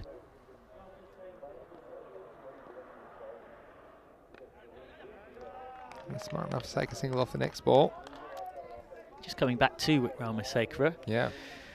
That 35 ball 100 put him joint fastest T20 international ton of all time alongside Rohit Sharma and David Miller. That's pretty good company. And I'm reliably told he will be playing next week. Keep an eye on him.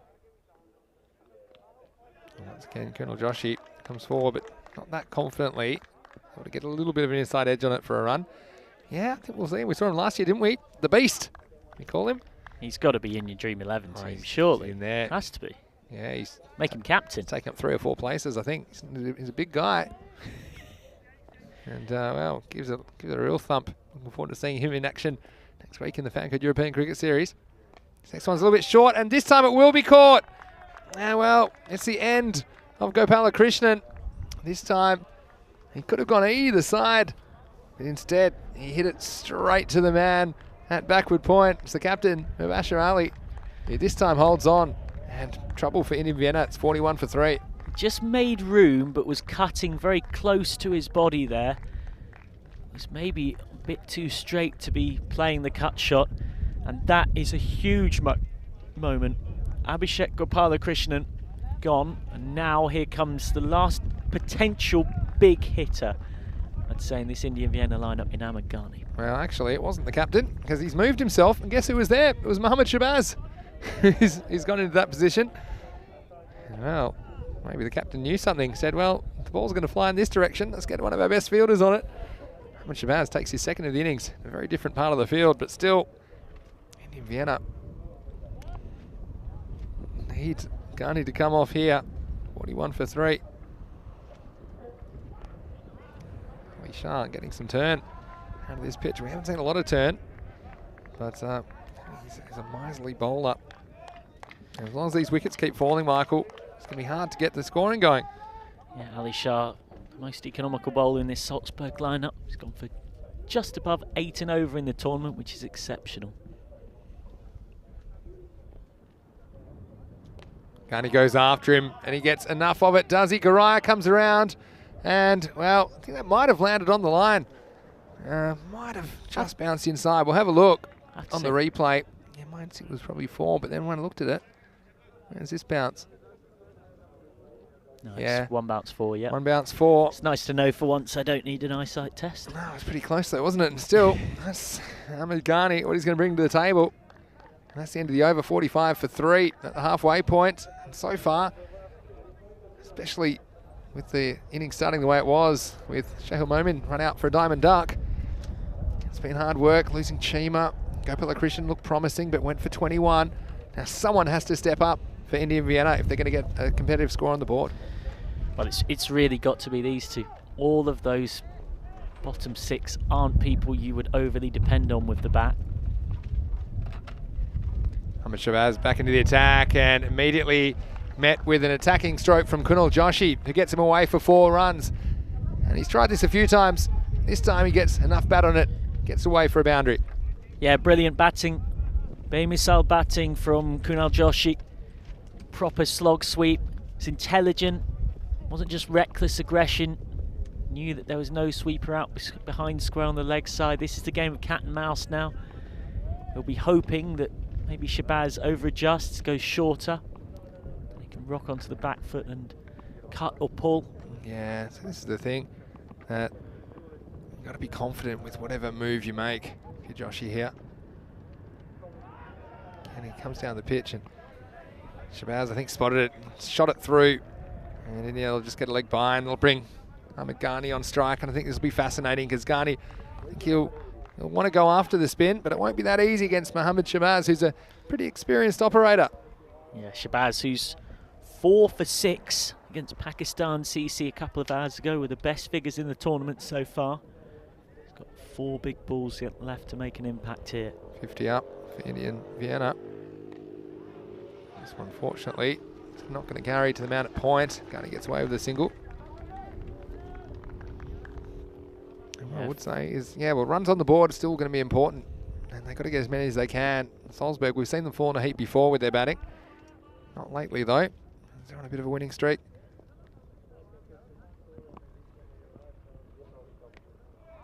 This one is a bit short, but he's missed out and drags it just to the man inside the circle for another single.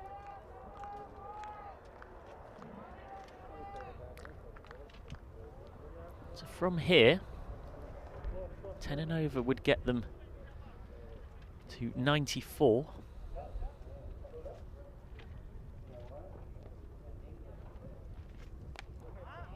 And he tries again and gets just enough on it. And well, it might be perfectly judged because it's just going to get in that gap between deep cover and deep long off. And it's going to go for a boundary, the second one of the over. And Ahmed Ghani chancing his arm and getting away with it for 4 runs. Yeah, chancing his arm, but doing so in a calculated way. He knew that there was cover and long off, and all he had to do was beat Pachayan at short extra, and it had a chance of going. Now they've adjusted the field. Extra cover going out and cover coming in. Goes after last ball, the over, and he gets it. And this is a big shot from Ahmed Ghani. Maximo finishing the 6th in stylish fashion. Mohamed Shabazz goes for a rare 6 runs. And at the end of 6 overs, it's 62 for 3. And yeah, just according to what you were saying there, the run rate now just over 10 and over. So they're on track for 102 if they keep going at 10 and over. They'd like to get something like 12 and over, might get them up to 110, which I think will play pretty well in a final. I think those extra 20 runs difference between chasing 110-90 in a final is huge. It's all going to depend, of course, on if they can get the big guns of Salzburg at the top of the order, Abra Bilal and Guraya, but in Vienna just drag themselves back into the game. You know what's key? Both of that spin duo are bowled out, seen off. And these last 4 overs should provide something that is, on the whole, easier to score off. Sadi Chima, who's gone at nearly 2 a ball in the tournament, he's going to have to bowl a couple of overs, as is Zahid Khan. Pitches up, is driven through the offside, and this is pretty well placed. It's going to be another boundary, and this is a confidence builder for Kunal Joshi. Sadi Chima greeted with a nice cover drive, 4 runs to start the 7th over. Yep, Joshi into double figures, back up above the runner ball mark. This partnership just starting to flourish. It's added 22 in good time. Pitches up again, but this time he's hit it straight up in the air. It should be caught, and it is.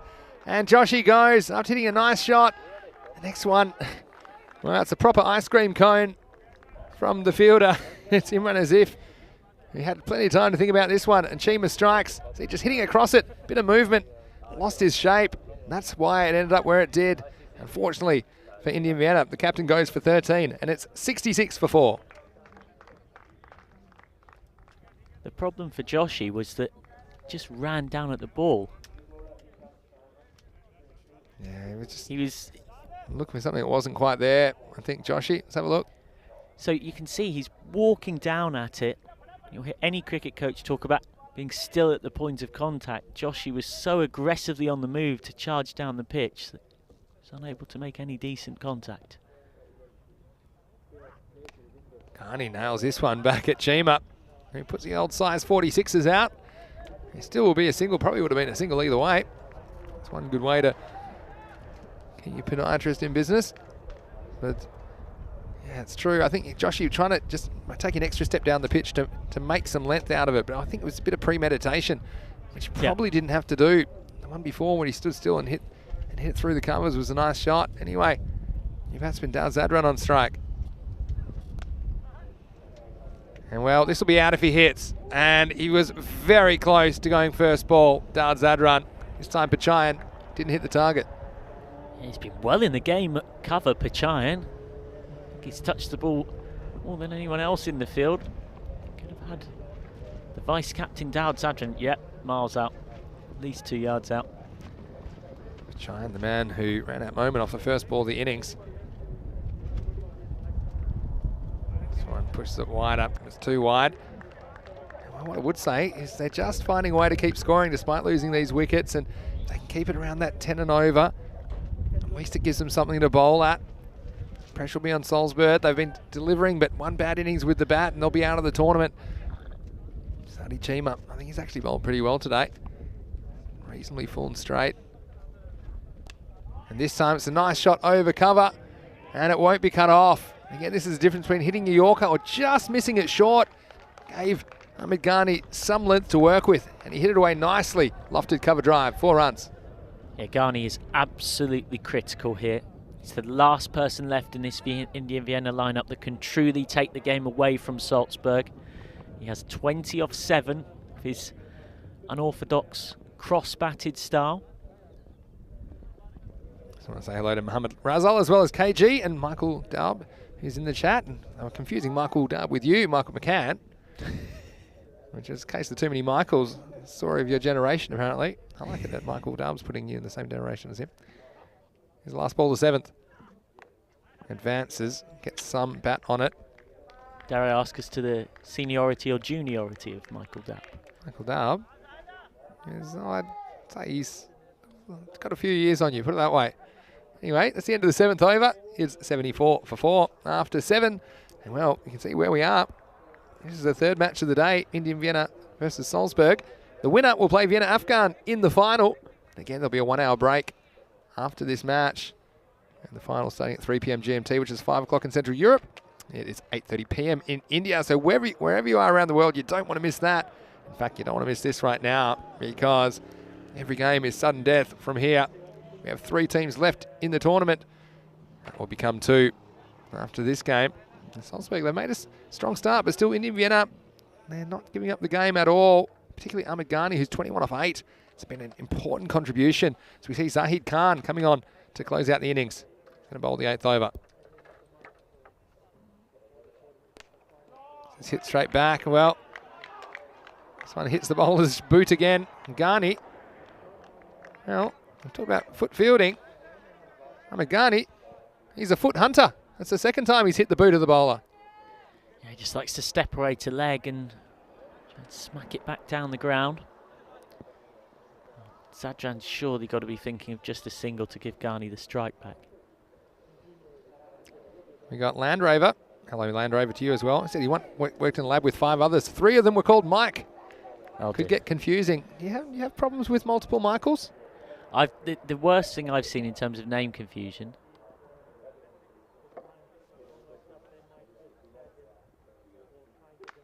Goes after this. Has he have enough of it? The fielder goes back. It can't get up. And well, it's going to be 6 runs. And these are the kinds of things they can make a difference in these elimination matches. Dowd Zadran gets 1 over for the smallest possible Maximo.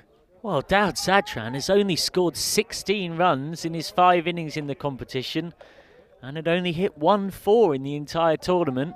There was I thinking, oh, just get Ghani back on strike. Well, that's me told. 6 runs. Here comes Zahid Khan again.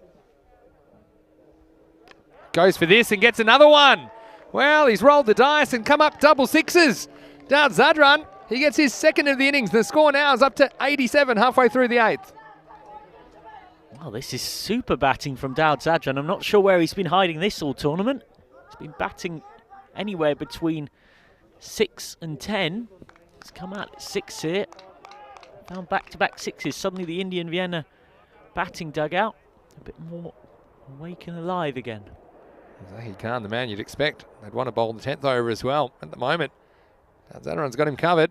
Oh, now it's a clever bit of bowling from Zahid Khan, who gets him with a slower ball. And well, he has the last laugh. And it's the end of a useful contribution from Dowd Zadran. But see here, they're just holding it back. And well, Zahid Khan, he won't be happy about the Maximos, but he'll be happy with the ending.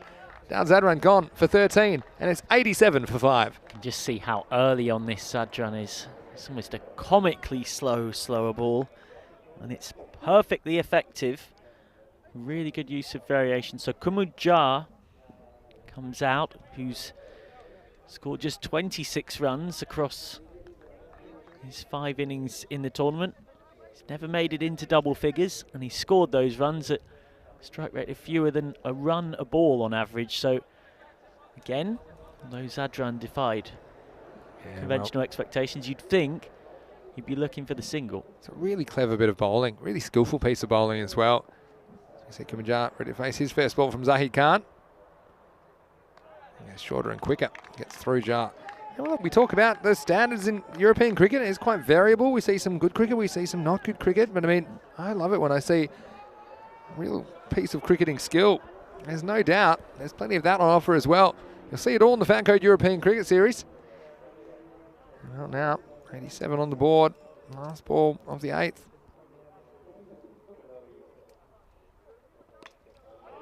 Jar will get off the mark. They're going to run hard. They're going to try for 2, are they? No, I think Jar was really slow getting out of the blocks, and so they're going to have to settle for 1. And they'll finish the 8th over, 88 for 5. 2 overs remain. So tell me more about these multiple Michael stories. You've got, got a few multiple Michaels? No, so it wasn't actually that. It was an offshot to reminding me of a time where I played a game of village cricket. And you had a team where, so I was keeping, opening bowler was called Dan. We had 6 Daves and 3 Marks. You told me about this the one the offside of Daves and the leg side of Marks. And the problem was as well, it was a scratch game. So no one really knew each other well enough to have nicknames. Yeah. So very quickly, I, as the wicketkeeper, had to come up with some nicknames just to try and get everyone using those, because otherwise it was just chaos. Yours, Dave. Or, you know. Yeah, exactly. It'd be useful. Get to know people's names a lot quicker. With Sadi Chima again. Had a dozen off his over in the 7th. Bowling to Kumajar. Oh, Jar gets away with 1. And he won't just get 1. He's going to get 4. All these little bits of luck which Indian Vienna are going to need to drag him over the 100 mark. And well, le cut de français. That's a French cut. And 4 runs. Certainly is. 4 of the best. Kumajar's main priority is probably getting bat on ball and giving Ghani the strike. That is an absolute bonus. Takes him up into the 90s. 11 balls remaining.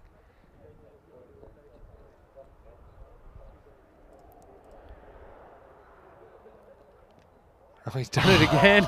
And well, once you might think's luck, Abra Bilal's got a hand on this, and so they're going to settle for 1.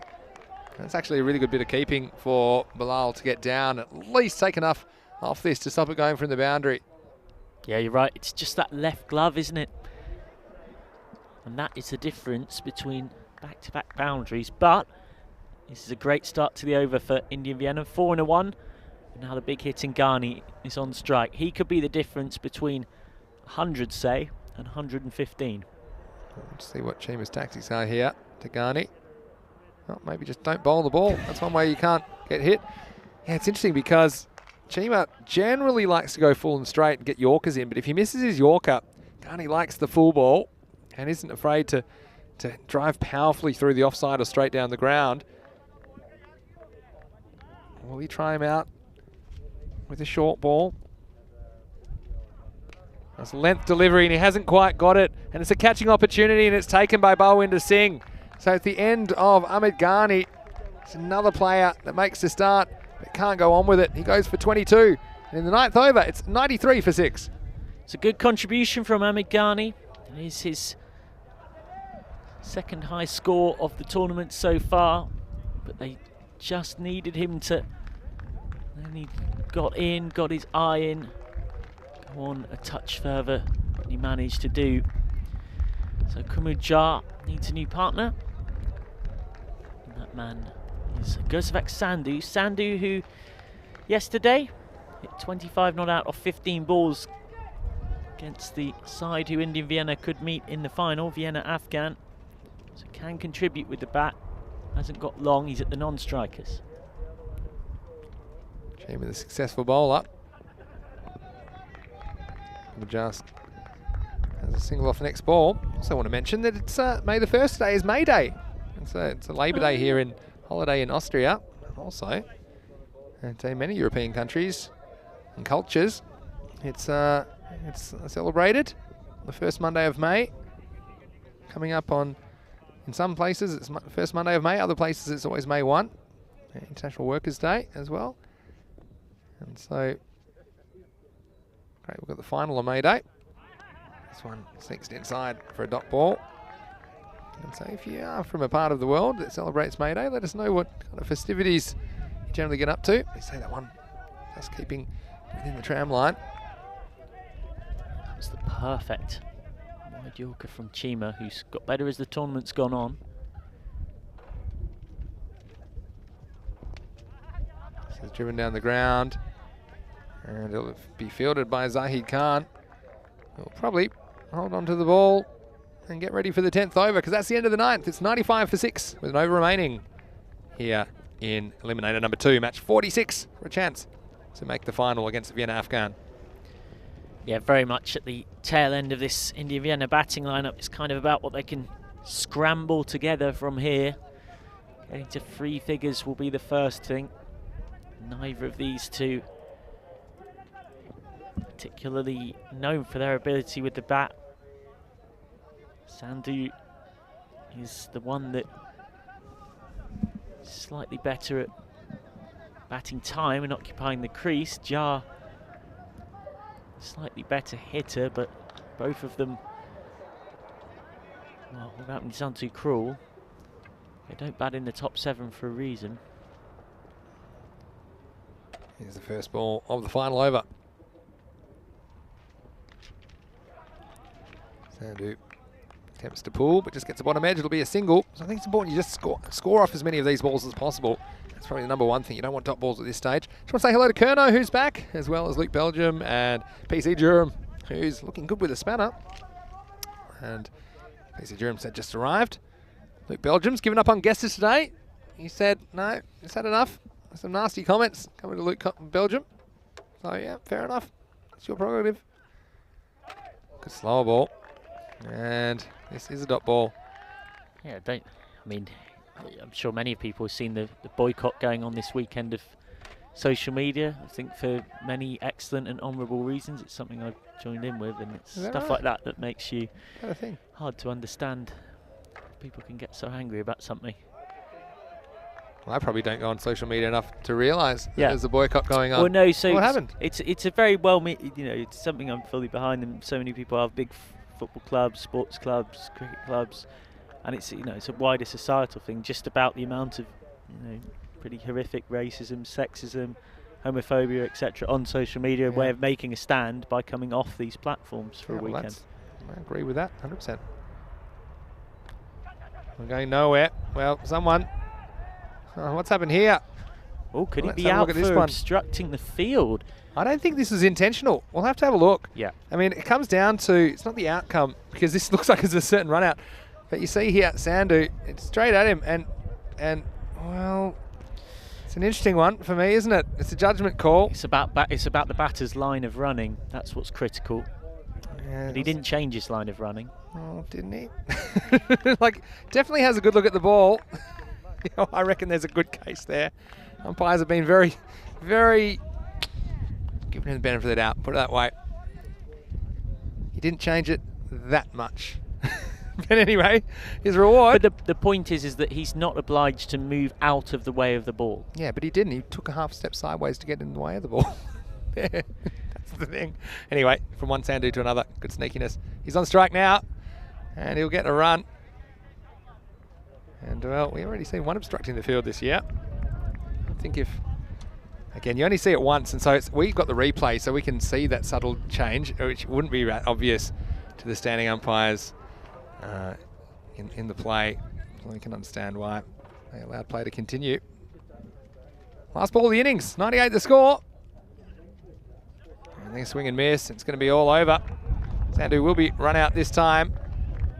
Well, very similar score for Salzburg to chase as the last game, as they're going to finish their innings at 98 for loss of 7 wickets. And well, I would say that's a little bit light on, probably 10 or 15 light on. Having said that, they can come out and do the job if they want to make the final against Vienna Afghan. And this is how it started. Pachayan, a little bit of magic. A mix-up between Chima and Momin. And Momin was man that had to go. Chima was filthy with himself. And, well, it looked like he wanted to make up for it, and he did for a time. And that was shot nicely down the ground. You did think that a lot of Indian Vienna's chances of making a big score relied on Chima. That was a nice one down the ground. But then, well, it was a bit of magic that removed Mahachima. Yeah, what a catch by Mohamed Shabazz, running around from long off to an orthodox mid-on. And then flying like Superman to take it diving. So Chima gone for 15. That was a big moment. The game changed. Abhishek Gopalakrishnan came out at number 3. He's been in good form throughout this competition. And he and Kunal Joshi rebuilt pretty well. Did 26 for the 3rd wicket. Ali Shah getting a rare bit of tap off the bat of Ahmed Ghani. Yeah, I like the way Ghani batted, actually. He came in and threw caution to the wind, backed himself, played good cricket shots. You see there, hitting through the line of the ball. There's normally a gap at deep cover in a lot of the fields we've seen. And just doing enough and kept his team in the game. Even getting hold of Mohamed Shabazz. They just kept the run rate going at this stage towards this total of around 100. And you wonder if it'll be enough, but at least it does give him something to bowl at. And Sadi Chima came out and finally got the end of Colonel Joshi, who's still battling with the bat in this tournament. Yeah, Joshi struggling for form. Imran Asif with the crocodile catch. Ghani continued to be aggressive, found the boundary nicely there off Chima with his cross-batted stuff. Daud Zadran showed himself to be an unlikely death hitter. Back-to-back sixes off Zahid Khan. The response from Zahid Khan was so clever. The lolloping, slower ball. Almost did knock the bails off. It was such a good delivery, and he was absolutely done and dusted. And then, well, we are in Europe, so it wouldn't be cricket without a bit of French cricket. Had back-to-back French cuts. And then, nice catch by Balwinder. Another wicket went down for Indian Vienna. And struggling to get bat on ball. It was a pretty good last over. There were only 3 runs off it in the end. They finished their innings on 98 for 7. Well, 5 players making double figures, but no one made more than 22. That was the story of the innings. Ahmed Ghani with 22 off 10. Gopalakrishnan promoted to number 3, 21 off 13. Well, the openers, that was the story as well. Chima going for 15 after Momin tragically went first ball. It was a magical piece of fielding, though, from Ramanul Pachayan to remove him for the very first ball of the innings. And they battled and battled. Not too many given away by Salzburg either. Only 2 wickets, 2 wides, I should say, in the innings. And that's one of the reasons they kept the score down to double digits. Very well. It's going to be a chase of 99 required for Salzburg. As we look at the bowling figures. Now 2 for 19, Sadi Chima. Identical figures to Ali Shah. The other wicket going to Zahid Khan. And you look at that, all the economy rates there. Off their 2 overs, between 17 and 21 runs. So they were remarkably consistent in their efforts to keep Indian Vienna down below 100. And that just shows you the team effort it was from the Salzburg bowlers, but also a couple of pieces of fielding brilliance from Pachayan and Mohamed Shabazz getting key wickets, which have got this chase down to something that I think they'll fancy, Salzburg. So that'll be 99 to win here in match 46. Eliminator number 2. The winner will play Vienna Afghan in the final. The loser, their tournament will be over. So please join us in just a few minutes for the resumption of play in match 46. It's Vinny Sandhu here, Mr. Maximo, and along with Michael McCann. We'll see you shortly on ECN for more FanCode European Cricket Series.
Welcome back to Sabine Cricket Ground.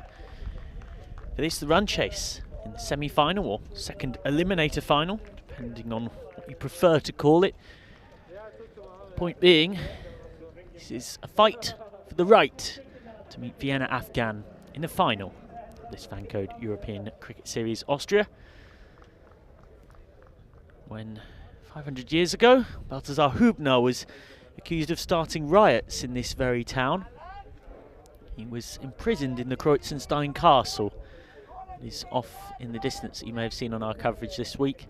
Eventually burnt at the stake in central Vienna.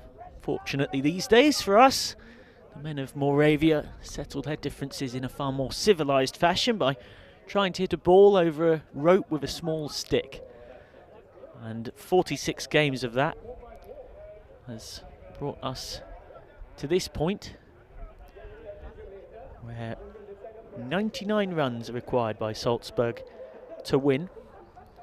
They've kept Indian Vienna to a below par 98 for 7. Shahan Momin's going to open the bowling with his left armers. Zishan Garaya is going to face up with Abrar Bilal at the non-strikers end. One of, if not the strongest pair of opening batsmen in the competition for my liking.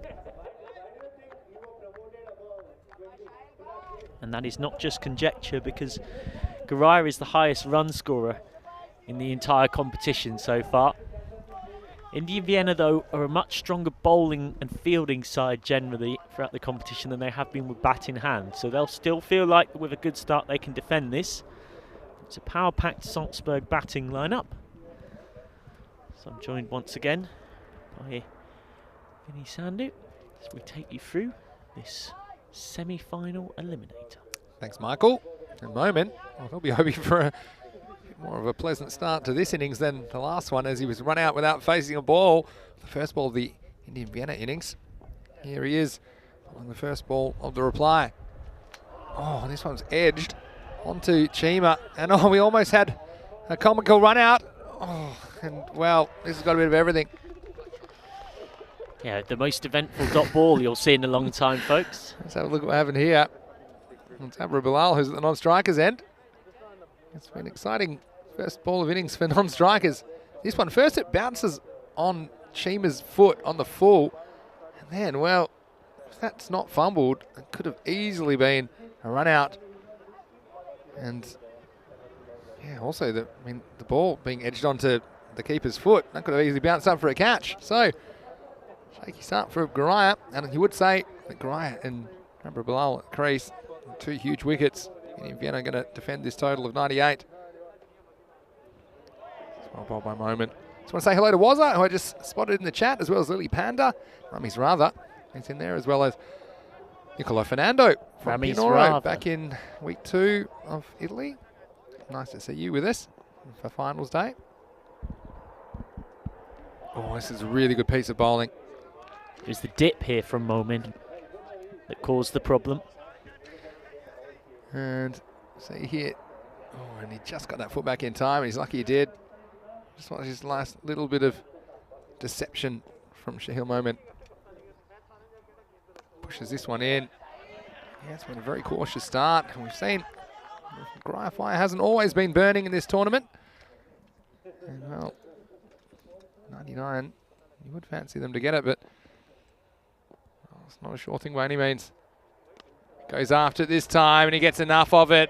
And well, there's been a few dot balls, but he opens the scoring in style with a Maximo. Yeah, 4 dots in a row. It's the longest time it's taken any team in the tournament so far to get off the mark. But he's done so very sweetly indeed. Zishan Garaya with his 30th 6 of the tournament. Moves after it again, but this time he just drags it to the fielder. Well, there was one shot in the over that went for runs, but it went for 6 of them. It's 6 for no loss after the first over. Yeah, that's still a pretty good over for Indian Vienna. So many 6s, in fact, for Zishan Garaya. Managed to keep count. 33 6s. Wow. That is 10 more than anybody else in the competition. Iqbal Hussain of Bangladesh, Austria. Meha Chima also has 23, so that gives you an idea of just why we're talking up the threat of Zishan Garaya. Yeah, well, the Garaya fire has been burning brightly in this 2-week series in Austria. Now, Kunal Joshi's going to bowl the second over. What do you think about this? Going with the seam of Kunal Joshi rather than perhaps another spin bowling option. Yeah, too long a pause. Michael doesn't like it. I'm not sure. I understand it. I actually think Joshi's been better with the ball this tournament than with the bat, and he's generally bowled pretty well in the power play, so I'd probably trust him here. Oh, that's a good start. And well, maybe the captain thinks it's time to step up, and he wants to put the ball in his own hand and do something special for his team. And immediately you see the ball to seam back and jump at Abra Bilal, who faces his first ball with some discomfort. I know a lot of captains, including Joshi, don't like using all spin or all seam in blocks. This time goes for a wide. Just doing a bit of movement went the other way off the surface this time. Yeah, he just flashed at this for a second though, Bilal. He's got to be careful. It's probably a wide based on how it's been interpreted so far in the series. Yeah, the umpires have been pretty consistent with the wide line, which is all you can ask for. He goes after this one. Has he got it? Fielder's going right back, and he takes the catch. Yeah, that's out. That's a great catch. That is out. Yeah, it's absolutely out. He's gone right back moment. And you see here, we've got a perfect view of this. This is great rope management. Yeah, look, and here, this might look like his foot's on the rope, but, well, number one, it's not. It hasn't touched the rope, but he's almost over the top of it. But that heel was in the air as well, and you kind of see the space between the heel and the top of the rope. We had a great view of it from our position, didn't we? But anyway, that's a huge catch by Moment, and it removes a dangerous player. It's 7 for 1, Salzburg in reply.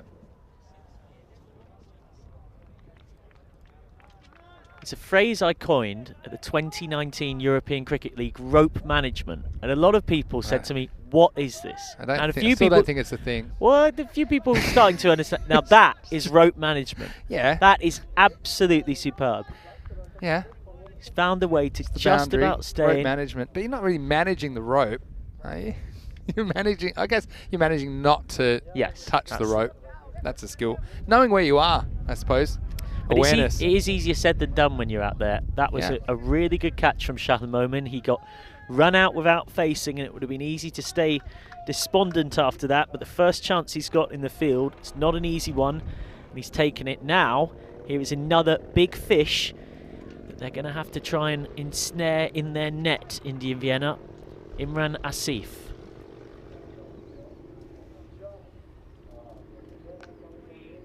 Well, Kunal Joshi, he gets the wicket. And, well, some justification. It was a matter of inches or probably millimetres.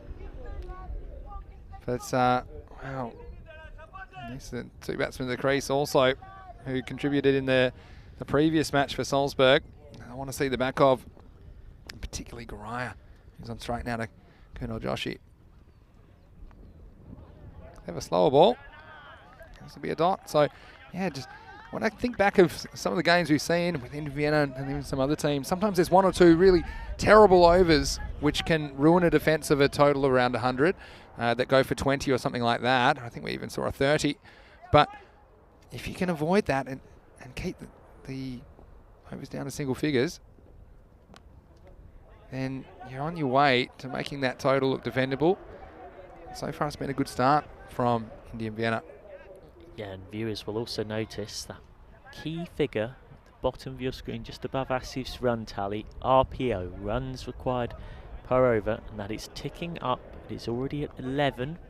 It's not far off 2 a ball, and that is a very different dynamic to this game than when they set out needing 99 off 10. I just got a question from Prashant Bandari. Thanks for the question. Wondering about the rule, about the 6 or out. This next ball worked away, but no run. So we'll end the second over. It's a pretty good one from Kunal Joshi, justifying his choice to bowl himself in the second. Only 3 runs off that one. It's 9 for 1 after 2. Yeah, I think maybe something that was a bit confusing there.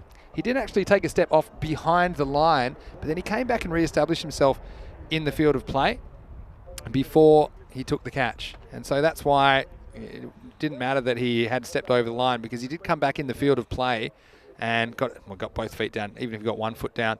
And he's not, at no point did he ever then touch the rope with the ball in hand. You see, have a look at this one here. Great work from the guys. So he goes back, but then look, see, he's back there. He's back in the field of play. And then even though that heel gets very close, you're allowed to be close to the rope. You're just not allowed to touch it with the ball in the hand. So, well, it's actually really, really well managed. Yeah, the raised heel. And so I still think it's probably inside the line, even if his heel was on the ground, but taking no chances. It was a clever bit of fielding from Shahil Moment. Now they've gone back to spin, this time in the form of Daud Zadran, who was their best bowler in the defeat this morning against Vienna Afghan. This next one is going to be 4 runs straight off the bat. And Daud Zadran immediately getting some of the medicine he dished out in the first innings. Too much wrong with the ball, but it's whipped away for 4 on the leg side.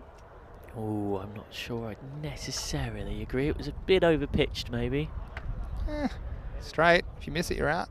I think it's a decent ball. Guess it depends on the outcome sometimes, what we think of the delivery. This time, it's going to be all the way over the head of the fielder. That deep square leg. And well, this is danger on the cards for Indian Vienna. They've been so tight so far. But 4, and then a Maximo. There's 10 off the first 2 balls, the third over. Yeah, he likes to sit deep in his crease, Zishan Garaya. And he feints to go forward there, and that's what does for Daud Zadran. Confuses him a bit. Under big pressure now, 4 and a 6. This one will be cut off by Sandhu. It was part hand, part face. It was effective. I think hopefully he took most of the pace off the ball with his hand. Here, Gurusavak Sandhu. Gets a little kiss on the cheek. Oh, and this is dragged onto his foot. I wish they had something lucky to go your way at this stage. Let's have a look at this. This is one where that could easily just bounce up to the keeper for a catch. But luckily for Garaya, fell safely. Goes after this. It's in the air. Now this is a chance. Now who's going to get it? It's going to be the bowler, and he holds on to the catch. And, well, it's a big moment in the game. Daud Zadran takes the catch off his own bowling. He puts out the Garaya fire, and a second wicket goes down for Salzburg. Both openers have been removed from proceedings. It's 19 for 2. The man who's hit the most sixes in this tournament so far, the highest run scorer in the tournament so far, removed for relatively modest by his high standards, 17 off 13. And that could be the moment where this game changes. Yeah, well, still some danger. Thinking of Mohammad Shabazz, who's just come in. He's on striker's end also. Imran Azif has been in good form, but these two at the crease. Well, the game's at on a knife edge. Daud Zadran, last ball of the power play. Well, Sandhu comes across, makes a good effort, but he's not able to prevent the single. It's the end of a pretty good over when it comes down to it. Considering the first 2 balls went for 4 and 6. There are only 11 total off the over. And the score now at the end of 3, it's 20 for 2. Well, never mind the 11 off the over. He's got out Zishan Blooming Garai, the man who's been... Language. Blooming. Okay. The man... Get a rating. for blooming. It was a very strict household growing up. Get away with that. Australians aren't necessarily known for their... yeah, that's true. Their judicious use of... The point being is, of all the players he's got out, it's Zishan Garaya. That's who we're talking about here. Not any ordinary opening batter. The man who's hit so many rapid knocks at the top of the order. Huge wicket, no doubt about it. But in comes another huge wicket. Mohammad Shabazz at the non-strikers. Oh, 100%. And Garaya, he'll have a nervous wait to see if he'll get another chance to get out there against Vienna Afghan in the final. Should they chase down the total here of the target, I should say, of 99 runs. Watch if Saluja comes in to bowl the 4th over.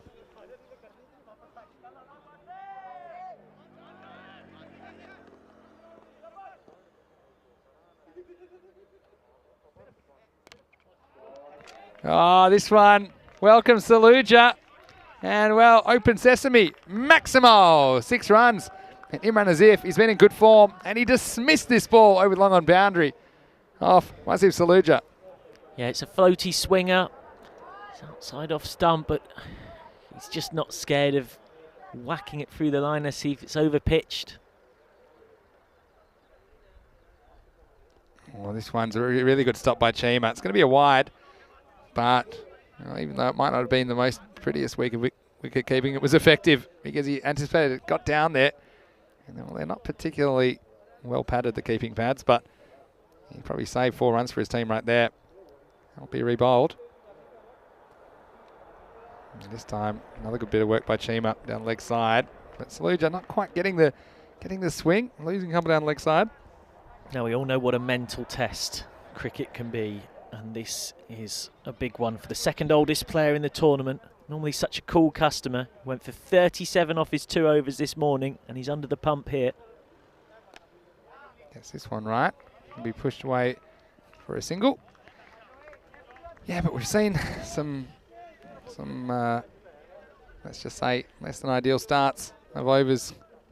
He turned around. We saw it last over from Dowd Zadran. He went for 4 and a 6 and then came out with a big wicket of Garaya. And he went for 11 in that over. But wickets are the key for me here. And these 2 at the crease, if they can remove them, I think they'll be in the box seat. India and Vienna, they're going to have to fight for everything. This is what we wanted. We knew we'd see some close games. And Salzburg, they've had a few. You could forget their golden ball against Vienna Afghan, the first match of their series, just over a week ago. Saluja around the wicket to Mohammad Shabazz. He goes offside, but he hasn't got all of it, and it's going to be popped over for 6. No. Oh, and this one, well, it was travelling. You would say that. Again, Mohammad Shabazz, not the kind of player you want to give a life to. 6 runs. Should have had him for a golden duck. It is as easy a boundary catch as you could get. Still not a simple take for Kumujar, but that really could be the moment of anyone you wouldn't want to give a life to. This is a top quality player. Get some more work here. That's where if you had the crowd at the MCG, they'd give a big cheer for fielding that one. But you said it was, I mean, it was easy. Well, it wasn't that easy. It was travelling. I can tell you that. It wasn't one that he could really settle under. Well, I said as easy a catch as a boundary rider is likely to get out here. No catch out here is simple for a boundary rider. I mean, I think just the pace it was hit burst through his hands. And these balls seem extra hard in these conditions. We've already said that before. And, well, definitely a big moment in the match, that's for sure. It's Saluja. Again, for the 3rd time, loses one down leg side. Chima will throw. It'll go down as 2 wides. And, yeah, I mean, what can you say? Well, a few people have already said, Siva Krishna Dinapudi, so there you go, just dropped the ECS trophy. We're a bit far away from the end. Yeah, Crazy Man says, catch miss, match miss. That was a costly one. Shabazz drives this time. He drives well. Shield Moment should clean up. That'll be just the single. Yeah, and thank you to everyone who's been chipping in with their comments in the YouTube chat throughout the 2 weeks. It's been a pleasure to get your company in there, including plenty of the players of this tournament. Yeah, it's been really nice. It's one of the unique and special aspects about watching cricket on ECN. Makes it a cool experience. Well, he goes after this one. Now, does he end enough of this? I think he does. No, he doesn't. Well, guess who's held on to it? It's Kusamak Sandhu. And he does it. Well, I thought at the moment he had the backspin on the shot. I thought it was gonna carry the boundary. And Sandhu, he had room to spare. And let's have a look at this. You see Moment going around to back him up. Yeah, he's well inside. He's got probably a foot. And, well, social distancing. There's no high fives, but there's some big fist pumps. Sandhu holds onto a catch. Another big wicket. Finishes the 4th over with a 3rd wicket for Indian Vienna. It's 39 for 3 after 4. We said they need to remove all of this top 4. They've got 3 of them so far. If you're enjoying the action, why don't you join us on Monday morning? And, well, it's not even that far away now. Probably about 40 hours away from Monday morning in the Czech Republic. There's 10 teams there ready to go. 2 groups of 5. Mondays to Saturdays, 4 matches a day. I'll be there with Danny Hudacek. He's got all my craft beer selections ready to go. So try and keep them for after hours.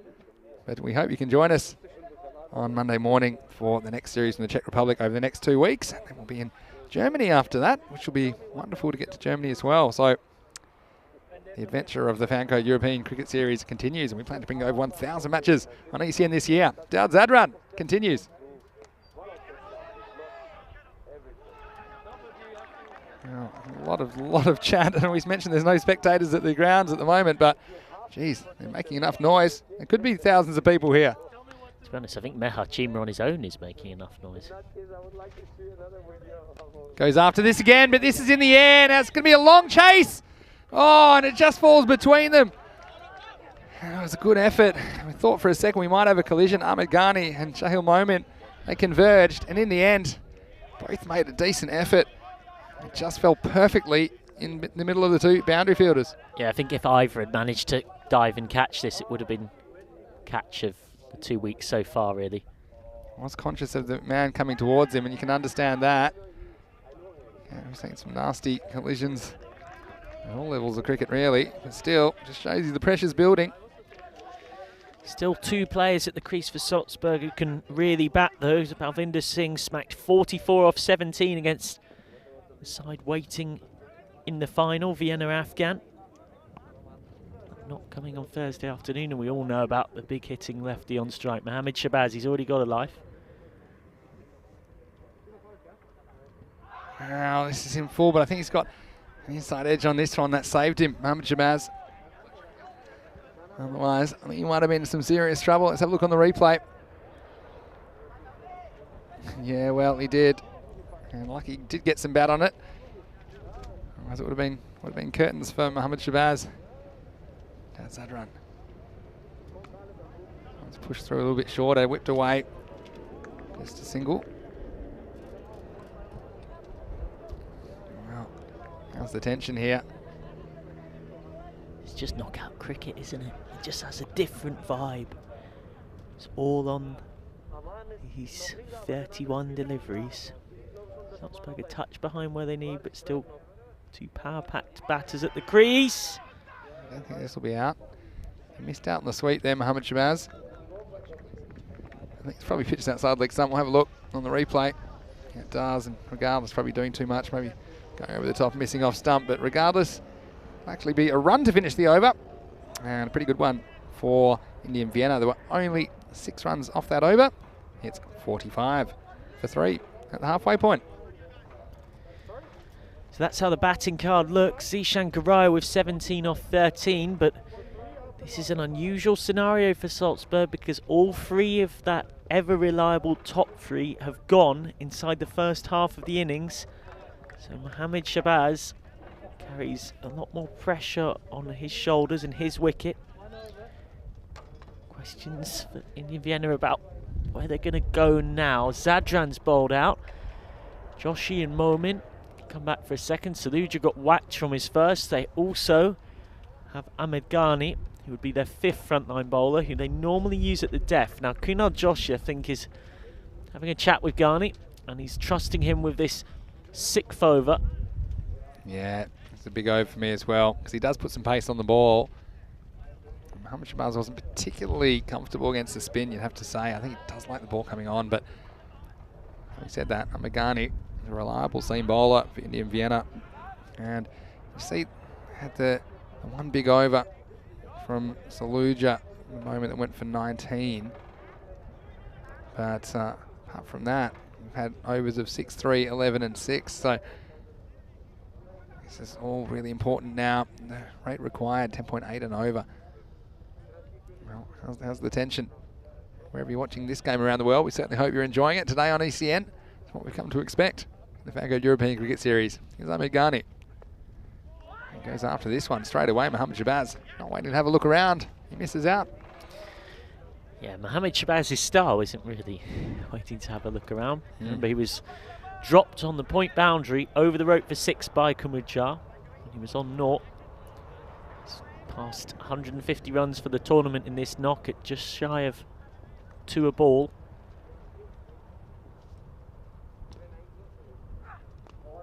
Now this one might be out. Oh, I think it did carry.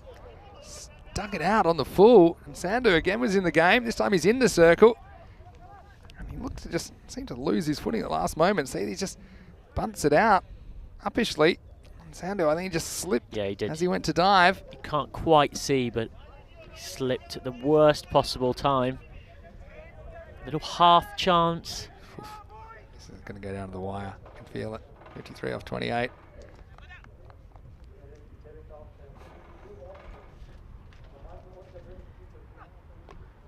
Driven away, but straight to cover. Well, if he hits, there could be trouble. He decides to hold on to it.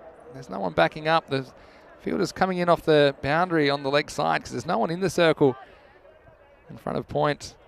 In front of the square, I should say, on the leg side. But Colonel Joshi didn't want to give away the extra run, so he decides to hold on to the ball. Just a single conceded. Two conceded singles in a row. This is edge. It's put down. And well, Chima, he's been pretty good behind the stumps, but this is just one he didn't really have time to move his feet. Have a look at this one. There's the edge and just threw the hands in it. Didn't stick. And a chance goes down. Mohamed Shabazz has another life. Mohamed Shabazz has had 3 lives now. He's turning into a cat. And if you want to know the pressure of this situation, the reaction of the Indian Vienna fielders was very telling. This time gets through him. And no call from the umpire. Daud Zadran, who is fielding in front of us. As we see another good ball from Ghani that beats Shabazz. No footwork there. Who's known as Mr. Quiet in the team, barely says a word. He's scowling in frustration. Meha Chima, not just scowling, but shouting in frustration, screaming. Just 2 off this over from Ghani. Did I say 2? Let's make that 8. Maximo. And just losing the last ball. It was too full. Into the hitting zone of the left-hander, Mohamed Shabazz, who finishes with a bang. The 50 comes up off the last ball, the 6th over. It's 53 for 3. What an awful feeling that must be for both Meha Chima and Kumudjar. They've both put down Mohamed Shabazz, and he's made them pay there. Suddenly, an excellent over turns into only an okay one, thanks to that full bunger that goes for 6. Yeah, well, as we go look at the bowling figures so far, and we get to Kunal Joshi, Daud Zadran, Wasif Saluja. I'd say Joshi bowled very well his first over. Didn't come back straight away. Kept himself up his own sleeve, I suppose, after only conceding 3 and picking up a big wicket in the second over of the match. And they've also got Shahil Momin to come back. They do have some options. Actually, here is Shahil Momin coming to bowl the 7th. First one, no real contact, but they will get a single. Yeah, I don't think he wants to bowl Momin at the death as a spinner. Joshi tends to bring himself back for an over at the death. Ghani will bowl the 2nd at the death. The problem they've got is, do they really want to bowl Saluja again after he went for 19? Nope.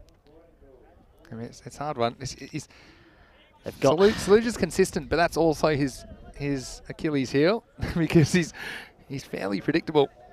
And so if you get batsmen that can get hold of him, then I think he's a risky option. They do have other options. They've got Sumesh Shergill with his fast mediums. He was on the sweep, but this is a catching opportunity, and it's held. So it's the end of Mohamed Shabazz. And well, it's that man we just mentioned, Wasif Saluja. Well, we said you know what you're going to get from him. I wasn't expecting this. Shabazz hitting one straight down his throat, and the end of a dangerous player. Shabazz goes for 17, and it's 54 for 4. Yep, he's Mr. Cool on the cricket field and off it. And he took it as if it was not a problem at all and threw it back. He's that guy you play with who always wears a big smile on his face. We've seen games in this tournament where Indian Vienna have been getting comprehensively outplayed. And even then, Wasif Saluja's been jumping around with a smile on his face, happy to be out there. But even for him, that was a smile to light up the sky in delight. He knows what a big wicket that is. Shabazz gone for 17 off 11. Roman pushes this one through. And well, this is a very confident piece of running from the new batsman, Ranjit Singh, who has been on striker's end. That was a very friendly bounce to the fielder at point, but he'll get through for a single. And Balvinder out there now with Ranjit Singh. He'll face the first ball of his innings. Lots of tension happening at the moment.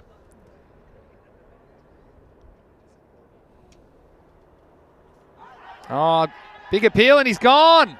Must have been a little feather on this one, and it's a double strike for Momin. Well, he's getting his revenge with the ball after going for a diamond duck in the first innings, and this time he reunites with his opening batting partner Mahachima, and it's a happy reunion. Caught behind, and well, Ranjit Singh goes first ball, and Salzburg now they're teetering. It's 55 for 5. Lovely take standing up to the stumps by Chima, and that's a good one to get. Ranjit Singh with 150 runs in this competition so far at a very healthy strike rate. And for the first time in a good while, first time in their last 5 games, Salzburg have lost 5 wickets or more, so that means that the lower order is going to be exposed here. Zahid Khan comes out. Now Khan has only batted 4 times in this tournament. In those innings, all 4 of which he's been out in, he's made just 13 runs. So we've reached for the first time a point in the Salzburg lineup where you're not getting a designated top order capable hitter coming out. And a lot of pressure on Balvinder Singh, who has a run of ball 7. He's going to have to do the bulk of the heavy lifting here. Momin on for his best figures of the tournament. I did mention that they were such a good bowling and fielding team, particularly in defending targets. They're showing it again. Well, it's round rate snuck up. That's required as well. It's up to over 13 now. Momin, according to the robot, used to play in the German national team with the ECN founder Dan Weston. Thanks for that little fact. Factoid robot. I mean, Michael probably already knew that. He just hasn't shared it with us yet. Keeping that one up your sleeve, were you, Michael? I had actually. Yeah. You actually did, didn't you? Of course I you did. genuinely did, yeah.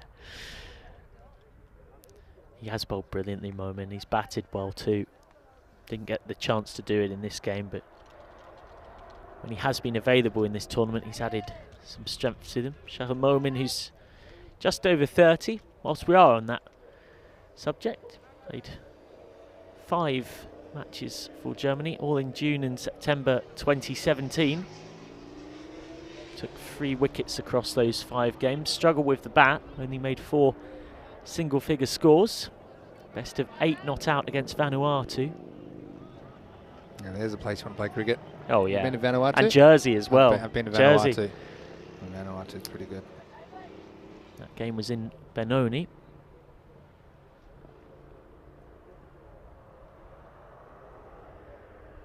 Oh, this looks really close. Yeah, he's gone. He's pushed it through, and he's got one through. Zahid Khan, and another first baller. And now Shahil Momin finds himself on a hat-trick. And look at this. This looks dead to me. Yeah, thanks for coming. Back pad. Zahid Khan deciding attack's the best form of defence. Well, Momin said, well, that's no problem. You go for it. 3 wickets in the over. It's 55 for 6. Yeah, that looked to be crashing into middle and leg. And now he's really struggling to find a partner he can depend upon. Balvinder Singh. Here comes Ramanullah Pachayan. Now, Pachayan had been tried up at number 3 as a pinch hitter and had struggled badly. He has just 39 runs across 6 innings, coming at around a run a ball. I think his first priority is just to see off Momin, who has 1 ball of this magnificent spell left. Momin, well, that's the best way to get back after getting run out without facing a ball. Probably taking a hat-trick's pretty close. He's already taken 3 in the over. He's on a hat-trick now. Just lets it go and decides, I'll wait for another bowler. It's the end of a very memorable over from Shahil Momin with 3 wickets, only 2 runs. It's 55 for 6 after 7. Well, we have no idea who's going to win this game at the moment between Indian Vienna and Salzburg. But I can tell you the winner will take on Vienna Afghan in the final, match 47, which will begin in around about 90 minutes time from now. In Afghan, they've had all day to think about it. I tell you what, they look pretty nervous. Some of them are still in the vicinity of the ground. They were saying, well, it's a very long and nervy break. They've got about 6 hours between their semi-final, or the qualifier, I should say, and the start of the final. But I tell you what, there's a few nervous people out in the park right now. Indian Vienna and Salzburg. Already 6 of the Salzburg players are out and will have no further part in this match and perhaps the tournament. There's now 44 required of the last 3 overs. It's going to be Kumar to come in for the first time and bowl the 8th over. Using spin at the death. It's a bold move. Jar's normally bowled in the middle overs.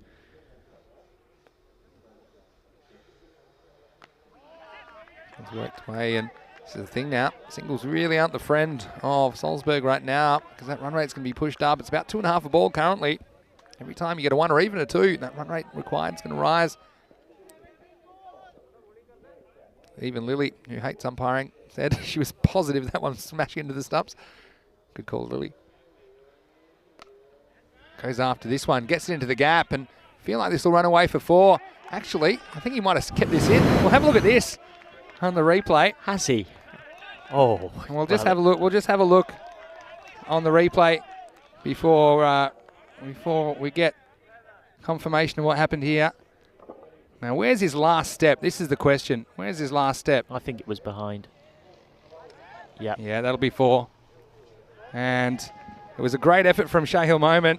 Well, it was entertaining, but the right decision is made in the end, and his 4 runs.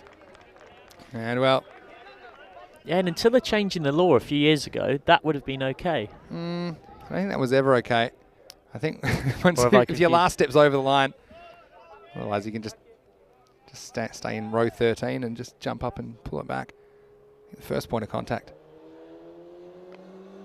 What you're referring to there. But anyway, handy boundary to say the least for Salzburg. I'm sure there was a point in time though where so long as you were fully in the air when you made contact, you could palm it back, and then they changed it because you started getting some of these boundary catches where people were. That's something separate. We'll come back to that in a second. That's a very good point you make. It's actually something that's pretty silly that they haven't changed. I think you're talking about. Goes after it, and well, Pachayan's overcommitted, and we just couldn't find the handle on it. The fielder, as it'll go down as a dot ball. What you're talking about there, Michael, is if you make your first point of contact inside the field of play, just talking about catches, and then you go back, and as long as you're off the ground, you can touch the ball as many times as you like, regardless of where you're taking off from. It's a bit of a weird rule. Wow, this is going to be stumped, and this was on the cards, wasn't it? Balwinder going down the track, and well, works every time but one, and when you miss it, Chima's there waiting for you. Takes an easy stumping. Now Salzburg are the ones collapsing in a heap. It's 61 for 7.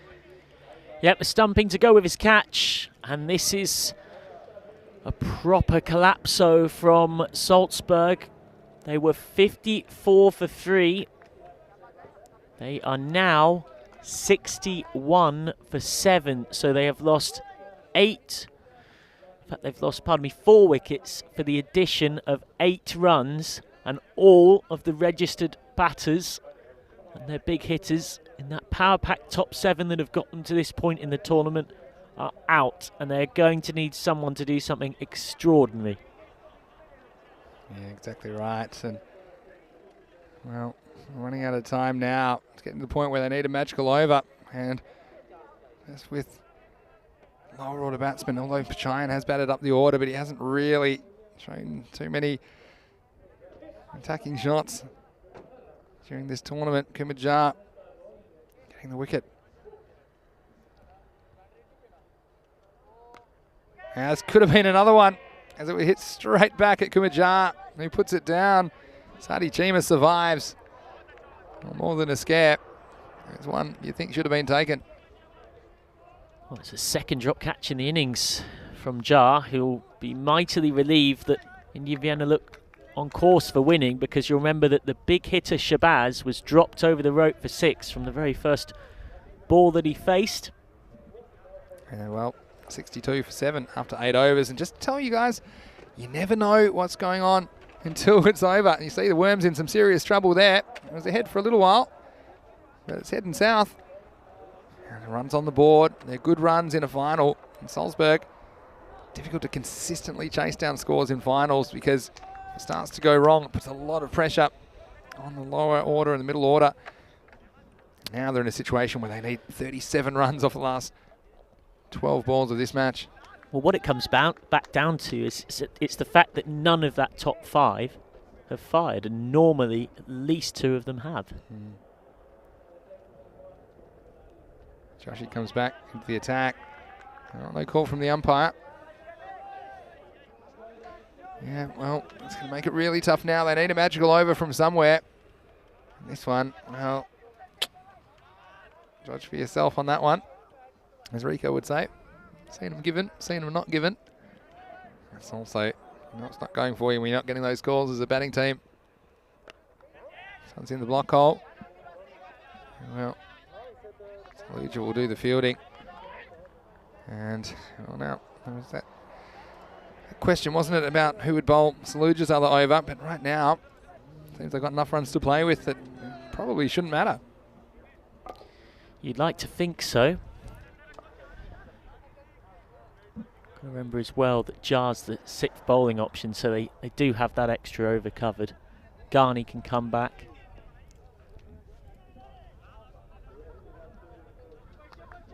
Take something truly outrageous from these 2 tail enders.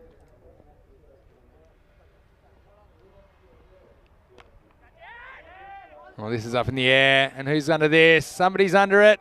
Ah, it's another catch. well, you can't blame them, really. It's exciting stuff. Just having to ward off his teammate, saying, well, keep your distance, but I'm pretty happy about it myself. And Pachayan doing the right thing, going for his shots, but he got all elevation, didn't get any distance. And the catch was taken. Sandy's excited. And well, they got a punt as soon as they could. And that's the end of Pachayan. And it was Kumaran that takes the catch. Now, really, Salzburg, you think it's probably game over for them. 63 for 8. Yeah, Ali Shah walks out to the non-strikers. These players have showed incredible restraint in highly dramatic conditions throughout the last couple of days in particular, as the eliminator games have been going on to follow every protocol going. It's been impressive to see, and we've got high quality cricket to enjoy in the sunshine. Swing and a miss, good by Joshi. He's disappointed with the bat in this tournament, certainly hasn't with the ball. He's gone at just above 10 runs and over. He's into double figures in terms of his wicket tally, and he saved his best performance of the competition when it's mattered most. Just straying a bit too wide there. But when you consider that Joshi bowls the start in the power play and in the end at the death, to go for 10 and over is a very good effort indeed. Just 8 balls left.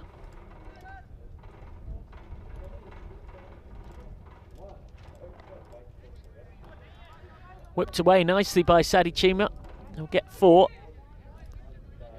Shouldn't matter too much, as long as Vienna can keep making sure more than anything else they don't bowl a glut of wides and no balls.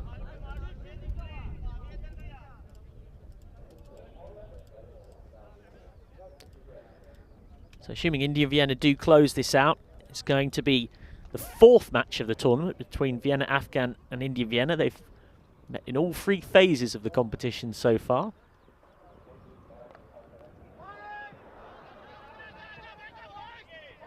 Fielded enthusiastically by Saluja, who feints to throw, and that will be the over. So Chima keeps the strike, 30 to win off the last. What a performance from Kunal Joshi, his best spell of the tournament, 2 for 10. That's about as perfect as one can reasonably expect in an eliminator match. Been a huge effort, hasn't it? Well, what a performance it's been.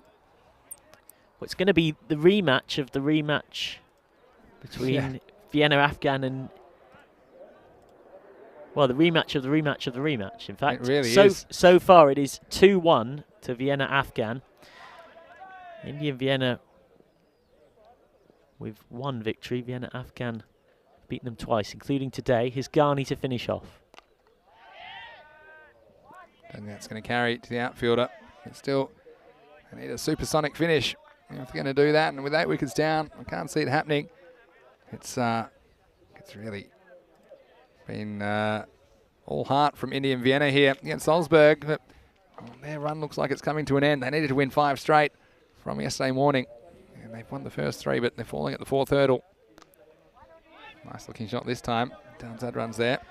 Yeah, and that was the whole point of this tournament structure, that it rewarded you for finishing in the top 4 of the first phase, but then if you finished bottom of the top group in the second phase, you'd have to come through preliminary qualifying, and that's what's maybe made it too much too far for Salzburg. Yeah, certainly. As Jim goes after this. They'll just trot through for a single, so I think they know the situation now.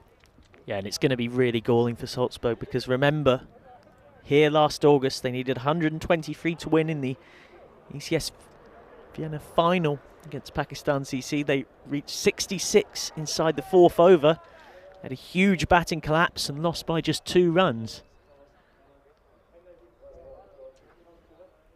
Missing out this time. They lost 6 wickets for the addition of just 5 runs in that game. And in the 3rd meeting with India and Vienna in this tournament, India and Vienna are going to get their 2nd win against them, winning the most important meeting of the 3. Well, there's slower balls, and then there's whatever Ahmed Ghani just bowled. Still, was pitched well, and they'll just get a single. So, Salzburg beat the Jekyll and Hyde of the competition. And just remind you, that game was out of character, but you can see it wasn't just a one-off. That game where they only made, I think, was 67 against India and Vienna a few days ago.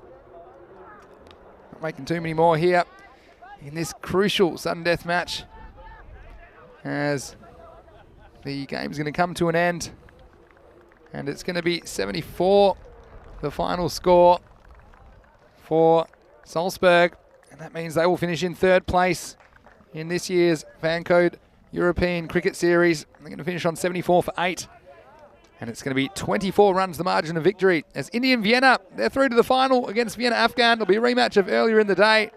India and Vienna 98, overcoming Salzburg 74, and this is what's coming up. Confirmation there is that Vienna Afghan and Indian Vienna will meet in the final, and that match will start in approximately an hour and 15 minutes time. Make sure you join us back here on ECN then for match 47. It's 3 p.m. GMT, 5 p.m. in Central Europe, 8:30 p.m. in India. That's when the first ball will be bowled.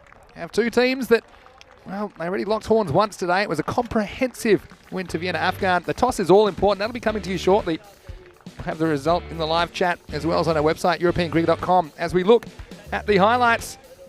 And Salzburg, 99 to win. Like I said, it looks easy on paper, but you don't play T10 cricket on paper. You got to go out there. And India and Vienna, they were a team that was ready for a fight. And it was Moment who was avenging his dismissal without facing a ball in the first innings. And it was an expert piece of fielding, just millimetres to spare. The umpire's getting it right. That's the most important thing. They've done a very good job during this series. Daud Zadran came into the attack. Well, took a little bit of stick early. But then the big wicket of Garaya. And this is when the game changed. Yeah, that was a steepling, difficult high catch. And the reaction tells you all you need to know. The man who's hit the most 6s in the tournament and the top run scorer in the competition, removed for a relatively small 17 by his high standards. Wasif Saluja got a bit of tap, went for 19 from his 1 over. Mohammad Shabazz getting alive, dropped over the rope for 6. Was a bit of fortune. And a super catch out there by Gursavat Sandhu. That got rid of the dangerous Imran Asif for 9. Daud Zadran used a false shot there, but Momin couldn't get in time. Ahmed Ghani then could also have got Mohammad Shabazz. Sandhu not able to lay hands on it. And then Chima in the same over dropped Shabazz. You thought, can anyone holding onto a catch off Mohammad Shabazz? Well, just before Somebody finally did. There was that 6. And then came a big moment. Wasif Saluja, the old stager. Can't miss coolest head on the ground. Took that one off Momin. Shabazz gone for 17. 4th attempt.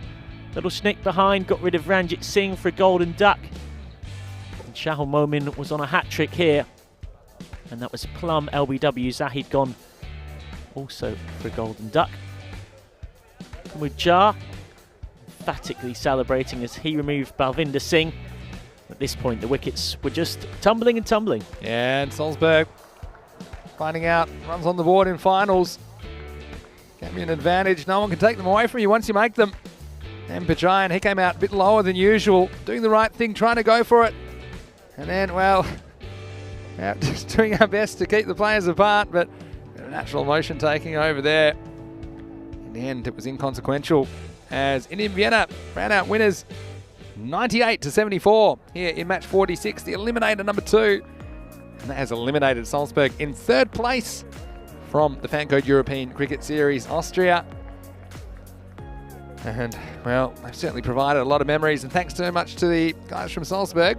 We won't forget their golden ball. And, well, going through the scorecard, it was Salzburg. That's couldn't find anyone getting over 17, and with all those ducks, Michael, they just ran out of time, and they ran out of batsmen. Yeah, enough ducks to create a pond, really. Ranjit Singh and Zahid Khan both gone for golden quackers. Only Garaya, Shabazz and Chima managed to get into double figures. The really key thing was the collapse that saw them go from 54 for 3 to 63 for 8 as that middle order very quickly fell away. They lost 5 wickets with the addition of just 8 runs, and that ripped apart a middle order that had been so dependable throughout the competition for Salzburg. They may yet still finish with the highest run scorer of the competition in Zishan Garaya. He will probably finish the competition as the man who's hit the most sixes too, thanks to his destructive antics. For once it didn't work for him. Shahul Momin, superb. To do that after being run out for a diamond duck in a precious semi-final eliminator match was quite something. 8 for 3 for him. Kunal Joshi with 2 for 10. His best bowling performance of the tournament.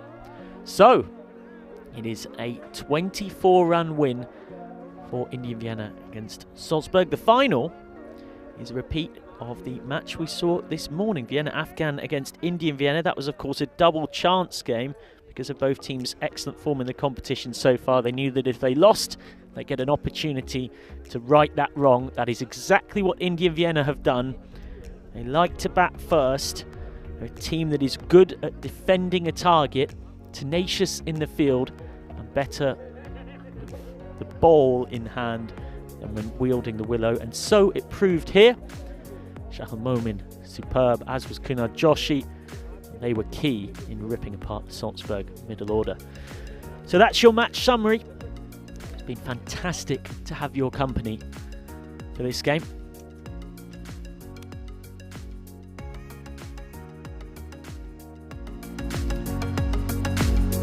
Remember, of course, to join us for the final, starting in about an hour and 10 minutes or so's time.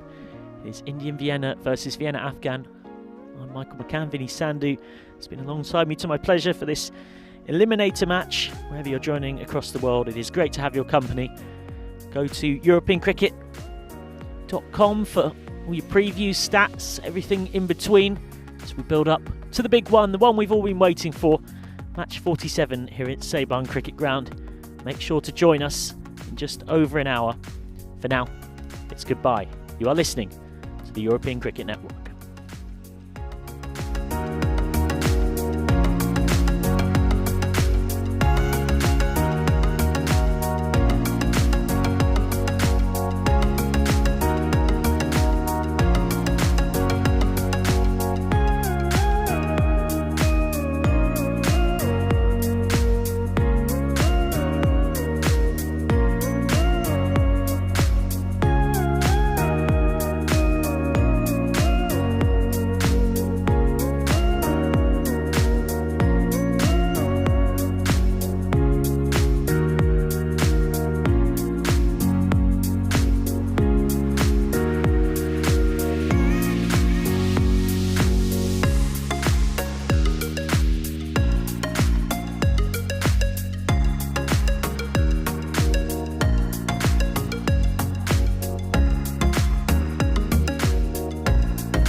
46 matches, 8 teams, over 100 European cricketers, and it all comes down to this. The final of the FanCode European Cricket Series. Austria will see Vienna Afghan taking on Indian Vienna. We'll see who walks away with this magnificent winners trophy, and also we'll find out who is the tournament MVP. This is the FanCode European Cricket Series Austria final, and it starts right now.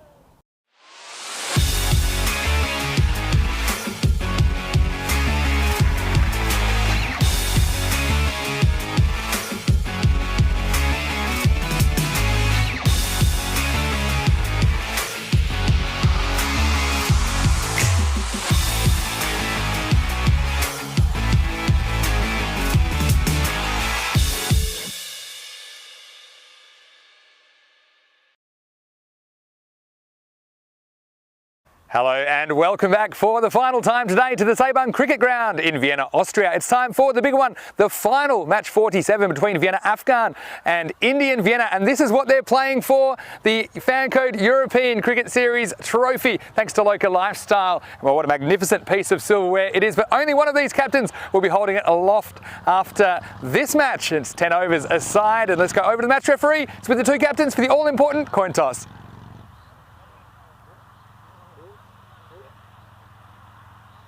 Heads is the call. Tails, what would you like to do, Arman? So there you go. Ahmedzai, the Vienna Afghan skipper, has won the toss and elected to bat. There's no surprises there. They certainly were impressive in putting 150 on the board, batting first in the first match of the day. But look, these two teams, they've already played 3 times. This is their 4th meeting. Now, 2 times Vienna Afghan have won and 1 time Indian Vienna have won. So it just shows you these 2 teams, although it was a one-sided match this morning, they are quite evenly matched, and anything can happen in the final. So it's going to be a huge one. It's the total completion of the match, the championship, I should say. And Michael, with the trophy on the line, let's see who prevails. Let's get up to you in the commentary box. Michael McCann is waiting. Let's get this final started. Thank you very much, Vinny. Fantastic to have your company here on a sunny evening in Sabang. 20 minutes drive from the centre of Vienna. You can see the Kreuzenstein Castle in the far left of your shot in the distance. And once upon a time, Balthasar Hübner was imprisoned in that castle after being accused of starting riots by the Austrian royalty. And he was burnt at the stake. But these days, the men of Moravia like to settle their differences in a somewhat more civilised fashion, trying to see who can be better at hitting a ball over a rope with a small stick, as we call it, the FanCode European Cricket Series Vienna. And this is your final. Vienna Afghan up against Indian Vienna. No question as to who's had the superior record in the tournament. 9 wins from 11 for Vienna Afghan. You've got hard-hitting batting all the way down and a good balanced bowling attack. They start this final the deserved favourites. And as was mentioned at the toss, they've won 2 of the 3 meetings between these two sides. Indian Vienna very dependent on the runs of Mehar Chima and the all-round skills of Kunal Joshi in particular.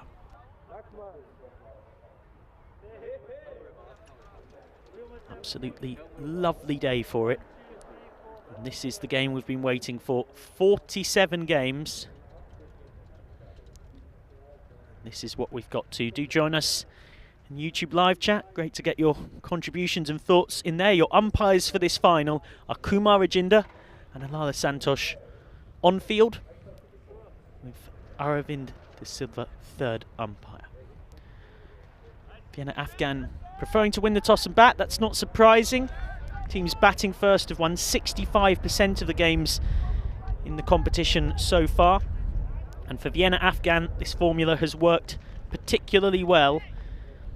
In batting first, they have won 6 of their 7 matches in the tournament. And of course, when batting first earlier on today against Indian Vienna, they posted the highest score of the tournament, 150 for 3, going on to win that game by 48 runs. However, they're going to have to deal with an informed Shahil Momin, because Indian Vienna had a double chance because of the tournament format. They went on to beat Salzburg a couple of hours ago by 24 runs to seal their spot in this final, which is a rematch of Game 1 today. And why not send out the same opening pair that blasted 96 runs to try and do it again? Ahmed Naveed and Quadagal Utmanzai. Naveed, who had scored just 4 runs in his 3 innings in the competition, batting down the order, audaciously promoted to the top of the order. Cracked a 50 earlier on today. Now here comes the first ball of this final. Long on and long off are out, of course. Power play time. It's a low full toss, but he was nervous to just get bat on ball and get off the mark, Naveed.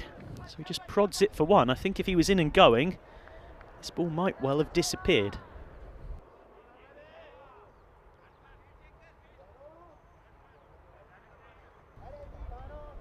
So now he's got to adjust to the left-hander, and his margin for error gets smaller because he's turning the ball right into Quadagul Utmanzai's arc. He's adjusting his field appropriately, taking his time to do so. Ring of 5 on the offside, so really can't afford too much width. He's got square leg and long on out.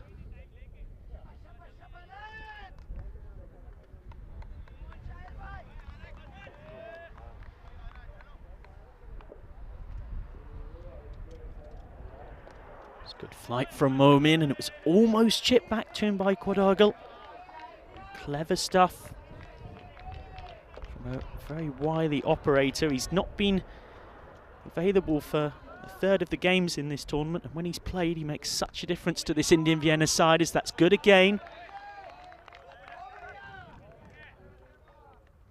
Back-to-back dots.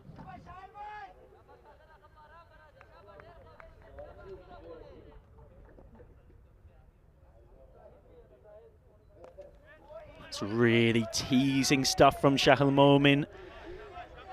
And it just shows what a difference a few hours can make in the double chance match.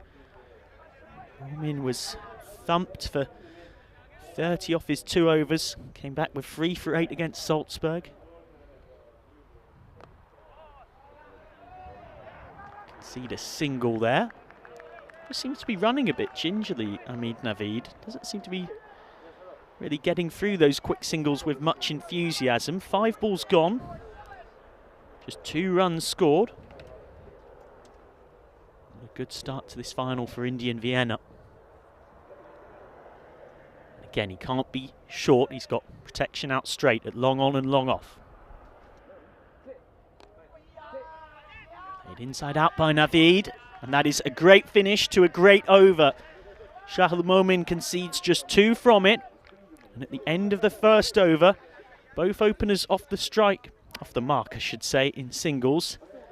And the man off strike is Quadagul Utmanzai. Ahmed Naveed with 1 off 2, Quadagul with 1 off 4.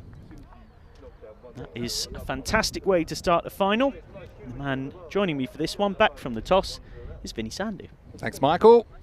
Happy final, everybody. And I certainly can't wait for this. And Michael Daub saying clever to start with spin. It certainly has appeared that way, but also I noticed a slight change of mindset in Afghan being a bit careful in the first over. Only 2 runs off it, and this is a team that scored 150 this morning against Indian Vienna. Kettle Joshi's going to bowl the second over. He did very well in the last game, opening the bowling with Momin. He's going to have his hands full with Quadagul Utmanzai here in the second. Yeah, took 2 for 10 against Salzburg, his best figures of the tournament. Slapped down the ground a bit unconvincingly by Quadagul, and well, they've been as circumspect at the start of this innings as they were destructive this morning. Yeah, it's interesting, isn't it? I mean, I think you see Momin, his confidence is up with the ball, really challenging the Vienna Afghan openers to go after him, and they didn't really want a bar of it. I think they were just trying to stop having a rush of blood, and they're just sorting out the field placings. Momin's going to go long on. You might notice that he's wearing number 16 instead of number 21 in this game. That's because he ripped his shirt in the last game. Maybe Incredible Hulk style. I'll get confirmation on that. Play and miss. That's really good from Kunal Joshi, the Austrian international all-rounder who's not always been that convincing with the bat in this tournament, but his bowling has got better and better as the competition's gone on. He's picked up 11 wickets at an economy rate of just under 10, which given he bowls in the power play and at the death is very good indeed. Oh, he's got the nick and it flies through. Nothing that Chima can do. Fortune favouring the big swing of Naveed's bat. And it's the first boundary off the bat in this final. And as unconvincing a one as we've probably seen in the 2 weeks. Yeah, well, luck plays a part as well, doesn't it? Little edge. And, well, flying away for a boundary. The first one of the innings coming in unconvincing circumstances. But Joshy asking some questions. And look, it's been a big improvement, particularly with the ball. He still hasn't quite found his feet with the bat in this tournament, but the captain leading the way for Indian Vienna as this next one's short and straight down the throat of the fielder, and he holds on. The first wicket goes down, and it's Ahmed Naveed. It just didn't get all of this. It went to the square leg boundary. The catch was taken, and Vienna Afghan, they're 7 for 1. Yeah, gone for 5 off 5. It was there for the shot, and just a couple more yards on it. Would have been 6 runs. They put on 96 together this morning against Indian Vienna. But this time, they've only managed to add 7 from 10 balls. So out steps one of the real characters of this competition, the joker of the Vienna Afghan lineup, both in the way he plays cricket and his bubbly personality. Sadiq Mohammed, 007, a James Bond superfan, licensed to pull because he absolutely loves the pull shot.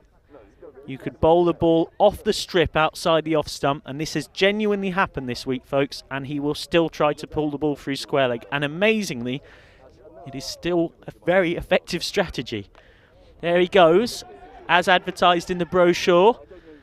And they'll get through for 1 despite the shy of Sandhu. Sadiq Mohammed, the 4th highest run scorer in the competition with a strike rate just shy of 2 a ball. Almost a mix-up here. It's hard. First you have to get up, and then you have to run. So Umanzai saying, well, you serious about this, Sadiq? Eventually he does get up. He beats the throw out. And you see he's not the most elegant of players, but he is effective with his technique. Yeah, let's be honest, Finn. If cricket was done like Strictly Come Dancing with points for aesthetic, Sadiq Mohammed wouldn't even get in the squad, never mind the 11. But yet somehow it works for him, and that's the most important thing. Does look like he'd be aggressive on the dance floor. Don't want him throwing me around, but end of the second over. Yeah, and a great over from Kunal Joshi.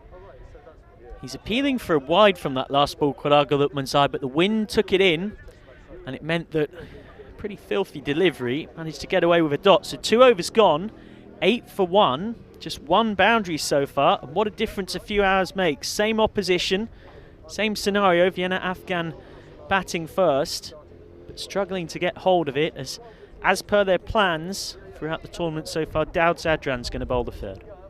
Yeah, and well, Zadran was expensive early on in his spell before getting a big wicket in the previous match. Let's see if he can keep the brakes on. They haven't elected to bowl out Mamin, keeping the options open. Indian Vienna. Still in the power play, square leg and long on out. Ring of 5 on the offside, though that's not really Sadiq Mohammed's area. Well, that's the right idea of where to bowl to Sadiq. The wind is just suddenly starting to blow, and it's blowing right into the batsman's face, but it's a little bit of a cross breeze as well, which is taking these deliveries from right to left as your screen looks at things. Yeah, well, it wouldn't be a final if we didn't have some wind. Wow, it's like being in a, kind of in the face of a freezing cold hairdryer last week. But Sadiq Mohammed, yes, wind's coming straight behind the back of the spinner at the moment, Daud Zadran. Just dragging that across as he so often does. Now this wind isn't going to help Sadiq Mohammed because he's hit 350s in the tournament, and all of those has come when the cross breeze has been taking things from left to right as your screen looks at things and pulling his pull shots over that square leg rope. He's not going to have that advantage today. Quadrago's still boundaryless. He'll get this away. He will still be without a boundary. And unless they can pick up here, they might well do, almost upon hearing me say this or suggest this might be the case. Vienna Afghan are in danger of their lowest power play of the tournament in the final. Oh, big appeal. I thought that was pretty wooden. Maybe a bit of glove as well. Just a straight inside edge onto the pad for me. Let's have a look at this. The replay. Well, you see the deflection as well, so no doubt about that. But, well, Manzai hasn't gotten going so far. You can see he's trying. His rhythm's off. Slog sweep. He's tried to time that rather than hit it. It's a good shot. They will come back for two. Wasif Saluja, the 46-year-old, the second oldest player in the competition, does the fielding out there. Yeah, so it is an interesting one, isn't it? Manzai. It's another clip, but it's straight at Saluja, a diminutive figure in the sunglasses, known as Mr. Cool. He's that guy who, no matter what the match situation is, he's always smiling, just loves to be out there. The wind in his eyes, at least. Cricket's a funny game, and rhythm, especially with the bat. Fairly different start to this innings this morning. That's Sadiq Mohammed, 6 over square leg. Spagiza, the first of the final, and that has got the Vienna Afghan batting dugout up, about, and vocal. You just cannot bowl there, full on his pads. And you're almost left just shaking your head because you think, what has Daud Zadran been watching? He's seen Sadiq Mohammed bat for 2 weeks. You're almost better bowling an offside wide in the hope that he gets some bat on it and turns it into a dot ball or a single. So, despite that 6, it is Vienna Afghan's lowest scoring power play of the tournament, 21 for 1 off 3. Yeah, well, it was a good finish, and they're building the step ladder, aren't they? But still, more of a kiddie ladder at the moment, only 21 in the power play. And even despite that Maximo for last ball, the over, 13 off the over. So this is going to bring Ahmed Ghani into the attack. And I think this is a really interesting move because he's bowled well and he's probably the quickest of the Indian Vienna bowlers. And he has got a bit out of the surface today. So it's a flashpoint. What I would say is they still have those wickets in hand, so they can attack. And I think they're going to have to switch gears now. When you consider the players, they've still got to come as well. And, well, Ahmed Ghani to bowl the 4th over.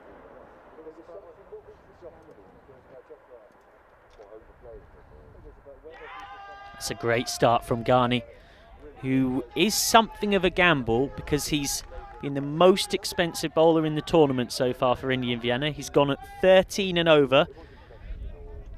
But as you alluded to, he's been good today, closed out well in the death against Salzburg in the semi-final. He's just lost his run there. Interesting one for me because Vienna Afghan, their reward, I suppose, for winning this morning is a 6-hour layoff before they start this game, which is an advantage you might think because they've rested. Indian Vienna, this is their 3rd match today, so you'd think they'd be a bit fatigued, but at the moment, the adrenaline's got them off to a great start in match 47. Low full toss. Missed time down the ground. Shahan Momin does the fielding. Long off. Quadagul Utmanzai is still boundaryless, and this is a man who's scored his runs at a strike rate of 170 per 100 balls. He is strangely becalmed. Each game of cricket's a different feel.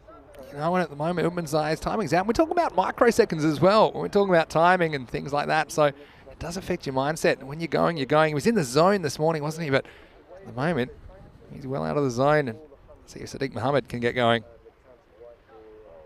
It's a big wide from Ghani, who does have a reputation for spraying a few. He keeps Mahachima very busy behind the stumps. I like this comment from Lily Panda saying, love it. The hidden element of cricket, stats, reputation, fine. The most underrated players are those that are calm and positive in the team. Real team players. Yeah, I'd agree with that, Lily. It's an excellent comment. Yeah, that's Wasif Saluja. Straight through.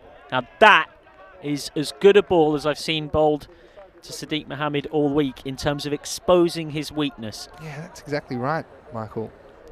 And the thing is, they haven't done it often enough. They get one there, but you need to follow it up and do it again and again and frustrate him because he can't hit this ball.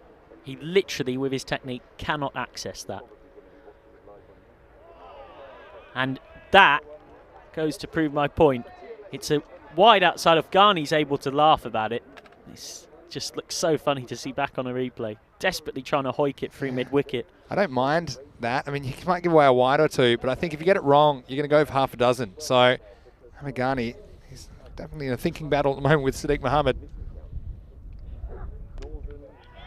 Catching chance, taken! Taken, Sadiq Mohammed is out. The 4th highest run scorer in the tournament, one of the pillars of this Vienna Afghan lineup, is removed for just 9. Well, that happens when you don't feed the hitting zone of Sadiq Mohammed. This is a huge moment. It is Ghani who wins the battle of the wits. An intriguing over, and Sadiq Mohammed just couldn't adjust to someone keeping it consistently in that outside off stump channel. And now, here comes Razmaz Shigival, who normally has opened the batting for Vienna Afghan in this tournament, but this morning found himself put below. See there with Sadiq Mohammed, just no timing there. One hand came off the bat. Grisavak Sandhu takes the catch. Are we happy about that? And he cross Whitman's eye on strike now for the next delivery from Amagani. Gone! Gone, 2 in 2. And Amagani is saving his best for the final. Their most expensive bowler in the competition so far. But now he's on a hat-trick. He finds the leg stump of Quadagul Utmanzai, who's gone for an uncharacteristic and boundaryless single-figure score. Well, can you believe it? 2 in 2, and Utmanzai just could never get going in the afternoon. 2 wickets in 2 balls. Ahmed Ghani's been a revelation on finals today, and he finds himself on a hat-trick. And with Vienna Afghan, they find themselves in some wicket trouble now. It's 24 for 3.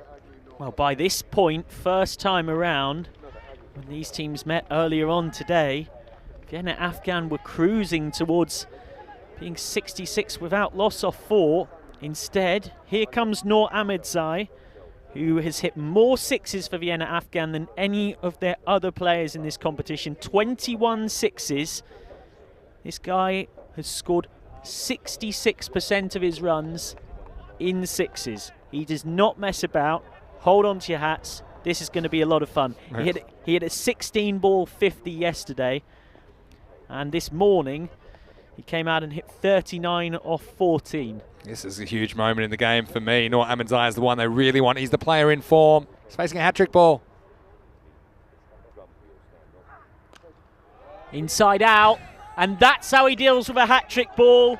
As advertised, as suggested would happen. Why block the hat-trick ball when you can smash it for 6 over extra cover? Vintage Noor Ahmedzai. Well, PC Durham says Afghans need to knuckle down. Well, knuckle this, says Noor Ahmedzai.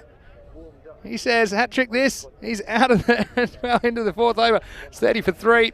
And well, Hungary, they're one of the teams who will be competing in the European Cricket Championship this year. And well, they've got a rich history and will be competing. Tell us a bit more about Hungary, Michael. Yeah, they're ranked outside the top 50, but they have had some international success. Won back-to-back T20 championships in 2010 and 11, played between them and 5 other invited European nations. Now they're seeking to upset the odds at the ECC. And the Hungarian domestic T20 champions from this summer will also fly the flag for their country at the 2022 European Cricket League. Yeah, well, looking forward to seeing some Hungarian representation at that tournament. Right now, though, what a contest. That's such an exciting ball. Think about a hat-trick ball disappearing over deep cover for 6. Now this is another significant moment. Indian Vienna's best and only spin option once Shahal Momin is seen off in Kumudjar. He's not been quite as good as Momin in this tournament, but he's not bad himself. He's jabbed away for 1.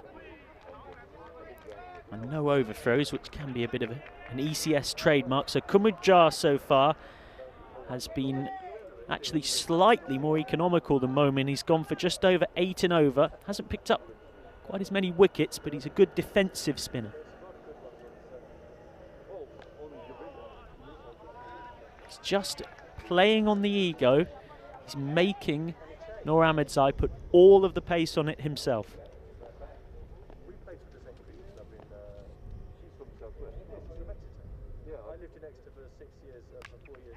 Straight up. Could be 6. Will be 6. Noor Ahmedzai at it again. 6.6 for him. Well, this is a risky shot as well because it goes high and the wind's blowing back towards him. It's not that strong at the moment. That's why I thought for a second that moment might be in the game, but it did carry him for the straight hit, 4-6. Wow, what a contest we've got with Noor Ahmedzai at the crease.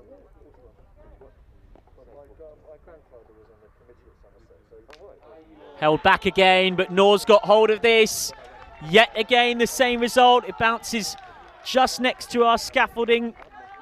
And that is a third 6 from 4 balls. We told you he was a 6-hitter. Yeah, well, there's 3 of them. He's 18 off 4 now. And just too much length given by the bowler on that occasion. Well, despite losing those wickets, I mean, it's one thing to say you've got a plan to be aggressive all the way through. It's nothing to come out when you're facing a hat-trick ball. And then the very next over, these ones, he mishits any of these, then it could be very, very destructive to the well-being of their innings. But still, you've got to say they've got 2 players at the crease that can both hit, both recognised batsmen. Their run rate's rocking along nicely, despite losing those wickets. That's a better length from Jar. And even Noor can only just sort of bunt it away for 1 through mid-wicket. Now, I wonder what Shigival's mentality is here. Does he just look for even number to make sure Ahmedzai starts the next over on strike? No, he doesn't. He's content to get 1 to Wasif Saludra at backward point. So we've reached the halfway stage of the run-setting part of this final. And Vienna Afghan have recovered somewhat from those 3 early losses, thanks to the big hitting of Ahmedzai. 45 for 3 off 5. Yeah, well, I think it's a bit too early. I know what you're saying about think of an even number there. I think you've got 2 batsmen that are good batsmen at the crease, so you don't need to be mucking about with trying to manipulate the strike too much at this point. And they want Shigival there for the long term as well. I think it gives him a chance to get into his innings. Of course, he wasn't required to bat this morning, and often we've seen him at the top of the order for Vienna Afghan during the tournament. But I think it's a nice chance for him. And to answer your question about what he's going to do out there, I still think if it's there to be put away, he will. Otherwise, he just doesn't want dot balls. He wants to hand the strike over to Noor Ahmedzai. Let him do his thing. Halfway point, 45 for 3. What a final we've seen so far. We've seen some absolute bangers this year on ECN. Now, how's Ghani going to respond? Having had his hat-trick ball hit for 6, he's going to come back and bowl his second. 2 for 9 from his first. Just sorting his field. There's a bit of confusion here. It looks like they're going to settle on a deep backward square leg, a mid-wicket, a long on, a long off, and an extra cover out. So hedging his bets somewhat, Ghani. That's a very good ball. Up in the block hole, outside the off stump. Shigival content to give the big 6-hitter Noor Ahmedzai the strike and say over to you. Yeah, well, it's how long he can keep it up, Noor Ahmedzai. We often see him a bit later in the innings, but the early wickets have forced him to the crease in the 4th over. At the moment, showing no signs of defensiveness in his innings. Good contest this. Oh, it's gone straight through and it's burst through the hands of Chima, but fortunately for him, he has the ever-dependable Abhishek, short third man. It's good team play by Chima, sharing it around. That's probably not how to do it. I think he thought it was going to bounce a bit high up. That's why he had his fingers going up, and then he had to cover the bread basket. No runs given away.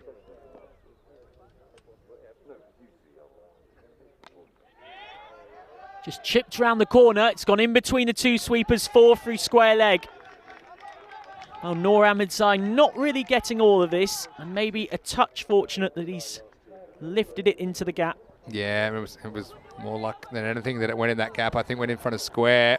He's got plenty of bat on it, and he's almost timing it too well because he doesn't try to hit this hard. It would have been a catch if the fielder was positioned a little bit to his left. So 50 up after 5.5 overs, and Noor Ahmedzai has scored almost half of them already. Inside out, what a shot that is, a smashing shot. Noor Ahmedzai with a big old Spagiza. It is becoming his trademark. He's scored 30 runs in this innings, 28 in boundaries. Wow, get out the turkey because this is carved away over cover point. Noor Ahmedzai what a counter-attack this is at the moment. Ahmed Ghani, what's he going to do next? Short, down the ground, flat back 6. Into the potato patch. Back-to-back 6s for Ahmedzai. He has 35 off 9. Wow, this is just ridiculous hitting. Shades of Javeed Zadran for cricketers. Like yesterday on preliminary final Friday. And well, Ahmed Ghani, he's looking like he's seen a ghost now. It's real life, and he's got Noor Ahmedzai at the other end, batting like Superman. He's got one more ball at him. Off the inside edge, Sandy will do the fielding. Ahmedzai is going to keep the strike. That's a perfectly good result for Vienna Afghan. So Ahmedzai has now scored 60% of the runs in the innings, and they're making a solid quest for the most uneven partnership of the competition so far. 39 put on by this 4th wicket pair. Noor Ahmedzai has added 36 of them. 6 overs gone, 63 for 3. I don't think that Razmal Shigarwal will be bothered at all about only scoring 3 runs in this partnership. I think he'll be quite happy to sit at the other end and watch balls fly out of the Sabang cricket ground all day long. It won't be all day. There's only 24 balls left in this over. 6 over check-in time. Well, they're going 10 and over. It hasn't really been 10 and over, has it? It's been 3 overs in single figures. We've also had 3 overs of 13, 15 and 18. I think with him there, you can easily bank on 15 and over, which is another 60 runs. That would double their score, something in the 120s. But it all depends on how long the batsman Noor Ahmedzai hangs around. Big gamble here. Bringing back Shahil Momin. The clear instruction will be get Noor Ahmedzai out. Does prefer pace on the ball. Momin's first over. The first over of this final went for just 2. Oh, but he doesn't mind spin either when he's in this kind of form. That's another 6. It is just brutal hitting, non-stop. Well, this is just crazy stuff. And this one didn't get all of it. And maybe if the fielder was placed in that position, he might have had a chance, but it was away from the fielder. Still carried the line. So strong, even though he's hitting into a slight breeze straight down the ground, showing the power of the man, Noor Ahmedzai, turning the final on its head. Match 47, the FanCode European Cricket Series Austria. It's all come down to this, and right now it's Big Noor who's standing up for Vienna Afghan after a shaky start. Yeah, up to 69. Shorter, hit hard down the ground. Ahmed Ghani does the fielding. It will only be 1. So they'll get a chance to have a bowl at Asmal Shigival, who is no mug with the bat whatsoever. And after this, there's still the captain, Aman Ahmedzai, and also Sahil Zadran. So 2 big hitters left in the hutch. Doesn't quite get hold of that, Shigival. Sandy with the foot fielding fell. Sumit Shergill was backing up. You'd almost concede it to at the moment to keep Noor Ahmedzai off the strike. And Razmal Shigarwal, I mean, he's an excellent batsman in his own right. At the moment, very much playing second violin. Held back, great bowling from Momin. And I wonder from Momin's reaction if this is an edge, because he's put his head on his hands. They've got through for a bye. I think this was a little edge. Yeah, the umpire signalled his runs. Little under edge. It was a tough one. It was one that you might be able to hold on to. You see, he just wasn't in the best position there. Chemo with his hands. Physically, he was in an okay position. Held back, mistimed. Umpire Santosh is flying to get out of the way. Sumit Shergill is flying around to get the throw in. The ball is flying all about like a pinball machine. And the backing up is done well by Kumar. Watch out, umpire. Yeah, it's funny because he didn't get hit. It's funny because he didn't get hit, exactly right. Well, all's well that ends well. That's a big one. The only thing Kumaran's going to do is get that out of the farmer's field. Shigival into double figures. He's joining in with the 6-hitting fun that Noor Ahmedzai is doing. And that is a big swing towards Vienna Afghan, because Shahil Momin, one of the key strike bowlers of this Indian Vienna operation, has come back on, and he's gone for 17. So he finishes with none for 19 from his 2 overs. Noor Ahmedzai is just 1 more 6 away from a 50. Wow. 80 for 3 off 7. The entertainment, well, these two in a partnership that's now worth 56 in next to no time at all. And well, next to no time will be in Prague. Monday morning, in fact. Czech Republic, FanCode European Cricket Series coming up starting Monday. There's 10 teams, 48 matches. Mondays to Saturdays as usual. Now Joshi back on. And Joshi manages something that no one else has done so far. It is a dot ball against Noor Ahmedzai. That's his first of the innings from the 14th ball he's faced. Kind of stats one can only dream of. It's good from Joshi just inside the wide line. He might have got his man. He has got his man. That is a huge moment. That is a big, big change of direction in this final. Noor Ahmedzai is out for 44 or 15. He suckered him in, Joshi, with the ball just inside the wide line. The wide Yorker, slashed it by Ahmedzai. And the six-hitting maestro, who needed just one more for his half-century in the final, departs 80 for 4. What an innings, game-changing, tournament-changing innings from Noor Ahmedzai. Struck the ball so well, didn't he? 6 sixes and a 4 in his 44.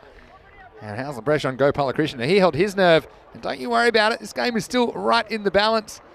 So Zadran comes to the crease. He can hit them as well, but when you consider the start they had, they were only 8 off 2 overs. For me, still India Vienna in this contest. 6 more.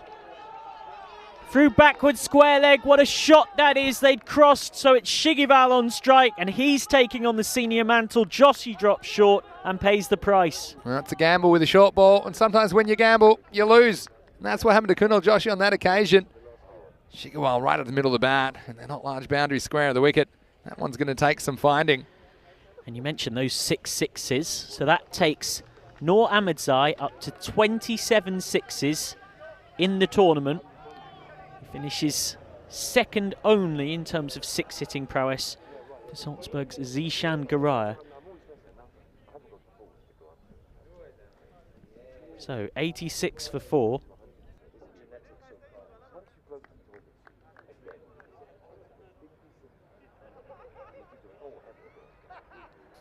So Vienna Afghan have got 15 balls left here. If they go at 2 a ball, which if Shigival starts striking, feels like a conservative estimate, they're going to get 116. Now, this is a scenario that every village cricketer can relate to. The India Vienna players have gone to look for the ball that have been whacked deep into the winter wheat of the farmer's field, and they're being told to come back. They've gone so far, they're basically in a different district. And the umpires, Sanchos and Rajendra, said, no, let's get the spare ball out. This is what it's for. Otherwise, we're going to be here until darkness, lads. Yeah, so that's what we're going for. It's true. It's not the best feeling as a bowler when you bowl a ball that requires a new ball, a brand new ball, but when you bowl a ball that then is lost because it's hit so far. But, well, can you pull something out here, Joshi? Nope, he can't. It's a half volley, and Shigival has 6 more back-to-back sixes. That is quite a defiant response from Shigival to losing Noor Ahmedzai. On they go. Yeah, well, this one, you always think as a batsman, the next one might be pitched up after you've hooked a 6, and it was. And he got it right out of the middle, so 6 more back-to-back Maximos. Trouble for India Vienna. Wider of the crease, but coming into his arc, catching chance. Nope, over the head of Gursavak Sandhu. 3 sixes in a row. Shigival on to 30 off 9. They just keep coming at you, Vienna Afghan. Well, 3 on the bounce. Well, how's the counter-attack? It's one thing to say we're going to be aggressive all the way down the order, nothing to do it. And the counter-punching of Vienna Afghan has been first class here in the final. Oh, there we go. 6 more of the best. Yet another Spagiza in a final that has just been full of them. Kunal Joshi's last 4 balls of his tournament with the ball in hand all go for 6. And this is just nice, clean, pure hitting. Shigival has 36 off 10. Joshi ends up going for 30 off his 2 overs despite picking up 2 wickets. That over goes dot wicket 6, 6, 6, 6. And if anything tells you about Vienna Afghan's approach, that is it. Well, you say he got none for 30 off his 2 overs. After 1.2 overs, he had none for 6. And, well, that's one way to ruin your figures. How about this? Now, is there another swing in this innings? Can Indian Vienna get it back under control? 2 overs to go. Already past the century mark. The quiet vice-captain, Daud Zadran, back for his second. And this is down the ground, catching chance for Ghani. Takes it. Takes it. That is a good one to get. A golden duck for Sahil Zadran. He's a very capable hitter. He is caught at long off. 104 for 5. You still got to hold your nerve, don't you? Ghani did exactly that. And the main thing is it will bring Rasmal Shigawal back on strike as we see captain coming to the crease. Ahmedzai. Well, Michael Dalb saying these batsmen are nightmares for bowlers. Yeah, I do think so, but I guess there's still a lot of cricket to be played in this final. Don't get Indian Vienna out just yet. Hit very hard and taken brilliantly by Shahil Momin. Daud Zadran is on the hat-trick. Mehar Chima, the keeper's very pumped up and vocal as always. This is an outstanding catch by Momin, one of the very best fielders in this tournament. He clings on, and Rasmal Shigival's out for 36 off 11. Well, how about this? And this one was really motoring towards Momin at long on. It was hit hard, it was hit flat. Takes an enormous amount of skill. We've seen that Momin possesses a lot of skill in the field. End of a good innings. Shagwell goes for 36. So we have the second hat-trick ball of this final. The previous one from Ahmed Ghani was hit for 6 by Noor Ahmedzai. Ahmedzai content to just knock it away. Doesn't want to be part of any kind of record books in the most unwanted of ways. The quiz question: who were the batters dismissed in the ECS Austria final on that hat-trick? Good comeback from Daud Zadran though. Now he's got 3 balls left of his spell, 9 balls left of the innings. Ishak Safi to face. Safi's got hold of this, and just over the head of Kumaran. Well, it's the Vienna Afghan trademark, hitting your first ball for 6, and Ishak Safi is the 3rd Vienna Afghan batter in this final to do that. Yeah, well, more of a thick inside edge, really. Teased the fieldsman. You see, only 9 balls left. They're still going to go at everything and make that 8, 111 the score.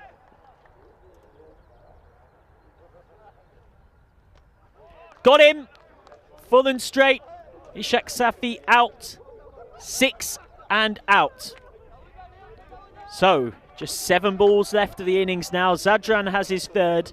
111 for 7.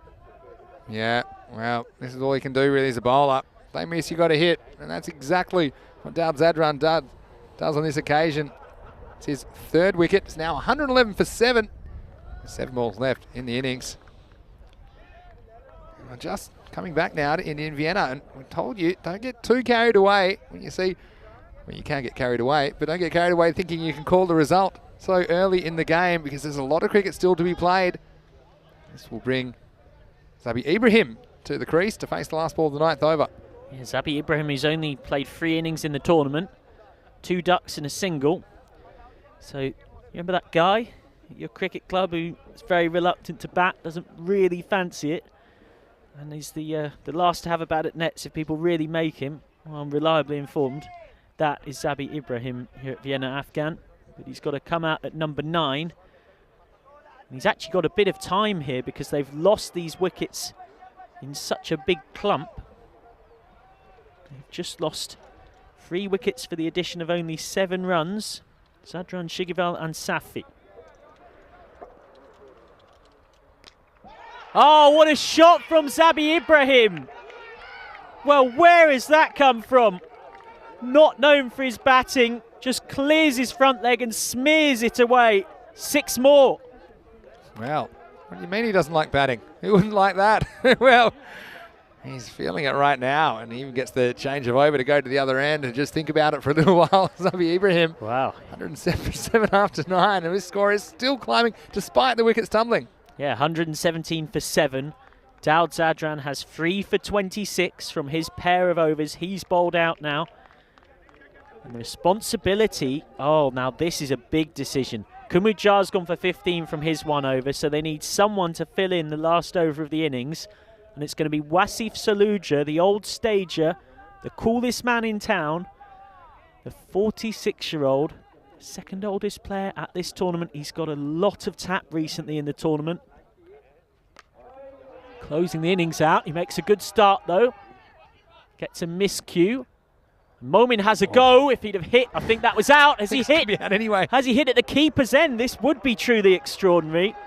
Well, I think he just about made his ground, Ahmedzai. He's aiming at the bowler's stumps, but he's hit the keeper's stumps. And I think this is really close. I don't think anyone was really expecting it. Let's have a look on the replay. I think he could be in trouble. Look at this. Oh, no, maybe not. Still, we've got to love the accidental run out. As you can see, the cool, calm sunglasses of Saluja. His little swingers. Oh, it's a bit too short. Catching chance for Ghani. Oh, dropped by Ghani. Crocodile hands. And they haven't run 2, which seems like something of a strange decision, because they definitely had time for 2. Yeah, they were cruising. They were too busy seeing who was going to get caught, and they should have got 2. Exactly right, Michael.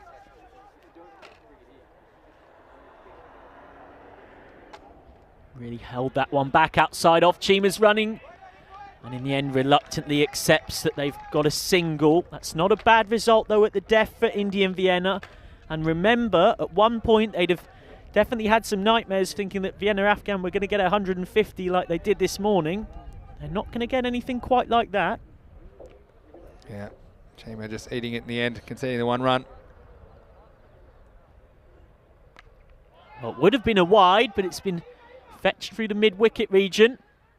And that's great fielding from Shahal Momin. It goes over the head of Saluja, who he's not the biggest of men. And so when anything skips up off this artificial surface, there's not much he can do about it. Well, I wonder if those sunglasses are bulletproof. They might have needed to be. Yeah, that one was heading straight for him. Yeah. Anyway, what an exciting innings we've had. 122 now with 2 deliveries remaining. That's a great piece of bowling. Well, he's had a tough day of it, Saluja, against the same opposition. He was hit for 37 off his 2 overs this morning. To come on and bowl this final over like this is very brave. He's only gone for 4 off 5 balls. And this is the last ball, so get your running skates on. Can't make contact, so that will be that. Not even an attempt at a quick single. Good quick wicket keeping from Mehar Chima. Yeah, it was. And well, he'll finish with a dot. And, well, he's had a bit of everything. Now, he's talking about par being 120. I still probably think it's a little bit below that. But 122, the way they got there, was highly unusual to say the least.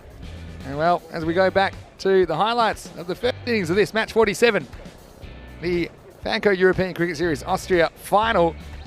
Wow, took a while to get going, didn't it? Only 2 runs off the first over, only 6 off the second. And then, once the wicket started going, it looked like there could be trouble for Vienna Afghan. Yeah, Sadiq Mohammed, the pull shot maestro, gone for 9, caught by Sandhu off Ahmed Ghani. And Ghani was on a hat-trick here when he bowled Quadagul Utmanzai with his very next delivery. The hat-trick ball, though, classic ECS. We warned you Noor Ahmedzai was the big 6-hitter. And he smacks it for 6 over extra cover. On came Kumudjar. He went for 15 from his only over. Wasn't at his best. Dropped short twice. And Noor Ahmedzai punished him brilliantly twice. Ghani came back. Caused some problems with his short stuff. Trying to hit that wide Yorker. Instead, the shot of the innings from Noor Ahmedzai for me. Over extra cover. Kept going. Belted him down the ground for 6. Into the potato patch. Momin came back for his second. This felt like a big moment at the time. He went for 17. And at this point, you thought Vienna Afghan were heading towards 140, 150. Yeah, it felt like it, didn't it? It always mattered how long the hitters would stay there. And this was the moment. It just started to turn things, and they did hold some catches when it mattered. That's a good one from Gopal Krishnan to remove Noor Ahmedzai. What innings that was, though. Then Shikhawal took over. He's no slouch with the bat. Said, well, don't forget me. He might have had too many opportunities today. When he got it, certainly made it count as well. Hitting 4 sixes on the bounce. 36 he scored. off 11 balls. And Kunal Joshi was in the crosshairs of his attack. Shigawa. And then, well, Ahmed Ghani holding his nerve on that occasion. And then this was a real stinger taken by Shahil Momin. He's been a very good fielder for Indian Vienna. Yeah, and then Ishak Safi came out, and much like two of those who'd gone before him, hit his first ball for 6. Very next ball, Zadran got his revenge. Bowled neck and crop, and Zadran was on a hat-trick. Didn't get it though. Gotta love Saluja coming back into the attack. What a final over. Yeah, it was. And consider it was only 5 runs off the final over. This was almost an accidental run out of the captain, Ahmedzai. And even though this one got spilt, it could have been even better for Saluja. This was crocodiles eat fingers. Watch out, kids.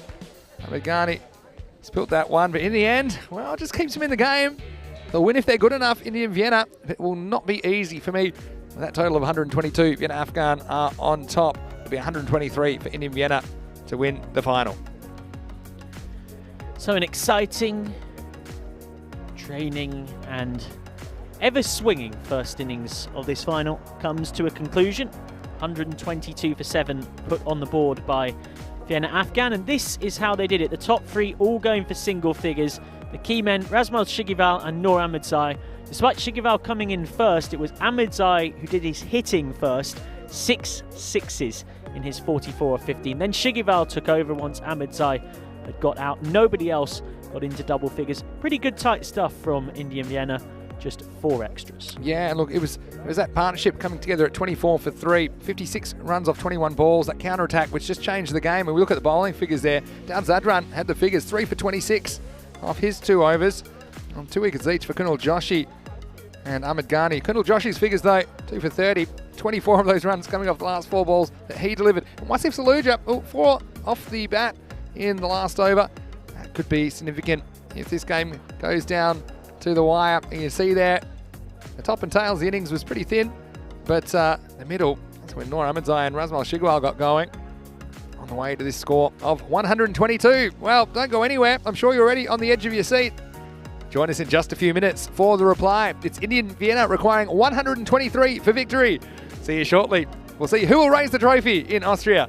This is the FanCode European Cricket Series Austria, and you're watching the European Cricket Network.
Welcome back to Saban Cricket Ground, where we are awaiting the run chase.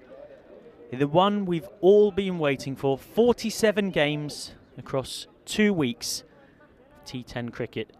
And it all comes down to this. Indian Vienna against Vienna Afghan. Vienna Afghan, previous winners of the ECN Austrian T10, looking for their first ECS title. 9 wins from 11 in the tournament so far for them.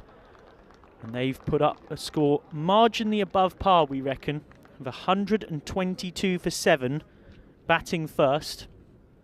And now Indian Vienna, who have won 6 of their 11 games in the competition, but have found form at the right time to get into this final. Come out to chase the runs down. It's a pleasure to have your company wherever you are for this one. This is going to be 45 minutes or so of incredibly exciting T10 cricket. We've got one of the batters of the tournament about to take strike. Mehar Chima with Shahan Momin at the other end. The problem for Indian Vienna is that they've been, well, they've had real problems with chasing totals in this tournament. 5 wins from 6 when batting first. When they've been chasing down targets, just 3 wins from 6, and the highest total they've chased in this competition is 106. So they have had a lot of problems when batting second in games. They've much preferred to bat first, but now they're going to have to chase down a difficult target against, for my money anyway, the best bowling side in the competition.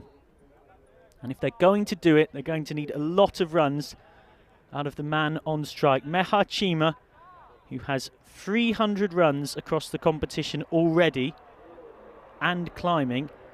He's failed with the bat twice today by his very high standards. Only scored 22 runs across his pair of innings so far today. They need him to refine his touch. When he does, he scores his runs at around 2 a ball.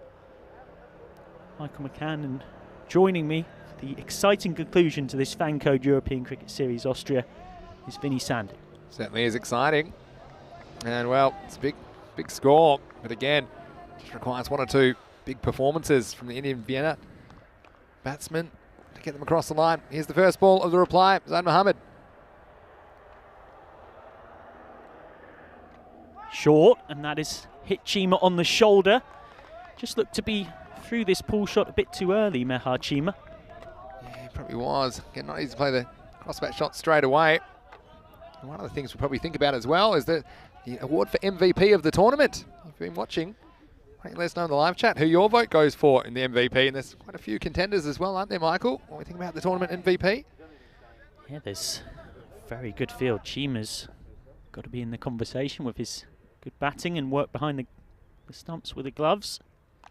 Short, mistimed, it's gone over the keeper's head, and that will be a 1 bounce 4. A fortunate start for Mehar Chima, and Indian Vienna off and running. Yeah, they are. Not in convincing fashion. Still, you're going to need a bit of luck, I think, if you're Indian Vienna to get these runs, and that's a slice of it. And Chima, if he goes cheaply, it's hard to see them hauling down this total, but as long as he's there, I wouldn't count him out. So that one, top edge. Again, they're trying him out with a short ball. They don't want him to get on the front foot. That's obvious, I think, in Afghan. Yeah, 2 keys to this Indian Vienna lineup in particular. Chima and then Abhishek Gopalakrishnan. Shahan Momin's a good hitter as well. We're in the power play, of course. Both fielders out for the short ball. It's a little cutter, and that's a nice shot from Chima. He's waited for that well. All about the timing, and that is a much more convincing boundary than the previous one. Yeah, just waited on it, wasn't it? Clever batting by Chima. I think he knows a lot of pressure on him. Let's see how he handles it. He's been struggling a little bit with his physical well-being during the week, suffering from dehydration earlier in the tournament, such as the amount of energy he was expending. But, well, at the moment he's got them off to a decent start with a couple of boundaries in the first over.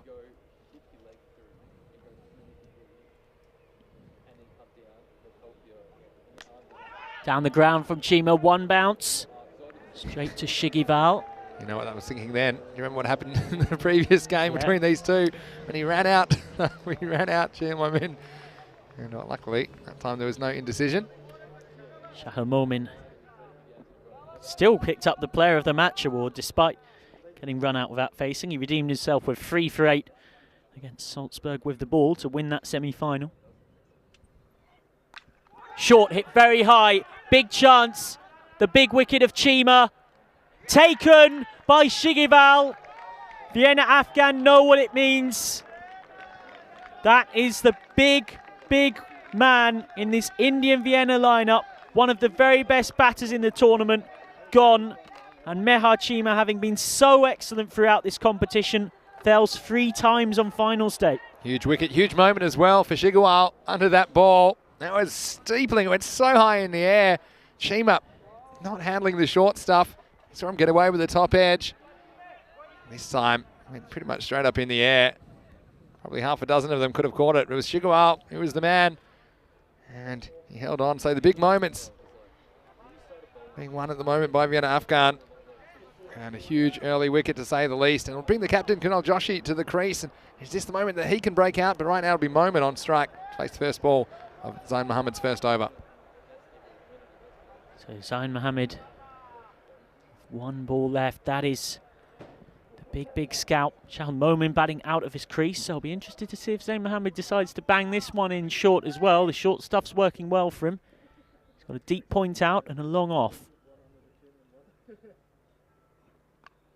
Oh, that's mistimed as well. And he'll get away with it. 4 through 3rd man. Absolutely not what he meant. And the short stuff is causing a lot of trouble. End of that first over. 12 for 1. Well, the 12 coming in 4s. Well, 2 of them weren't very convincing, but he would say keeps them up with the rate. They need basically 12 and over. And so I just think here you don't want to fall behind the rate, especially in a final. You're going to have to be playing catch up. The pressure's going to build.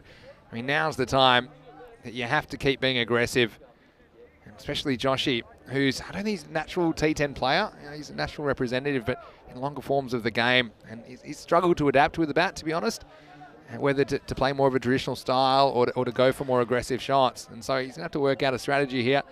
And he'll be facing Sahil Zadran, who comes back into the team after missing this morning with a slight injury. Yeah, I'm told he had a bit of a side strain, but was also rested because they knew that even if they lost that morning match against Indian Vienna, they'd have the double chance opportunity. Seems fit and raring to go there, Sahil Zadran. They were confident enough that they had the bowling without him to be okay, but those of you who've followed things throughout the 2 weeks will know that he's key for them at the death. Now, they have not lost a game in this tournament when batting first. A 7 out of 7 record when defending, and that man on your screen is a big reason why. So good at the death. He'll bowl 1 now in the power play, and he'll probably be kept back for the 10th, I'd imagine. That's gone straight through him. That is brilliant. Well, when you're not in form, this is not the delivery you want to face. It's a good one. Look, it goes late as well. And you can see, just watch this, lures him down. And we've seen Joshua do this a couple of times. Just almost premeditates a couple of steps down towards the bowler, but it can throw his balance and his timing off. And it's a really good delivery from Sahil Zadran. Showing no signs of discomfort so far in his bowling.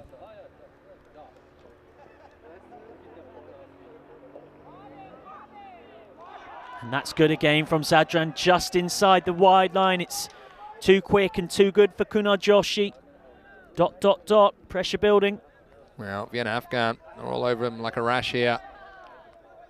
And Joshi knows all about it. And it's not easy again. It's not your natural game. And got a lot of time for Kunal Joshi as a cricketer, but it's definitely not easy coming into this situation. You can see he's trying to be aggressive. He might need a little bit of luck too to get his innings going. Still yet to score.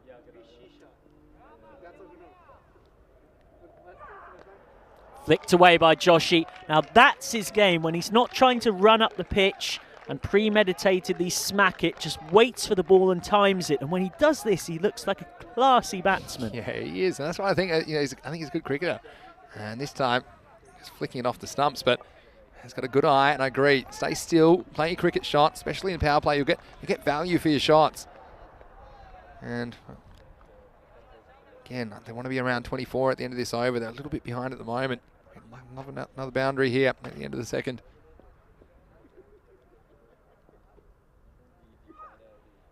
And that is the reverse of what we just seen. Kunal Joshi just trying to charge at it. Yeah, and he makes up his mind what he's going to do before the ball's bowled. It's a risky strategy. It's not too much reward in it for Joshi. I mean, that's the kind of ball, you've got a very fine third man in place, but you can probably cut that ball if you stand still. There's gaps back on the offside. Slow ball. Flicks up towards Ibrahim at short mid-wicket. They'll get one. Yeah, so about Momin, he's been starved with a strike. He's hit a boundary off his only ball he's faced so far, even though that one in itself wasn't convincing. He'll have to wait again. At the end of the second over, it's 17 for 1. Yeah, they've got to keep attacking here. They've got 1 over left of the power play. And Shahil Momin's going to be key. When he gets it right, he's a very good aggressive player. One-time German international. He's got to try and see if he can take the pressure off Kunal Joshi, who has 5 off 6. Now they're going for Itibar Shardida, who is yet another impressive seamer in this battery of excellent fast bowlers that they have at their disposal. He, in the first game where these teams met in round robin play, defended 13 to win off the last over with ease, conceding just 4 runs.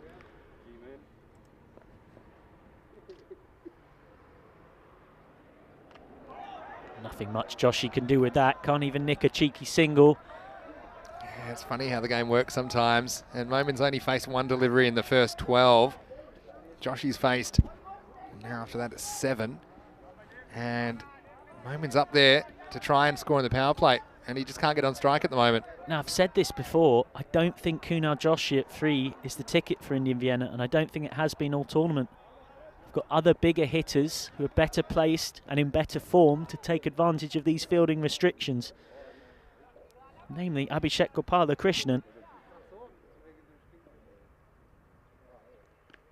Slower ball cutter into the body of Joshi. This is very clever bowling. One of the issues with Gopalakrishnan, I think technically he might struggle to handle the better new ball bowling as well. And I think that's one of the reasons about bringing Joshi out. But at the moment, Joshi just needs to find a way to get off strike and give Momin a chance, because at the moment this rate's going to climb, and already finding themselves around the 14 and over mark required. It's tough going. 5 off 8. He's now standing deeper in his crease. What's he going to try? Comes down the pitch, and that's been a hallmark of Joshi in this tournament. He's been struggling for form, trying to walk down a bit. Misses out. Dot. Dot. Dot. This is great stuff from Itibar Shardida. You can just feel the pressure building with every dot ball. It's now above 14 runs and over needed.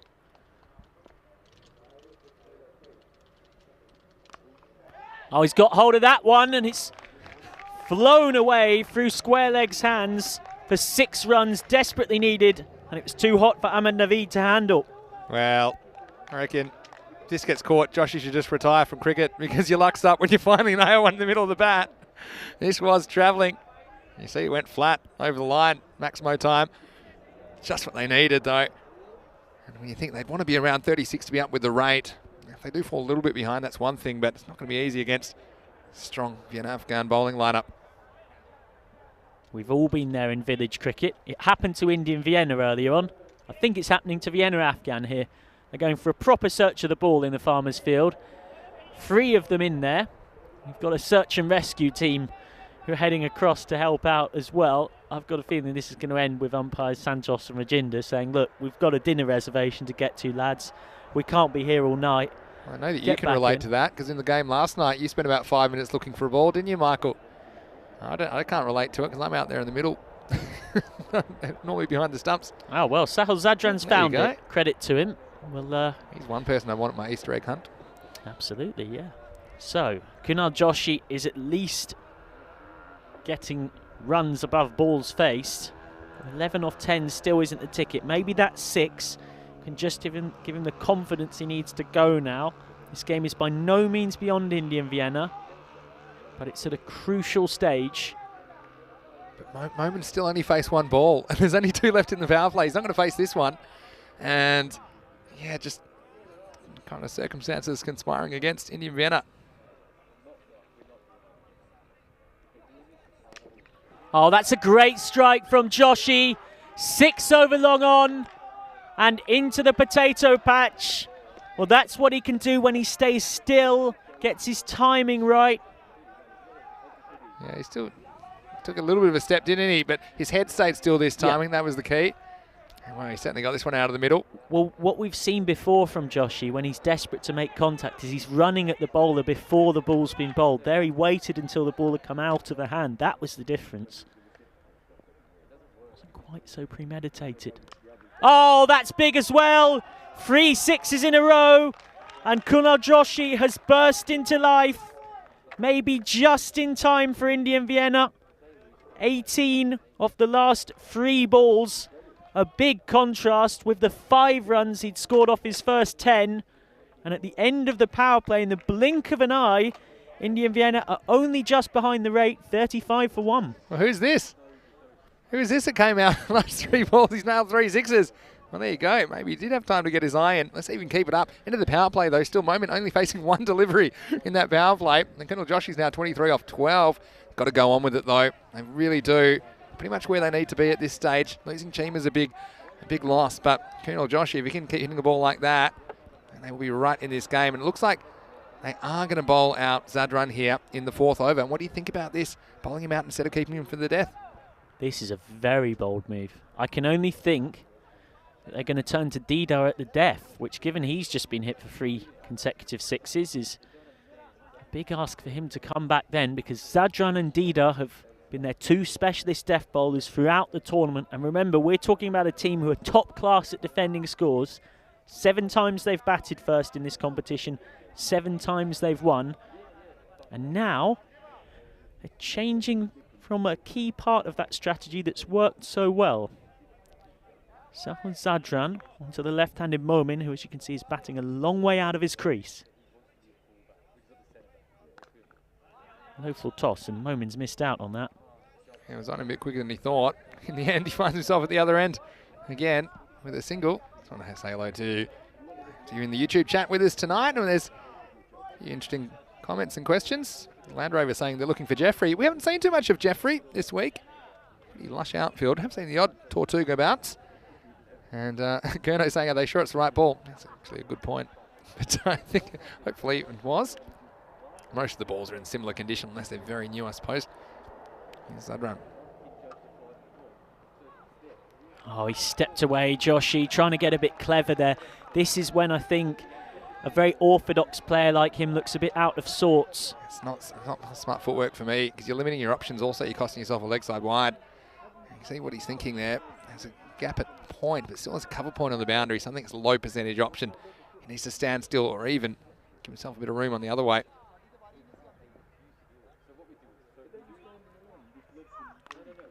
Low full toss. Doesn't get hold of it. Drops short of the 2 sweepers out there. Ahmed Naveed does the cleaning up. They only get 1. So 1.1. Gamble to bring Zadran back early, working somewhat. I think the only way to feel like it is 100% paid off is if he can get a wicket. Land Rover says free cricket ball with every bag of potatoes. It's probably a pretty good deal. Yeah, there's probably quite a lot of cricket balls in that farmer's field. We certainly lost a few in there this week. 2 full. Nice looking drive from Momin. He's beaten the man at short extra cover. It's good fielding coming round from Aman Ahmedzai. Pretty good cricket all round. And they get back for 2. You get 2 runs there. Just take them up to 39 again. No rest for the wicket. They need to be up around 48 mark. You can see if you have 1 or 2 quiet overs, really gets big on you quick. His total. Moment on strike now to face his 3rd delivery.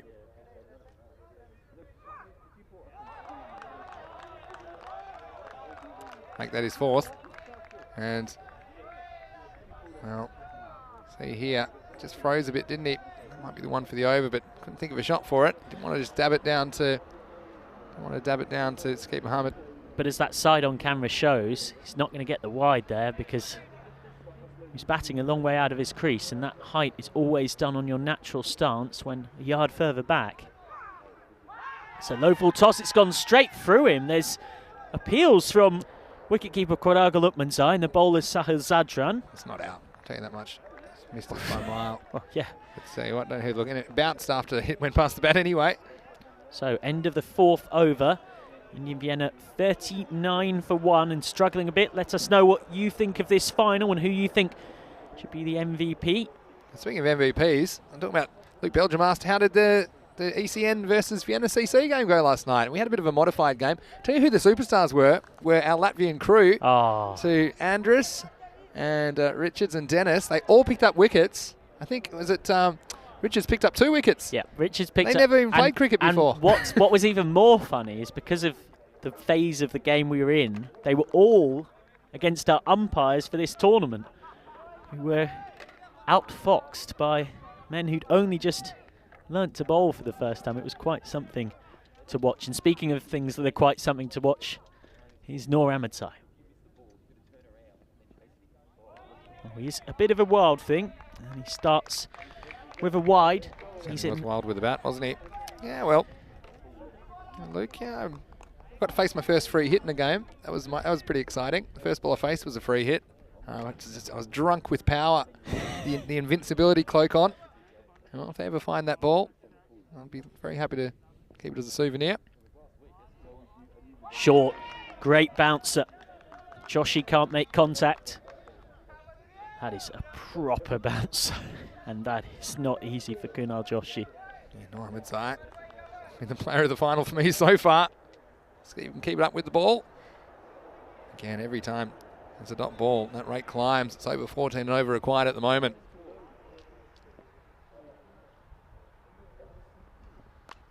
It's well bowled right in the block hole. Nothing that Joshi can do. And it's been a strange old innings, 3 consecutive sixes, and apart from that, struggled to get the bowling away, but he can be forgiven for not doing much with that one. He can't seem to turn the strike over either, and that's the problem. The batsman not really getting into a rhythm.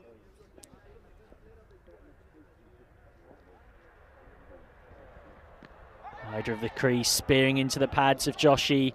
It's clever bowling from Noor Ahmedsai to leg by. And again, that required run rate just climbs.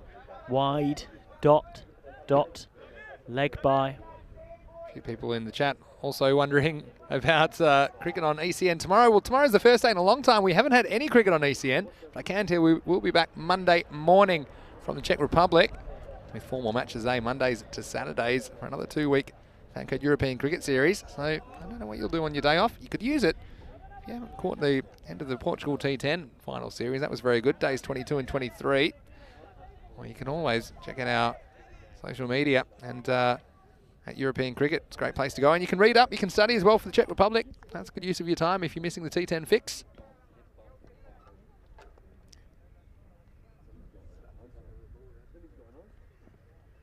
Swing and a miss. That is the perfect ball to a left-hander bowling right arm over from Noor Ahmedsai. Really not much Momin can do with this. Coming across him, he's trying to hit it through his favourite place to hit, which is that mid-wicket region, which they've deliberately left open. That is the plan here from Vienna Afghan. And the required run rate now above 15. Oh, he's got hold of this one, Momin, but it's a catching chance. Taken! Pouched by Rasmal Shigival. So Momin gone for a run of ball 7. Indian Vienna 41 for 2. And you just can't keep Noor Ahmedsai out of the action. No, look, the two combined for a very good partnership in the first innings of this game, and this time Shigival and Noor Ahmedsai, they combined to take the wicket of Shahil Momin. And well, Momin, he just could never get into his innings because he didn't have any of the strike. He finally did. He made decent contact, but you see there today, the wind just blowing a little bit back. Maybe on another day that would have gone, but Shigival is a key fielder in a key position. Held on to the catch. Well, this brings Ghani to the crease, and I think this will be interesting. Yeah, you mentioned the strike. Shahil Momin opened the batting. He only faced 7 of the 29 balls bowled in the innings so far. Kunal Joshi's ended up with a lot of it and a lot of dot balls chewed up he's facing the big hitting Ghani at the non-strikers. Low full toss, he's not got hold of this. He's going to only get one, so Joshi keeps the strike, which, unless he can really start to motor, isn't necessarily the best thing for Indian Vienna, because he might be the set batter, but he's also somewhat, apart from those 3 consecutive sixes, the struggling batter. He has 25 off 18. He is the only person to get into double figures. But they need to go quicker than this. 42 for 2 off 5. Yeah, they certainly do. And Ghani's one batsman that could help them get up with the rate. But if you look at where they are in the game at the moment, they need to be about 60. They're 42, so they're 18 behind. And so you're going to have to catch up on those somewhere. And that's not very easy. It's basically trying to get another 3 or 4 runs and over from this point. And that's why it's going to be really tough, because now the run rate's required's gone up past 16. But still, one magical over gets you right back in the game. At the moment, you just wonder, unless Colonel Joshi can get on another big run, it's going to be tough. So Noor Ahmedsai conceding just 2 runs off the bat from that 5th over, plus the leg by. Back comes Zain Mohammed. This relentless Vienna Afghan pace attack. Little slower ball. Good connection on it from Joshi, but straight to the ever-reliable Shigival at long off. That will only be 1. That won't help. At this point, you probably need at least 2 overs to go for at least 20, maybe Magical. 25 plus. Yeah, you need a couple of magicals. But it's been a funny innings from Joshi. When he hit those 3 sixes, you just thought, well, he's getting going, but he's just kind of into a funk again. Here's Ghani, though. It's a nice shot from Ahmed Ghani. They'll only get 1. They know his game. Aman Ahmedsai, the best fielder in this Vienna Afghan lineup. He's at long on, deliberately so. 2 singles to start off with. Good defense as well from the captain down there. We've seen those go for as they skate off the surface. Well, Shan Shine saying new tournament starting on Monday. One day, no cricket. Wondering what he's going to do this day off. Oh, don't worry. Said he's going to miss Luke Belgium. Not us. He's going to miss Luke Belgium. Got 1,000 games a year for you, plenty to come. Short little nick, gone, that's out. And a strange knock from Kunal Joshi comes to an end for 26 off 20. Zain Mohammed gets him caught behind, and Indian Vienna fall to 44 for 3. Yeah, it's a sad end for Colonel Joshi with the bat.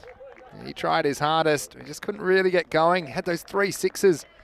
And then when you consider, apart from that, he scored 8 runs off 17 balls in his innings. And so, well, it'll bring one of your favourites, Abhishek Gopalakrishnan, to the crease. Let's see if he can conjure a bit of magic for Indian Vienna.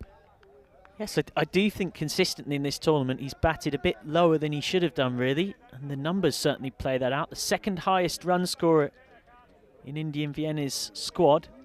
He scored those runs at a run rate of around 10 and over. Wider of the crease, and that was almost an edge from Gopalakrishnan. And this has been the problem for Indian Vienna, that aside from Mehar Chima and then a bit of Abhishek Gopalakrishnan and Kunal Joshi, they've lacked regular solidity and hitting with the bat in the way that someone like Vienna Afghan have had guys that can bash it all the way down.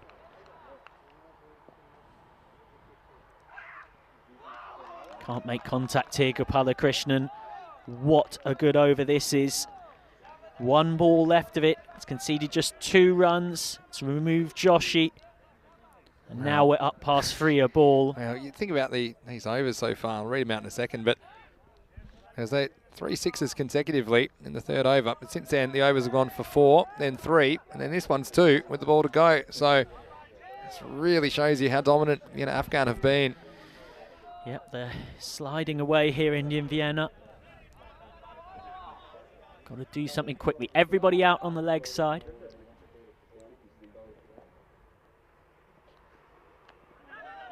Nice touch shot from Gopalakrishnan, who only get 1 to short 3rd man. They eye the overthrows, but don't take them in the end. Good backing up by Noor Ahmedsai. So end of the 6th, Gopalakrishnan off the mark and will keep the strike. Ghani has 1 off 1. And Indian Vienna 45 for 3. Well, it's panic stations now.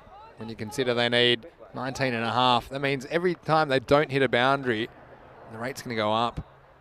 And they're relying on some extras, I think, from here. Nyman's Eye, look at that, 1 over, 1 for 2. He's already got this, the player of the final award for me. I think it's just been incredible. And he's going to get a chance to double down. He gets his second over here. Let's see if he can strike another blow for Vienna Afghan in the 7th.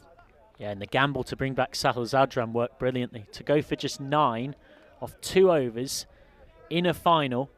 And now here is the aforementioned Noor Ahmedzai, who everything he seems to do at the moment comes up trumps. I'm sure he'll be eyeing a few more wickets in his second over. Look at these over scores so far. 12, 5, 18, 4, 3, 3. Here's Noor Ahmedzai. Nudged away by Abhishek, but that's not going to cut it. Ghani on to strike now, and we really are into needing something spectacular. Scoring 20 off 1 over is one thing. To go at 20 runs and over for this length of period of time is something else.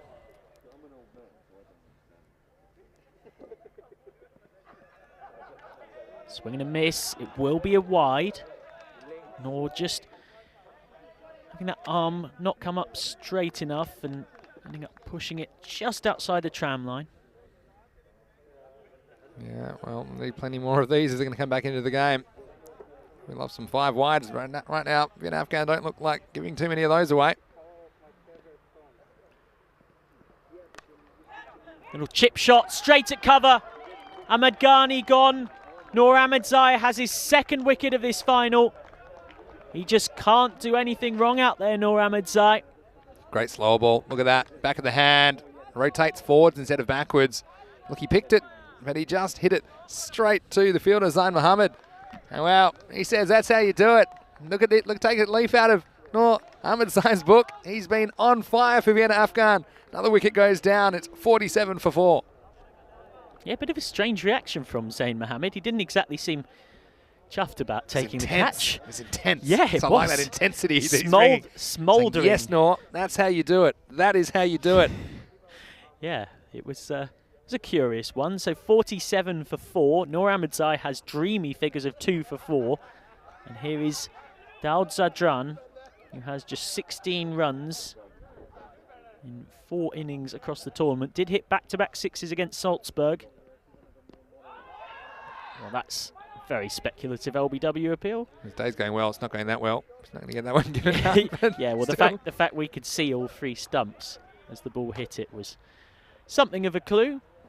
Something of a clue, but what a performance this has been from Vienna Afghan. Mentioned that they have this invincible record when batting first. They're well placed to make it 8 from 8 now. Not been quite so good when chasing, but haven't needed to do that today. Short help round the corner by Abhishek, and he'll get 4. And it's a good shot. It's a sharp bouncer from Noor Ahmedzai. And he's turned it away to get himself his first boundary. Yeah, well, 007 going aerial. But takes his own medicine this time. Sadiq Mohammed. Anti-boundary for Gopal Krishnan. And now you can see that rate climbing. They've just been too good, Vienna Afghan. Looks like they'll be deserved champions. Indeed, this game pans out the way it's looking.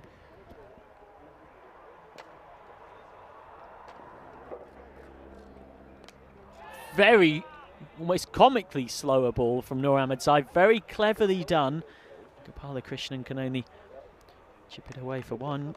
Oh yeah, they've already won the ECN Austrian T10, but now one would think just a few dotted I's and crossed T's away from their first ever ECS victory.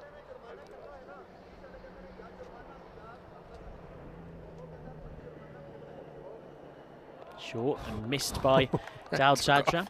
So they're well placed to get a second win from both of tournaments on our network that they've been in. So you would think, given that we're seeing some of the very best teams in Austrian cricket, that they're well placed to win the Austrian T20 competition, which would get them into the ECL. next Yeah, time. well, yeah, I would say they'd be the ones to beat this year on this form. And well, we'll be in another country.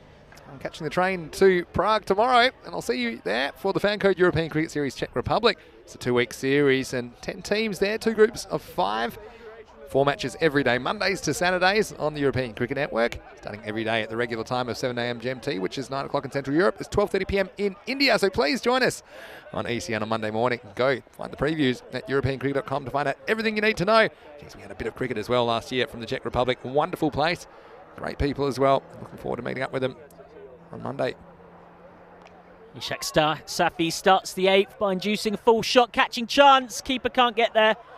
Quadaga Lukmanzai not quite able to do so, and then 007 himself, Sadiq Mohammed, able to have a laugh about it because he and Quadaga Lukmanzai end up in all sorts of a circus trying to get the ball back. Yeah, cue the Benny Hill music. Well, look at this one. I can't get, and this one just swirled away from Lukmanzai, and he was a bit short in the end. And, well, Sadiq Mohammed said it's over to me, and he went over. Well, that could be one of the bugs that was under him when he fell down, but anyway. Swung away. That is a clean strike of a cricket ball. One of frustration more than anything from Abhishek Gopalakrishnan, I imagine, with the game situation, with the way this final was slid away, and he put all of that anger into that clean strike for 15 off 8 he goes on to. Great shot by Gopalakrishnan. And that one out of here from Maximo. And, well, a lot of people talking about the reaction of the catch. I kind of get it. He wasn't angry. He was just kind of intense at the bowler going, yeah, that's how you do it. That's how you do it. And that's what he meant. I don't think he was angry. It was just, it was a funny one, but I was on his wavelength. Quicker a game from Safi. Gopalakrishnan will get 1. So Yeah. Are you big on celebrate? Do you have a go-to celebration, Michael? I mean, I don't know if you've ever taken a wicket. You might have taken a catch. What do you go for? not really. No. I mean, I've never played in a televised game, so I've never really had a to be huge... televised to have a celebration. Yeah, I guess. No, not really. Something of a traditionalist in that regard. Also, when you're someone that's struggling to get into the Acton 4 for 11, the key point of this being 4 for 11, you're mainly trying to work on your game to get in the team, as opposed to thinking about how you're going to celebrate. More playing for celebrations at your level, Michael. I understand more important. I understand your point, but if you don't get in the team and get in the park, then you're not even playing, and you don't get the joy of having your Saturday ruined when you get a golden duck and then Working your body drop language. 2 We can key work on that catches. together. Swung away. That will be 6 for Daud Zadran. At this stage, it's not really going to mean a huge amount unless he can hit about 8 or 9 more of them in quick succession. Safi getting a bit of treatment here. Nice shot by Zadran.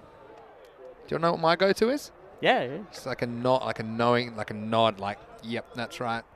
So this is sort of the If I Mario take a good Balotelli, the stumping, if I take a postman. leg side stumping, I'll throw it away over my shoulder and just give it a nod like, Yeah. that's right.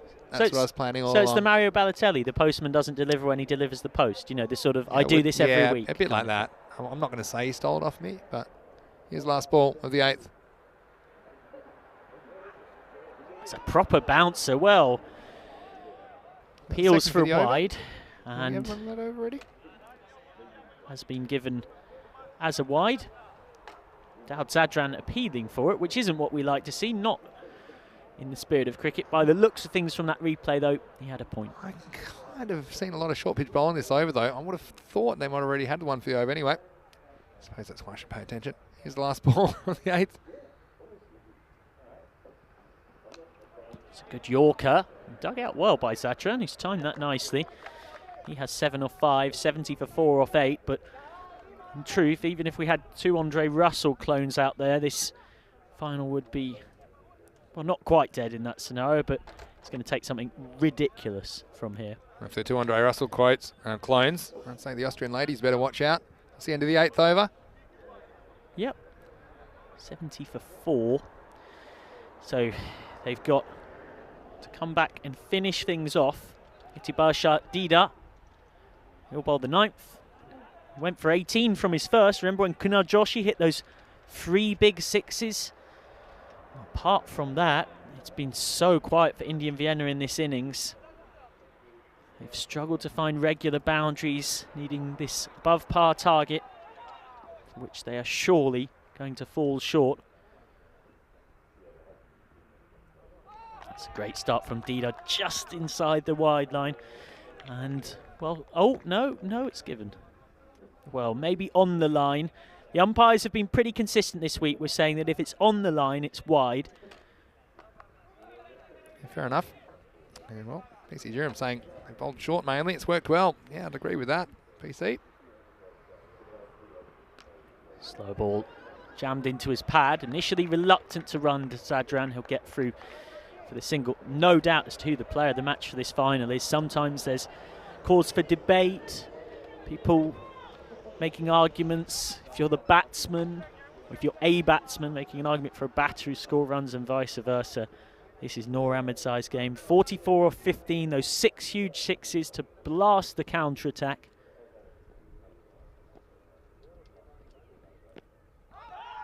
Off the pads, very hopeful appeal from Dida. I mean, the way he was going, he might have a case for player of the tournament. Who do you have as your MVP? Guys, let us know in the live chat. This will be part of the presentation ceremony that will follow our telecast tonight after a few minutes. And yeah, let us know in live chat who you like. And remember that not only did he hit that 44 of 15, he's then taken 2 for 9 with the ball. That is some performance.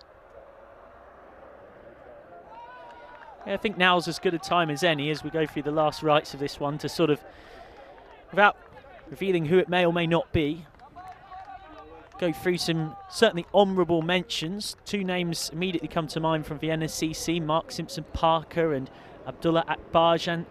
Hachim has been excellent with the bat for Indian Vienna.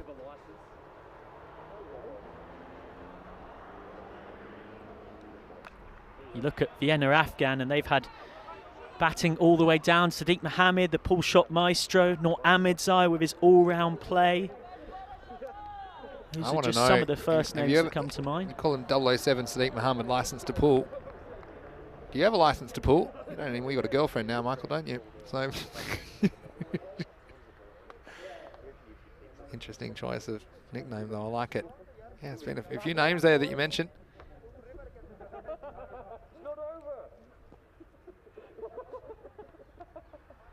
Come off the pads. Very much dotting the I's, crossing the T's, waiting for the signal. Did he get a bit of bat on this to help his average, Gopala Krishnan? Yeah, he did. Good leg glance. I just want to read something that Luke Belgium, one of our most loyal viewers in the live chat, he's written something which I'm going to read out at the end of this over. And he says, Vienna is famous for many things. The traditional New Year's concert springs to mind immediately. Maybe in a few years' time, ECS cricket in the Austrian capital will become as popular as that. These 2 weeks, I've seen the traditional mix of an ECS tournament. Great shots, hat-tricks, great catches, quite a lot of drop catches, and lots of entertainment all round on a lovely cricket ground. 8 teams gave it their all during this 47-game tournament. In the end, Vienna Afghan team were deservedly crowned champions, in his humble opinion. It's a good, nicely timed shot from Gopala Krishnan, the swivel pull.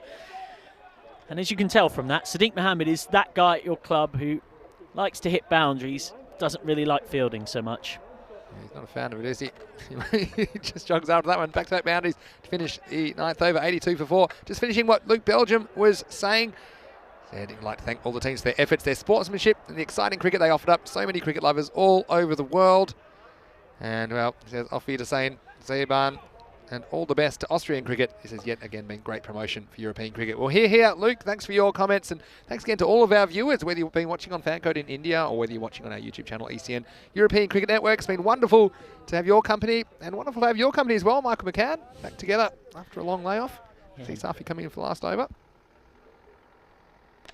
Low full toss, hit inside out through extra cover. They will come back for 2. And he's made it home there as well. How have you enjoyed your 2 weeks back in the ECS? You had a bit of a long layoff. They kept holding you prisoner in the mother country. Has it been nice to get out? You be honest with me. It certainly has. Yeah, the UK's been a funny old place, shall we say. Funny old world at the moment. Only just made it back there. Yeah, it's been delightful. And the weather's even got better as we've gone on. We've seen some great cricket.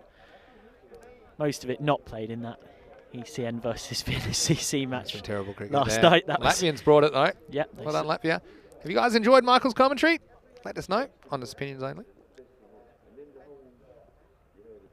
It's another full toss, and Daud Zadran letting out some of his frustration by hitting it for 6 runs. So they're on to 90 for 4. They need 32 off 4. It is still too little, too late, bar something remarkable. In terms of honourable mentions, other players that come to mind, Basid Khan and Bilal Zamai of Cricketer CC.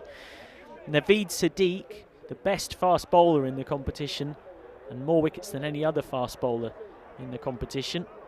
Good with the bat as well for Pakistan CC, who went out to Salzburg today. Interesting comment about what was Zabi Ibrahim in the team for today. Yeah, they haven't really needed him with the pacemen have been so effective in this innings, and I think they've stuck with pace, and Ibrahim, after his great performance, hasn't even gotten a bowl in the final. Yeah, and look, I mean, Zabi Ibrahim plays an important role as the change-up bowler. He's their only frontline spinner, and he took 3 for 13 off 2 against India and Vienna this morning, so he's had a valuable function, but they've just identified a short ball weakness in this Indian Vienna lineup and ruthlessly exploited it. That's gone straight up. That's going to take some catching for Safi. He's had to come around to square leg, does the job. Holds on, and isn't he delighted? He's gone for a bit of tap, conceded 25 from his first 9 balls. Now he's smiling. He's picked up Daud Zadran, caught and bowled for 17 off 12. Yeah, you're exactly right. Well, Ishaq Safi gets a bit of a highlight. It's all academic from here. 2 balls remaining, 90 for 5. They're going to fall about 30 runs short. Yeah, you can't argue Vienna Afghan being worthy champions, but also Indian Vienna, they're worthy runners-up. I think that's fair to say. Yeah, absolutely, and just 2 balls left. Kumaran, the new batter, on strike. It's a nice shot from Gopala Krishnan, pardon me. It's been wonderful having you with us, Michael, just before we get to the end of the game. I have really enjoyed it, and you're a lovely young man as well, and a very good commentator, I have to say. It's wonderful to work with you again. Oh, don't. A lot of chat in the YouTube chat, though. Maybe stick to English. Here's the last one of the game. It's gone straight through, and that is that. Well, I'll have to write you a check in the post for what you just said, but more importantly, Indian Vienna have fallen well short in the run chase.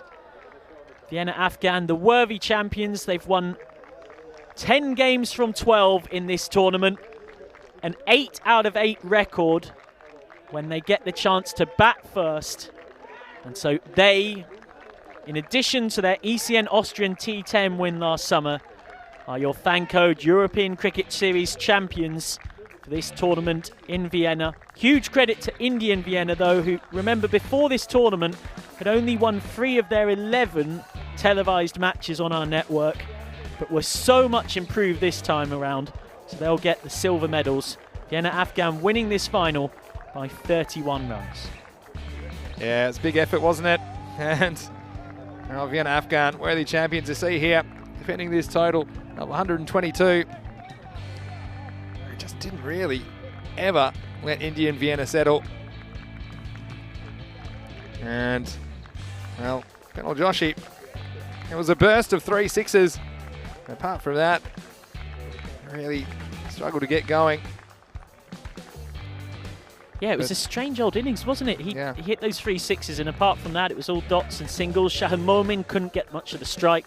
He went for a runner ball 7 here, caught by Shigival off Noor Ahmedzai. And then another one bit the dust as Paragul Upmansai and Kunal Joshi caught behind for 26 off 20. That intense celebration we were enjoying from Zain Mohammed. He took the catch to get rid of Ahmed Ghani. Abhishek Gopala Krishnan came out and tried to rescue things, but by this point the required run rate was steepling to the point of nearly being impossible. Comedic stuff there from Zain Mohammed and Paragul Upmansai. Ishaq Safi got a bit of tap off Gopala Krishnan. He finishes this tournament with more than 200 runs, and to my surprise was down at number 5. Tibasha Dida, his pace, slightly erratic pace used, but by this point the required run rate was so high that it was pretty much consolation runs for Gopala Krishnan and Zadran. Yeah, it was out of control, wasn't it? Zadran hit some nice shots, and as the innings came to its conclusion, it was clear who would be victorious. It was a pretty close call, actually, that run out. But the result was beyond doubt. The consolation maximos at the end. Safi got a little highlight, bit of a caught and bowled. And well, Vienna Afghan, they are deserved champions of this FanCode European Cricket Series Austria. So Indian Vienna finished their innings on 91 for 5. They were a long way behind the 8 ball ever since Kunal Joshi started chewing up dot balls. Their key man, Mehar Chima, who scored more than 300 runs in this competition, went for just 8. And from there on, it was always going to be an uphill struggle. Yeah, certainly. And just a reminder, coming Monday, we have a brand new FanCode European Cricket Series coming to the Czech Republic. And we also have the same start time, so it's going to be nice and easy for everyone. 7 a.m. GMT, 9 o'clock in Central Europe, 12:30 p.m. in India. If you are in Bangladesh, I know we have a lot of viewers in Bangladesh. It's 1 p.m. Bangladesh time. And 10 teams ready to battle it out there. Now, if you'd like to stay tuned, we do have the MVP and the trophy ceremony coming on just a few minutes' time. I'll be hosting that. And well, it's going to be interesting to see who wins it. But, Michael, just want to say thank you very much. I know you've been itching to get back out there, and it's been great to have you. You've been wonderful. And we're just joking about the expressions, but it's polarizing. We know a lot of people enjoy it, and we've enjoyed having you here and your expertise and your I suppose your thoroughness with your research and all that you bring to the table. It's definitely another unique look at the ECS. It's been great. So thanks again, Michael. I'm going to have to add a few more zeros onto that check if you keep talking. Let's focus on the important thing, which is as much us up in the commentary box. It's what the players have been doing out on the pitch, and haven't they given us such rich entertainment? Indian Vienna finishing on 91 for 5. It just didn't happen for them. They've only won 3 of their 7 games when chasing scores down in this tournament. They've always preferred batting first, and it just didn't click. Kunal Joshi hit 3 massive 6s in a row, and yet, as you can see, ends up with 26 off 20. Good cameos from Abhishek Gopalakrishnan and Daud Zadran, but it was the top order that let them down in particular. Fantastic bowling figures for Vienna Afghan. They didn't even need Zabi Ibrahim, a very good containing spinner. Sahil Zadran and Noor Ahmedzai both only went for 9, and Ahmedzai picked up 2 key top order wickets. There's no doubt he's the player of the match of this final. Zain Mohammed with 2 for 15. Safi a bit wayward at the end, as was Dida, but by that point it didn't matter. Right there, we're already popping out the non-alcoholic champagne, weren't we? And well, 91 for 5. They go down 122 to 91 in the final. And well, thanks again to all of our wonderful viewers. See you in a few minutes if you'd like to stick around for the trophy ceremony. Otherwise, we'll see you Monday morning. Enjoy your Sunday off, no cricket. There hasn't been too many of those days lately. And well, it's been a wonderful effort. Thanks again to all the ECN crew and all the officials and players and spectators. Well, we don't have spectators, but the rabbit, does he count as a spectator? And also our wonderful crew at Spring Productions. And so stay tuned for the trophy ceremony coming soon. But for now, it's Mr. Maximo, Vinny Sandu, for ECN, along with Michael McCann. See you shortly for more cricket on the European Cricket Network. You've been watching the FanCode European Cricket Series.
FanCode European Cricket Series Austria.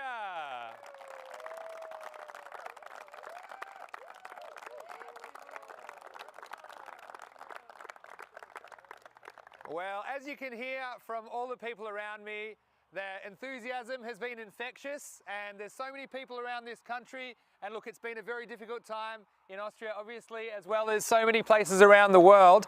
And probably the most wonderful thing on behalf of ECN is to be able to create this cricket, to share this cricket with so many people that are struggling. And we particularly think about the situation in the Indian subcontinent at the moment with COVID. I know a lot of people are struggling. And the fact that we're able to create something that brings so many people so much joy, I think is very special. So take a special moment to think of those people in the world that are having a tough time with the pandemic, and thinking of you guys as well, to all of our viewers in those regions.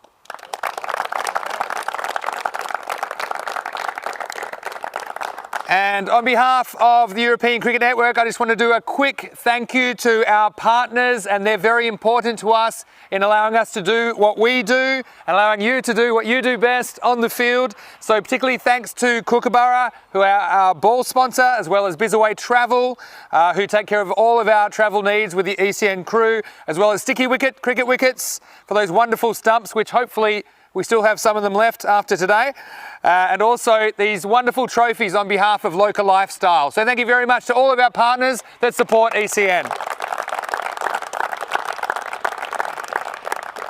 And before we get to the trophies, I'd just like to give out a special shout out and a few thank yous as well to some people without which we wouldn't have had such a great experience here in Vienna. And particularly just in general, the Austrian Cricket Association, for all your support of the tournament, and for obviously the amount of organisation that goes into this event is enormous. So thank you to everyone at the Austrian Cricket Association, and some individuals as well I'd like to single out. Luckmal and Luckveer for their help with the food. Thank you very much. It was wonderful. We might have to take you with us, I think. And that's been wonderful, as well as Mark and Arslan for their help around the ground and for organising things. Thank you very much to you guys as well.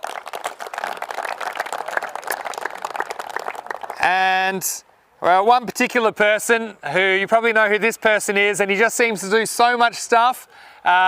And he was driving us to the ground and back, and in addition to doing a pretty good job trying to captain the team on the field, and there's so many jobs I can't mention them all, but to Quinton Norris, thank you so much.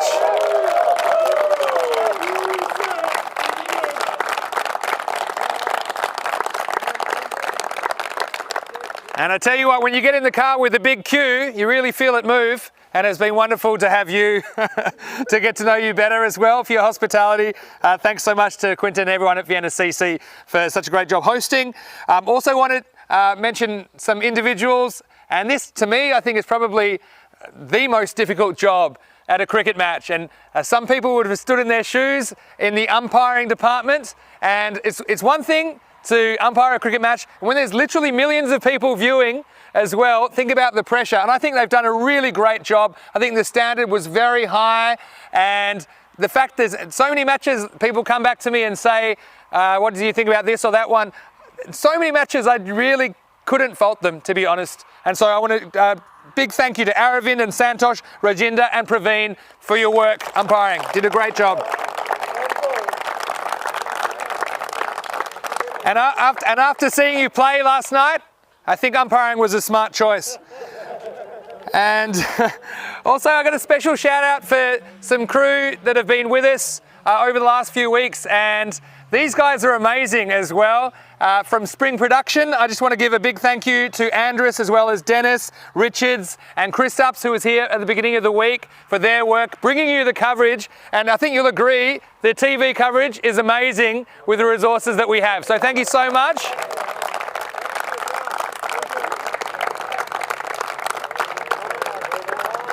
And they're a great example.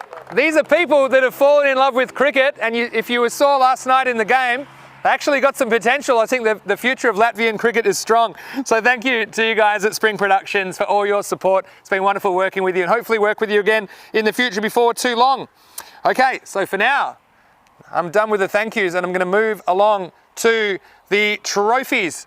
And the first trophies we have and medals go to the third place finisher. And well, these guys, what can you say about them? They had to make the long trip from Salzburg and they only joined the tournament on day 5. And what a way to start. It was a golden ball thriller, which unfortunately Salzburg didn't win, but they had plenty of highlights along the way. They had to fight for their semi-final chance by winning preliminary finals Friday. Yesterday, they made it to the semi-finals and then they won that one. So they got into third place in the end before they went down to ICCV. So congratulations to Salzburg. I'd like to ask their captain, Mubasher Ali, to come up and collect the third place trophy.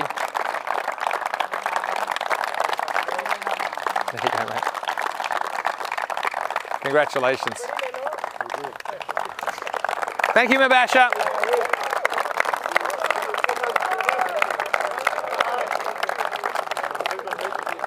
And thank you to all of you guys for all the sacrifices you make. It's very clear, playing cricket in a developing country, from a cricket point of view, is with its sacrifices. And obviously, the fact you've made the journey here, it's made the tournament a lot more exciting, I think. That's one thing I would think everyone would agree with. Okay, moving into the second place winners now, and the runners-up trophy goes to a team who, again, they were very exciting to watch. Last time they fell at the semi-final stage, and this year they topped the group and lost a game this morning where it was, it could have been anyone's game if the toss had gone the other way as well. So many things, it can change on a dime, really. And they battled all the way to make the final. Again, they had their moments in the final, and I really enjoyed watching them and the way they went about their cricket, the way they supported each other. I noticed these things, and they have a lot of cricket talent as well in this team. So I'd like to say a big congratulations to Indian Cricket Club Vienna for winning the runners-up trophy. I'd like to invite their captain, Kunal Joshi, to come up and to collect the second place trophy.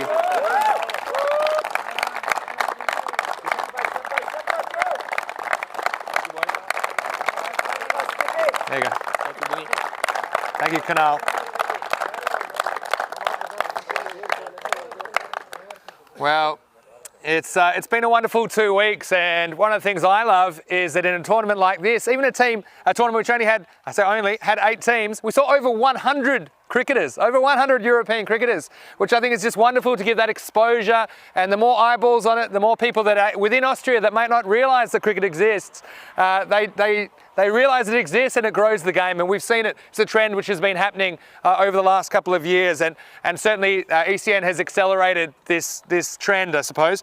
And I like to see some of the individuals and the characters, and there's so many of them. Just looking here already, so many characters like Mehat Shima, and like, for example, is one which I can relate to, that likes to yap around, and Razmal Shigawal on the boundary, and even Mohammed Shabazz giving us little winks in the commentary box. I love these moments. I love getting to know people. And there is an award for the MVP of the tournament. And this was a really tough one. It was voted on by a variety of people, and eventually the votes were tallied, and there were a bunch of people who could have a claim to the trophy, and I'm thinking like Zishan Garaya is one who had some outstanding performances. Noor Ahmedzai, the heroics in the final, not just in the final as well. Sadiq Muhammad is another one I'd like to mention. Mehat Shima at times, and countless others. Mark Simpson-Parker of Vienna CC is another one in the conversation. But ultimately, in a very, very close vote, it went to this person. And not often you see things on in the FanCode European Cricket Series that you haven't seen before. But this person took 6 catches, and we wanted to reward him for his consistency. He scored 197 runs, but 5 scores of 30 plus. So it showed he was always delivering. But probably what he'll be best known for is topping the wicket-taking tally. And he took not only 1, but 2 hat-tricks. So the MVP of the FanCode European Cricket Series Austria this year is Abdullah Akbarjan from Vienna CC. Well done. Hold it up.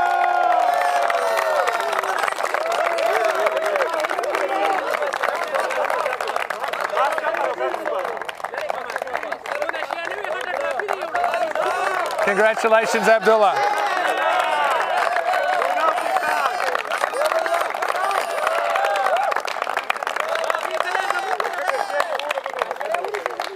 And I can tell you after watching him, he's not going to drop that trophy because he caught absolutely everything this week. But congratulations to Abdullah and 2 hat tricks. I mean, most people won't take 2 hat tricks in their entire life to do it in one series. I think it's very special, and that's what it's all about, creating these moments that will last forever. With the beauty, I suppose, of the modern day and being able to have these things on tape. Well, we're going to get to the pointy end of the ceremony, and I want to talk about the team that finished in first place. And what can you say about this team? And they did win the ECN T10 last year, and they know they're a very proud team, and I love the team dynamics and the way they play their cricket. And we mentioned the Golden Ball game, Vienna Afghan versus Salzburg, and they came back from an impossible situation, you thought, where there were only 3 runs required off the last 3 or 4 balls. They took it to a golden ball. They weren't really sure what a golden ball was. Okay, fine.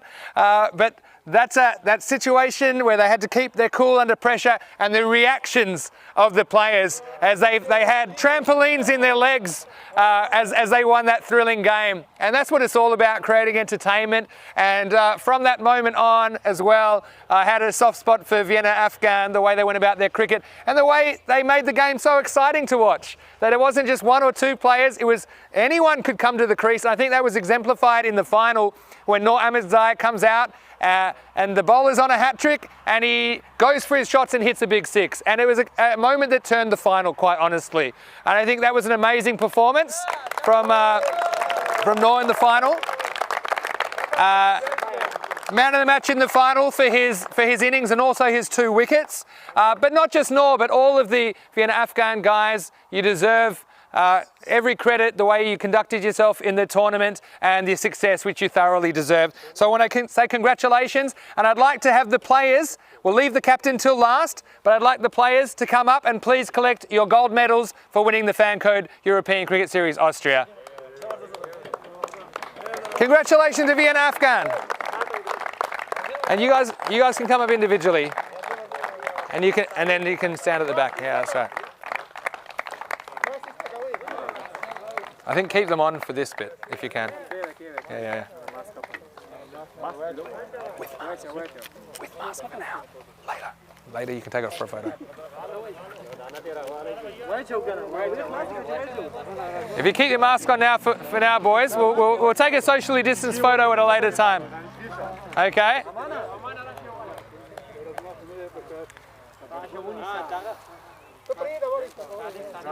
Okay, and we're just one more formality before we present the winner's trophy. I just want to thank everyone for their support of the European Cricket Network and for what we do here.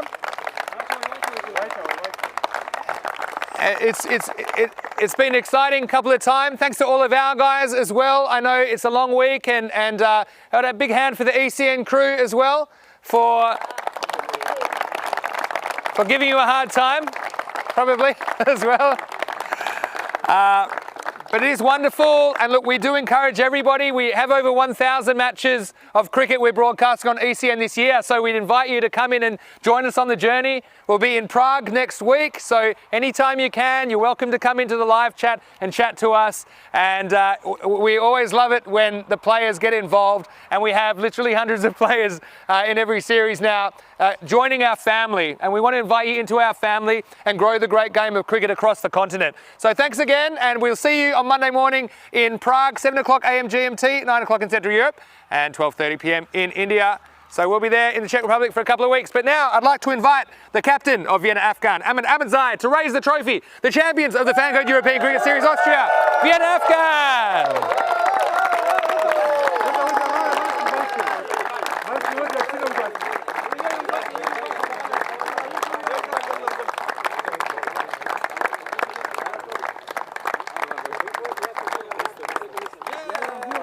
Congratulations to Vienna Afghan.